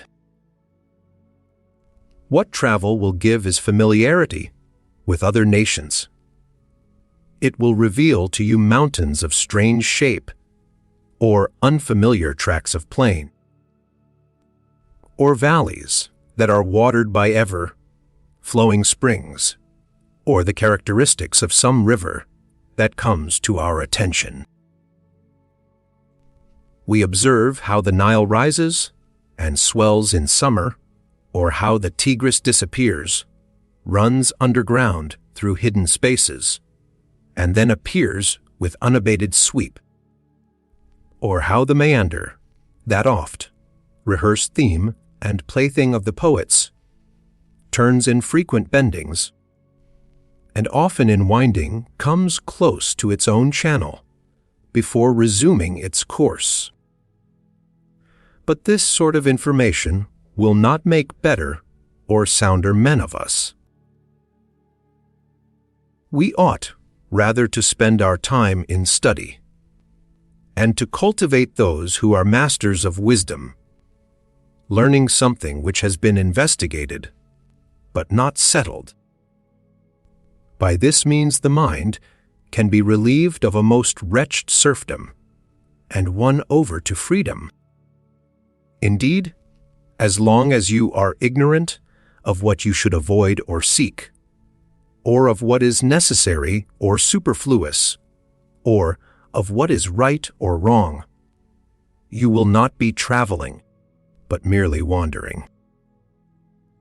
There will be no benefit to you in this hurrying to and fro, for you are traveling with your emotions, and are followed by your afflictions. Would that they were indeed following you! In that case, they would be farther away. As it is, you are carrying and not leading them. Hence they press about you on all sides, continually chafing and annoying you. It is medicine, not scenery, for which the sick man must go searching. Suppose that someone has broken a leg or dislocated a joint.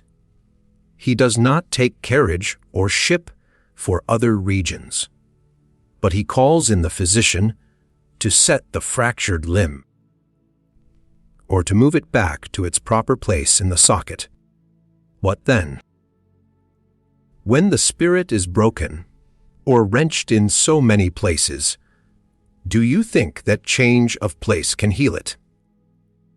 The complaint is too deep, seated to be cured by a journey. A travel does not make a physician or an orator. No art is acquired by merely living in a certain place.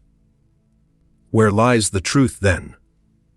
Can wisdom, the greatest of all the arts, be picked up on a journey? I assure you, travel as far as you like.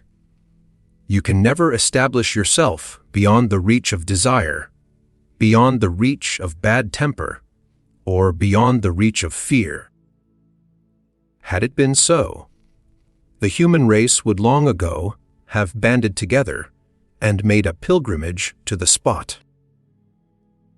Such ills, as long as you carry with you their causes, will load you down and worry you to skin and bone in your wanderings over land and sea. Do you wonder that it is of no use to run away from them? That from which you are running is within you. Accordingly, reform your own self, get the burden off your own shoulders, and keep within safe limits the cravings which ought to be removed. Wipe out from your soul all trace of sin. If you would enjoy your travels, make healthy the companion of your travels. As long as this companion is avaricious and mean, greed will stick to you, and while you consort with an overbearing man, you're puffed. Up ways, will also stick close. Live with a hangman, and you will never be rid of your cruelty. If an adulterer be your club mate, he will kindle the baser passions. If you would be stripped of your faults, leave far behind you the patterns of the faults. The miser, the swindler, the bully, the cheat, who will do you much harm merely by being near you, are within you. Change therefore to better associations. Live with the Catos, with Laelius, with Tubero. Or, if you enjoy living with Greeks also, spend your time with Socrates, and with Zeno the former. Will show you how to die, if it be necessary. The latter how to die before it is necessary.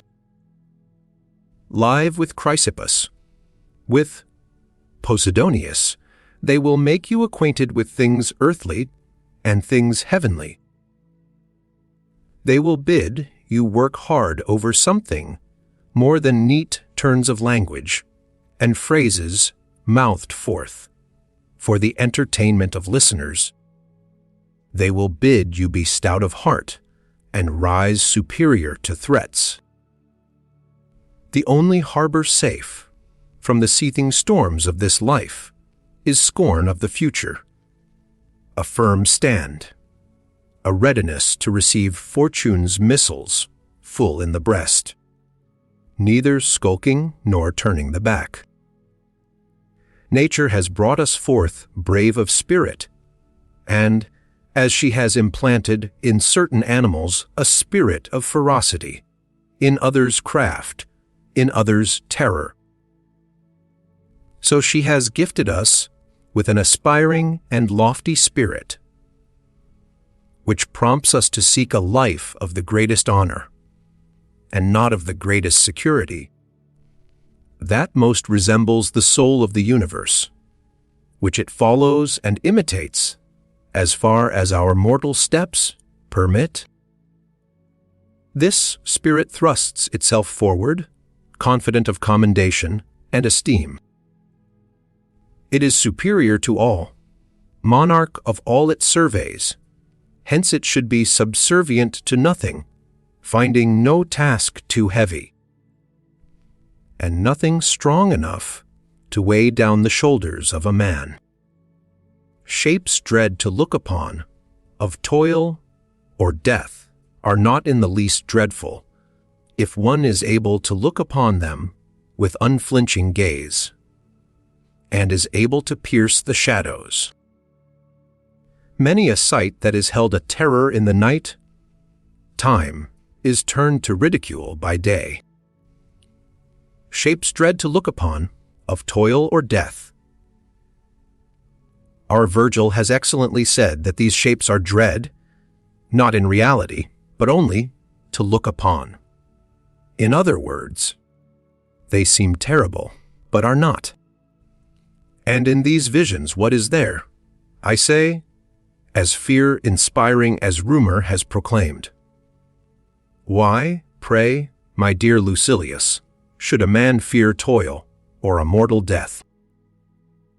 Countless cases occur to my mind of men who think that what they themselves are unable to do is impossible, who maintain that we utter words which are too big for man's nature to carry out. But how much more highly do I think of these men? They can do these things, but decline to do them. To whom that ever tried have these tasks proved false? To what man did they not seem easier in the doing? Our lack of confidence is not the result of difficulty. The difficulty comes from our lack of confidence. If, however, you desire a pattern, take Socrates, a long-suffering old man, who was tossed amid every hardship and yet was unconquered both by poverty, which his troubles at home made more burdensome, and by toil, including the drudgery of military service. He was much tried at home, whether we think of his wife, a woman of rough manners and shrewish tongue, or of the children whose intractability showed them to be more like their mother than their father. And if you consider the facts, he lived either in time of war, or under tyrants, or under a democracy, which is more cruel than wars and tyrants. The war lasted for 27 years. Then the state became the victim of the 30 tyrants, of whom many were his personal enemies. At the last came that climax of condemnation. Under the gravest of charges, they accused him of disturbing the state religion and corrupting the youth. For they declared that he had influenced the youth to defy the gods, to defy the council, and to defy the state in general. Next came the prison and the cup of poison. But all these measures changed the soul of Socrates so little that they did not even change his features. What wonderful and rare distinction! He maintained this attitude up to the very end, and no man ever saw Socrates too much elated or too much depressed. Amid all the disturbance of fortune, he was undisturbed. Do you desire another case? Take that of the younger Marcus Cato, with whom fortune dealt in a more hostile and more persistent fashion. But he withstood her on all occasions, and in his last moments, at the point of death, showed that a brave man can live in spite of fortune, can die in spite of her. His whole life was passed either in civil warfare or under a political regime which was soon to breed civil war. And you may say that he, just as much as Socrates, declared allegiance to liberty in the midst of slavery, unless perchance you think that Pompey, Caesar, and Crassus were the allies of liberty. No one ever saw Cato change, no matter how often the state changed.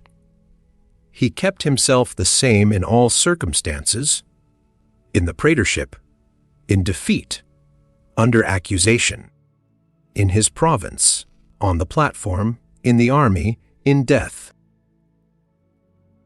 Furthermore, when the Republic was in a crisis of terror, when Caesar was on one side with 10 embattled legions at his call, aided by so many foreign nations, and when Pompey was on the other, satisfied to stand alone against all comers, and when the citizens were leaning towards either Caesar or Pompey, Cato alone established a definite party for the Republic.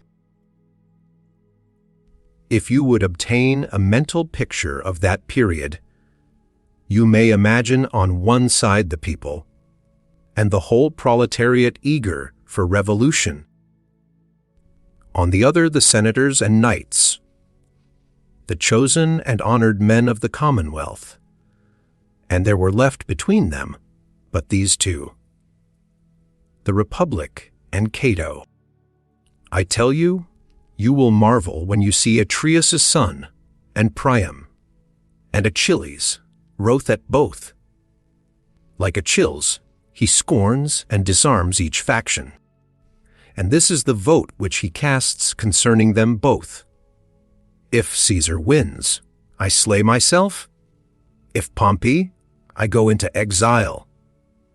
What was there for a man to fear who, whether in defeat or in victory, had assigned to himself a doom which might have been assigned to him by his enemies in their utmost rage?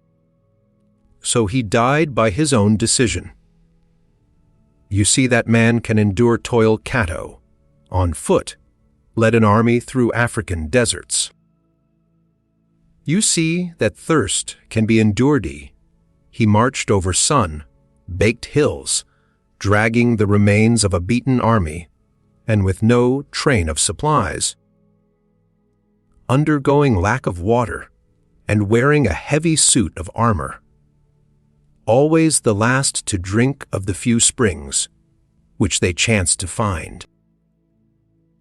You see that honor, and dishonor too, can be despised, for they report that on the very day when Cato was defeated at the elections, he played a game of ball.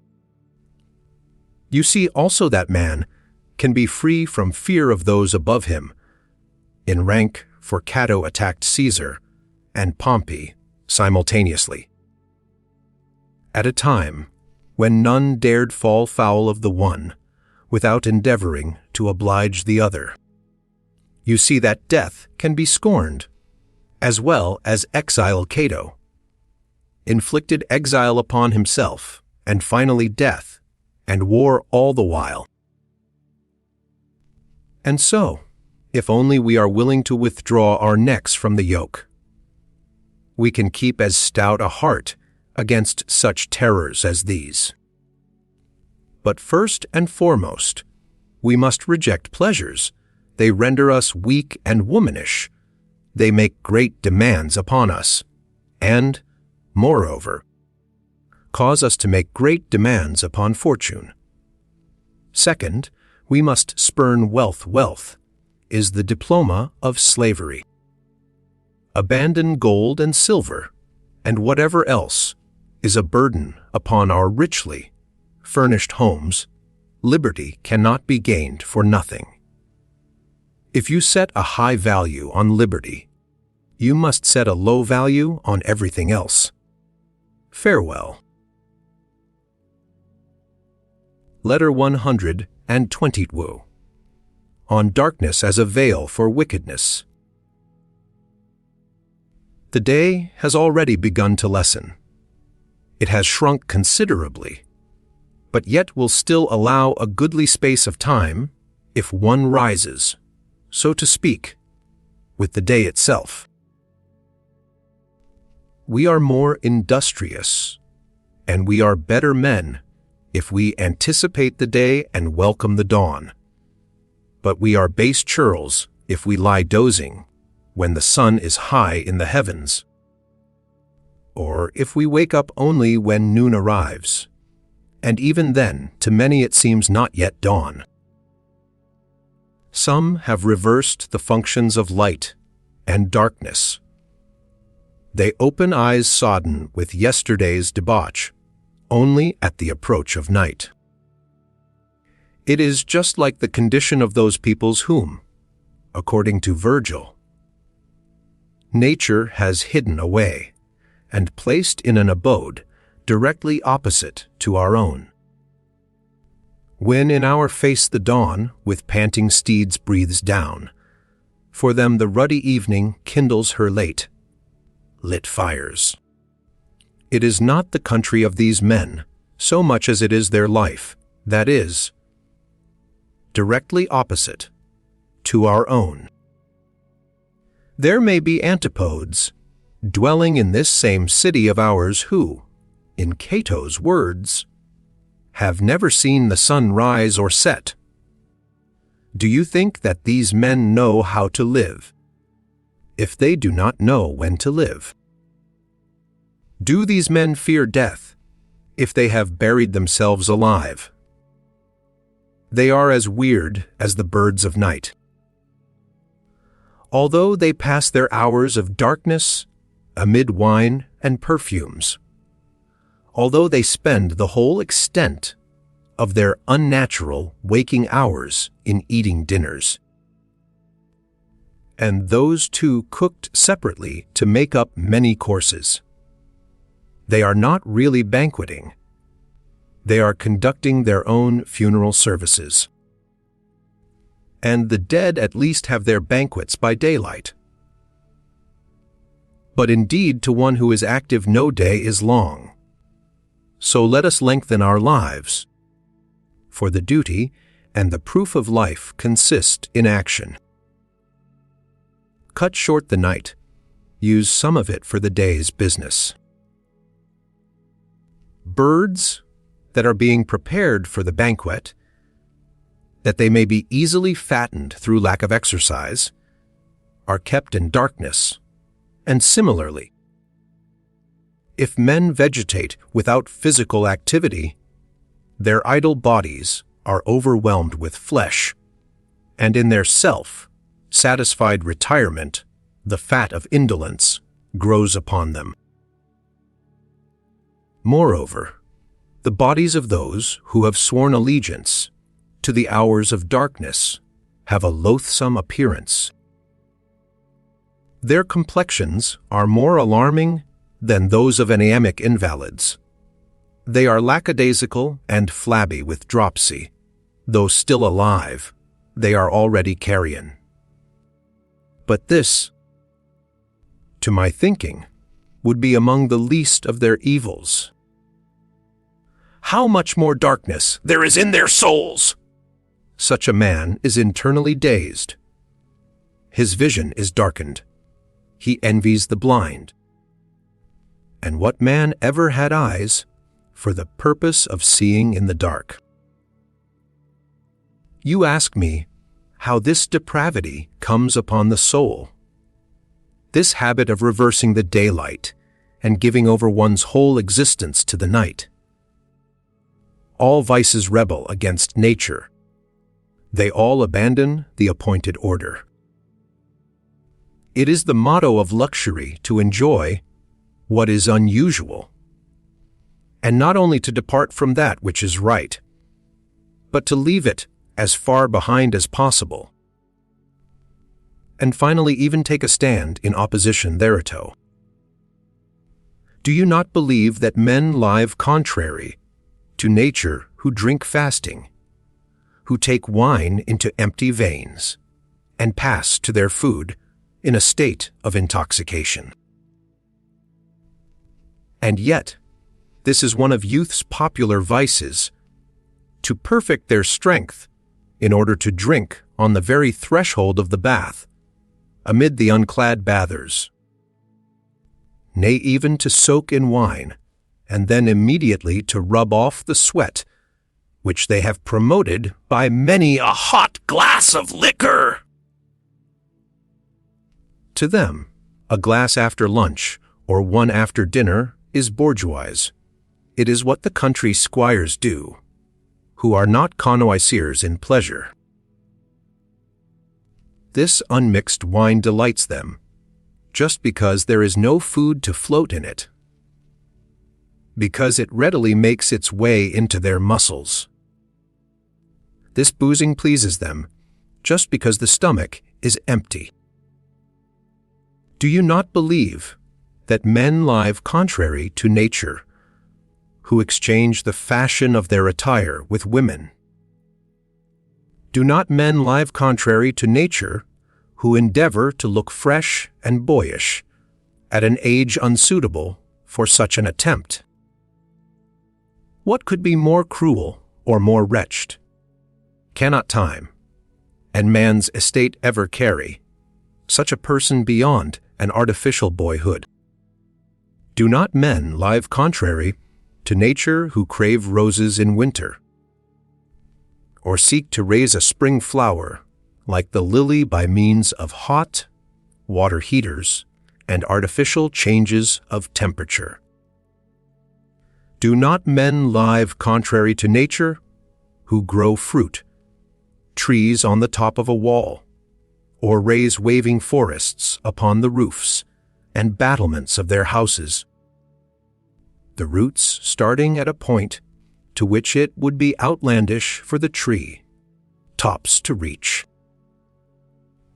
Do not men live contrary to nature who lay the foundations of bathrooms in the sea and do not imagine that they can enjoy their swim unless the heated pool is lashed as with the waves of a storm? When men have begun to desire all things in opposition to the ways of nature, they end by entirely abandoning the ways of nature. They cry, "It is daytime. Let us go to sleep." It is the time when men rest ye, now for exercise, now for our drive, Now for our lunch. lo, the dawn approaches. It is dinner time. We should not do as mankind do. It is low and mean to live in the usual and conventional way. Let us abandon the ordinary sort of day. Let us have a morning that is a special feature of ours, peculiar to ourselves. Such men are, in my opinion, as good as dead. Are they not all but present at a funeral, and before their time too, when they live amid torches and tapers? I remember that this sort of life was very fashionable at one time among such men as Lucilius Buddha, a person of praetorian rank, who ran through a tremendous estate and on confessing his bankruptcy to Tiberius, received the answer, You have waked up too late. Julius Montanus was once reading a poem aloud. He was a middling good poet, noted for his friendship with Tiberius, as well as his fall from favor. He always used to fill his poems with a generous sprinkling of sunrises and sunsets. Hence, when a certain person was complaining that Montanus had read all day long, and declared that no man should attend any of his readings, Natapinarius remarked, I couldn't make a fairer bargain than this. I am ready to listen to him from sunrise to sunset. Montanus was reading, and had reached the words, Begins the bright morning, to spread forth his flames clear, burning. The red dawn scatters its light, and the sad-eyed swallow returns to her nestlings, bringing the chatterer's food, and with sweet bill sharing and serving. Then Varus, a Roman knight, the hanger on of Marcus Vinicius, and a sponger at elegant dinners, which he earned by his degenerate wit, shouted, Bedtime for Buddha. And later, when Montanus declaimed low, Now the shepherds have folded their flocks, and the slow, moving darkness gins to spread silence o'er lands that are drowsily lulled into slumber.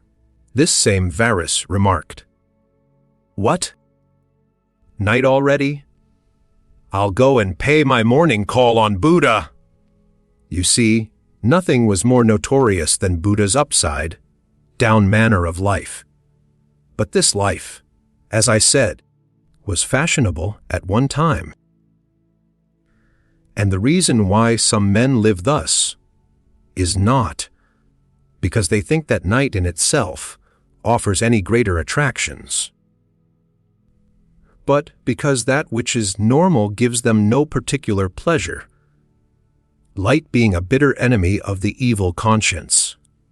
And when one craves or scorns all things in proportion, as they have cost one much or little, illumination for which one does not pay is an object of contempt. Moreover, the luxurious person wishes to be an object of gossip his whole life. If people are silent about him, he thinks that he is wasting his time. Hence he is uncomfortable whenever any of his actions escape notoriety. Many men eat up their property, and many men keep mistresses. If you would win a reputation among such persons, you must make your program not only one of luxury, but one of notoriety. For in such a busy community wickedness does not discover the ordinary sort of scandal. I heard Pedo Albinovanus, that most attractive story teller, speaking of his residence above the town, house of Sextus Papinius. Papinius belonged to the tribe of those who shun the light. About 9 o'clock at night, I hear the sound of whips. I ask what is going on, and they tell me that Papinius is going over his accounts. About 12 there is a strenuous shouting. I ask what the matter is, and they say he is exercising his voice. About 2 a.m. I ask the significance of the sound of wheels. They tell me that he is off for a drive. And at dawn there is a tremendous flurry, calling of slaves and butlers, and pandemonium among the cooks. I ask the meaning of this also, and they tell me that he has called for his cordial and his appetizer after leaving the bath. His dinner, said Pedo, never went beyond the day, for he lived very sparingly. He was lavish with nothing but the night. Accordingly, if you believe those who call him tight-fisted and mean, you will call him also a slave of the lamp. You should not be surprised at finding so many special manifestations of the vices, for vices vary, and there are countless phases of them, nor can all their various kinds be classified. The method of maintaining righteousness is simple.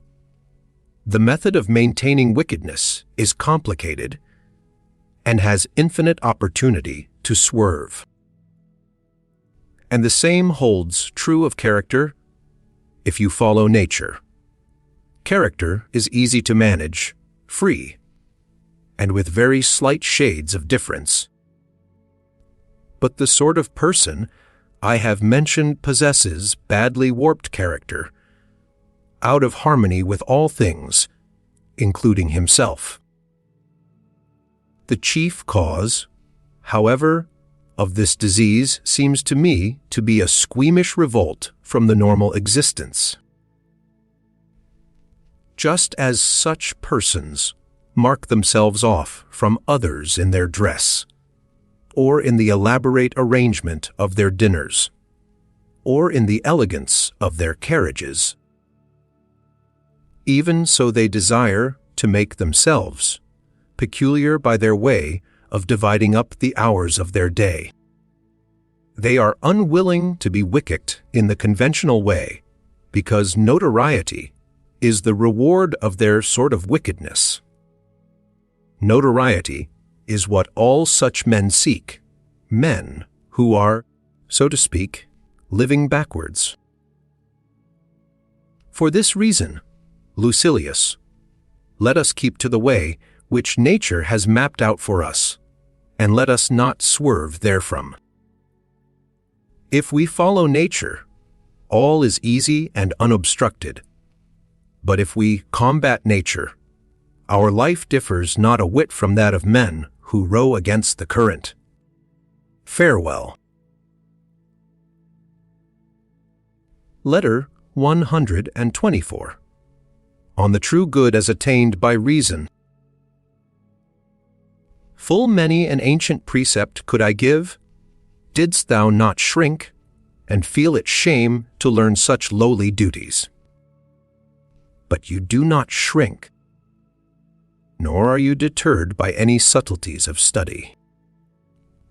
For your cultivated mind is not wont to investigate such important subjects in a free and easy manner. I approve your method in that you make everything count towards a certain degree of progress, and in that you are disgruntled only when nothing can be accomplished by the greatest degree of subtlety. And I shall take pains to show that this is the case now also. Our question is, whether the good is grasped by the senses or by the understanding. And the corollary thereto is that it does not exist in dumb animals or little children. Those who rate pleasure as the supreme ideal hold that the good is a matter of the senses. But we Stoics maintain that it is a matter of the understanding, and we assign it to the mind. If the senses were to pass judgment on what is good, we should never reject any pleasure. For there is no pleasure that does not attract, no pleasure that does not please. Conversely, we should undergo no pain voluntarily, for there is no pain that does not clash with the senses. Besides, those who are too fond of pleasure, and those who fear pain to the greatest degree, would in that case not deserve reproof. But we condemn men who are slaves to their appetites and their lusts, and we scorn men who, through fear of pain, will dare no manly deed. But what wrong could such men be committing if they looked merely to the senses as arbiters of good and evil? For it is to the senses that you and yours have entrusted the test of things to be sought and things to be avoided.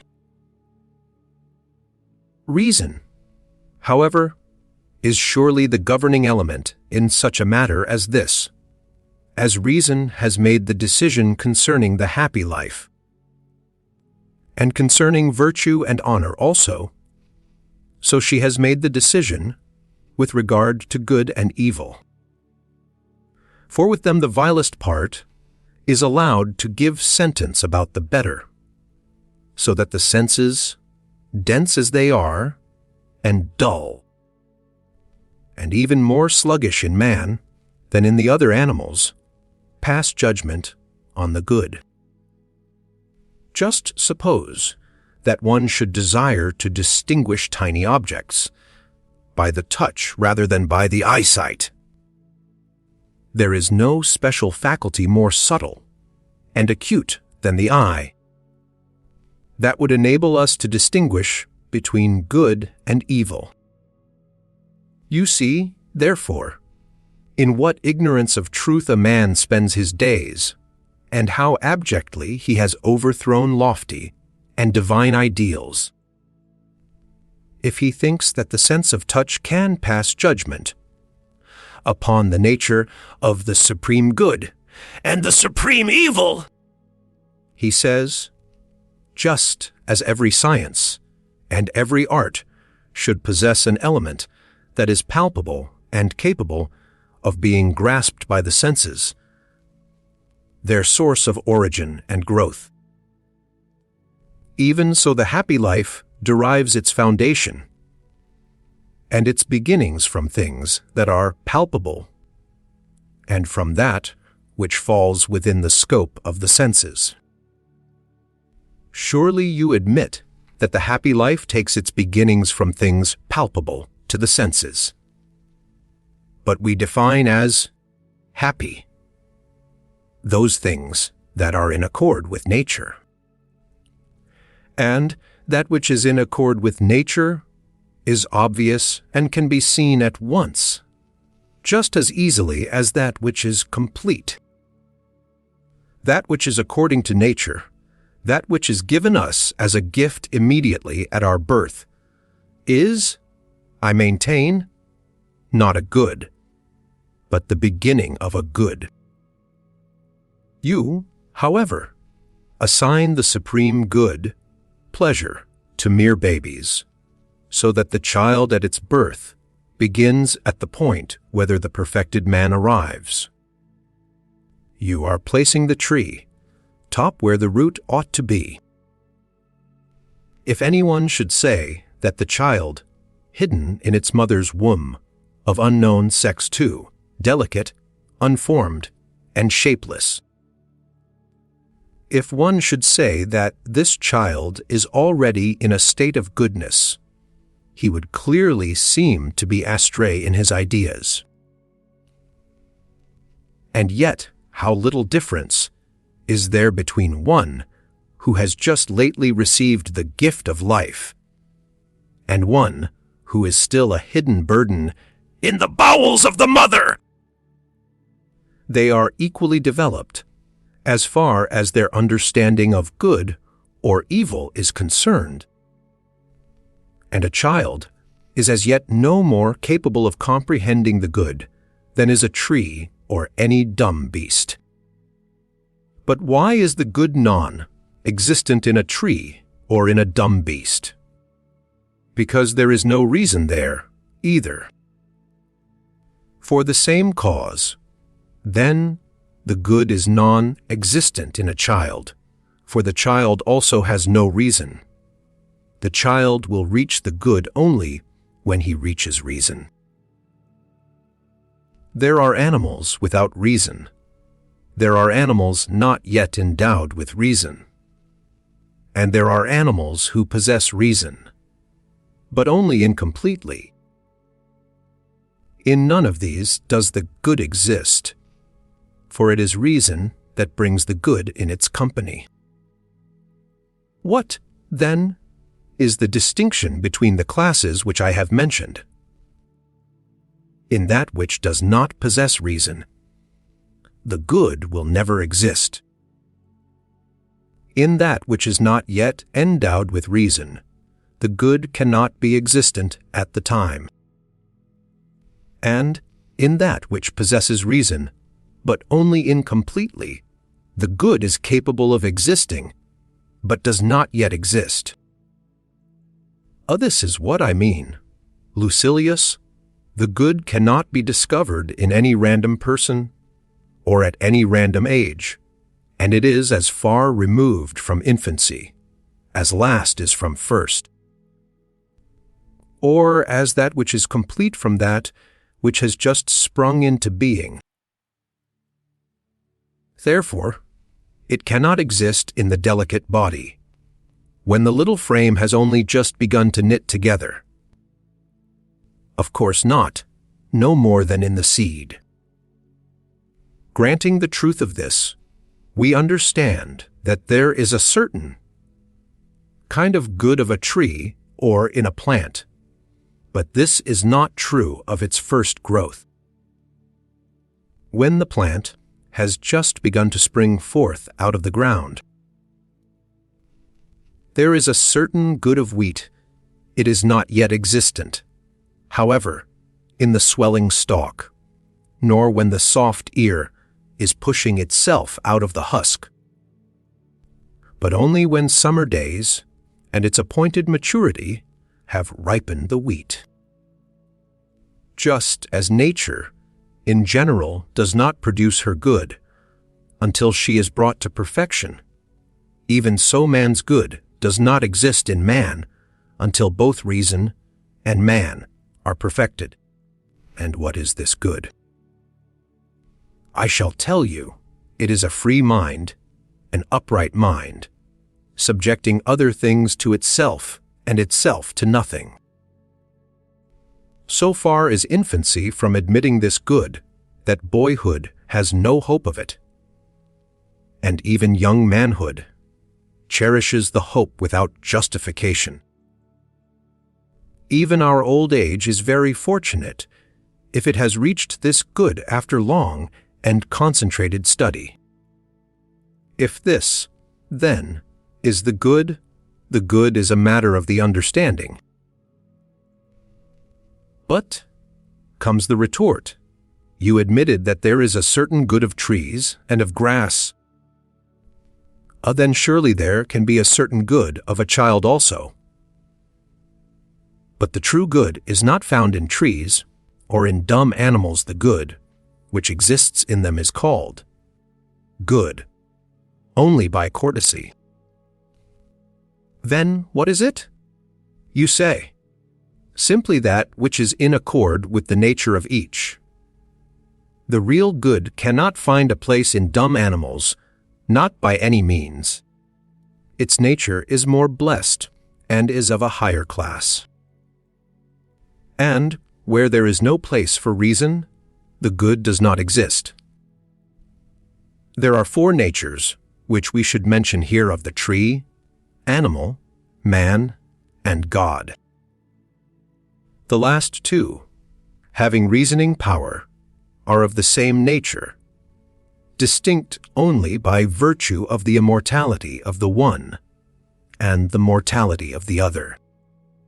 Of one of these, then, to wit God, it is nature that perfects the good, of the other, to wit man, pains and study do so. All other things are perfect only in their particular nature, and not truly perfect, since they lack reason. Indeed, to sum up, that alone is perfect, which is perfect according to nature as a whole, and nature as a whole is possessed of reason. Other things can be perfect according to their kind. That which cannot contain the happy life cannot contain that which produces the happy life, and the happy life is produced by goods alone. In dumb animals, there is not a trace of the happy life, nor of the means whereby the happy life is produced. In dumb animals, the good does not exist. The dumb animal comprehends the present world about him through his senses alone. He remembers the past only by meeting with something which reminds his senses. A horse, for example, remembers the right road only when he is placed at the starting point. In his stall, however, he has no memory of the road, no matter how often he may have stepped along it. The third state, the future, does not come within the ken of dumb beasts. How, then, can we regard as perfect the nature of those who have no experience of time in its perfection? For time is threefold: past, present, and future.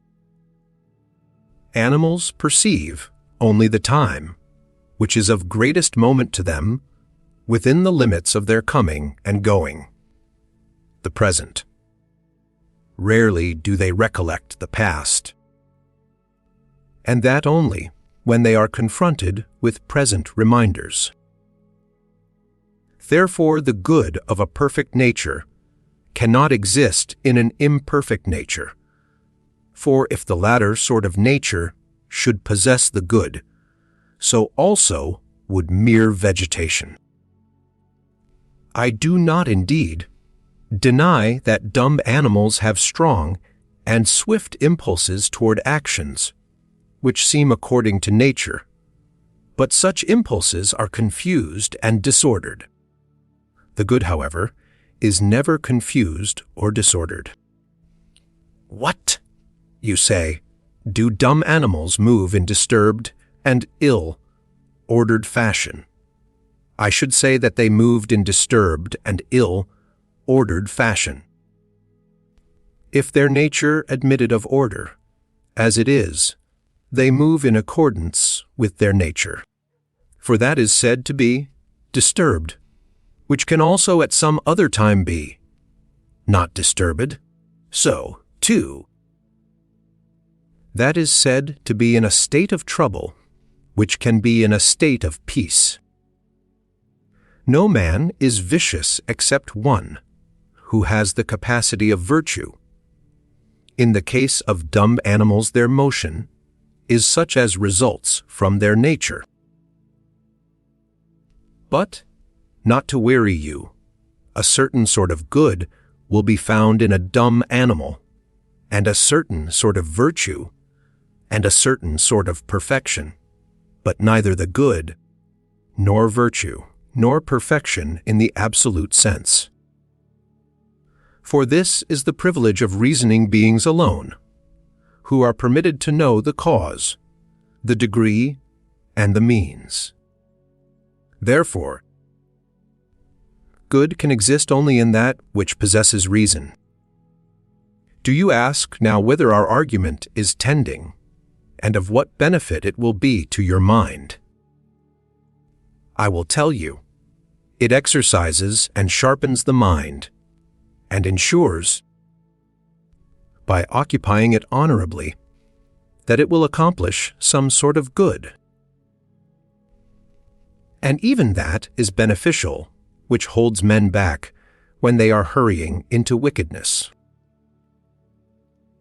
However, I will say, this also I can be of no greater benefit to you than by revealing the good that is rightly yours, by taking you out of the class of dumb animals, and by placing you on a level with God.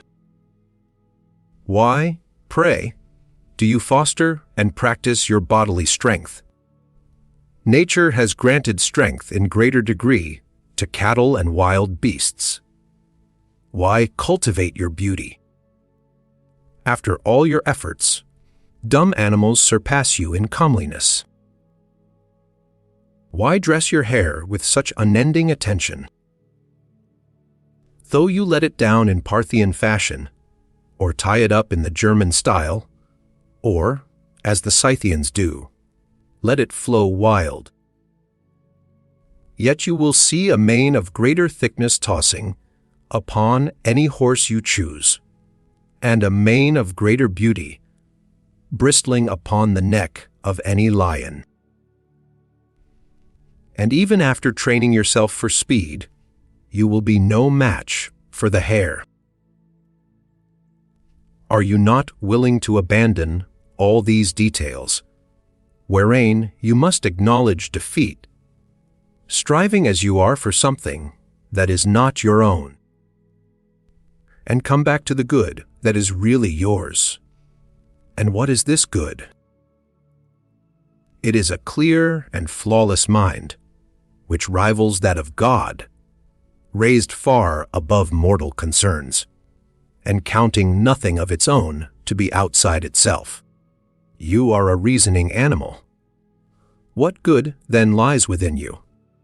Perfect reason.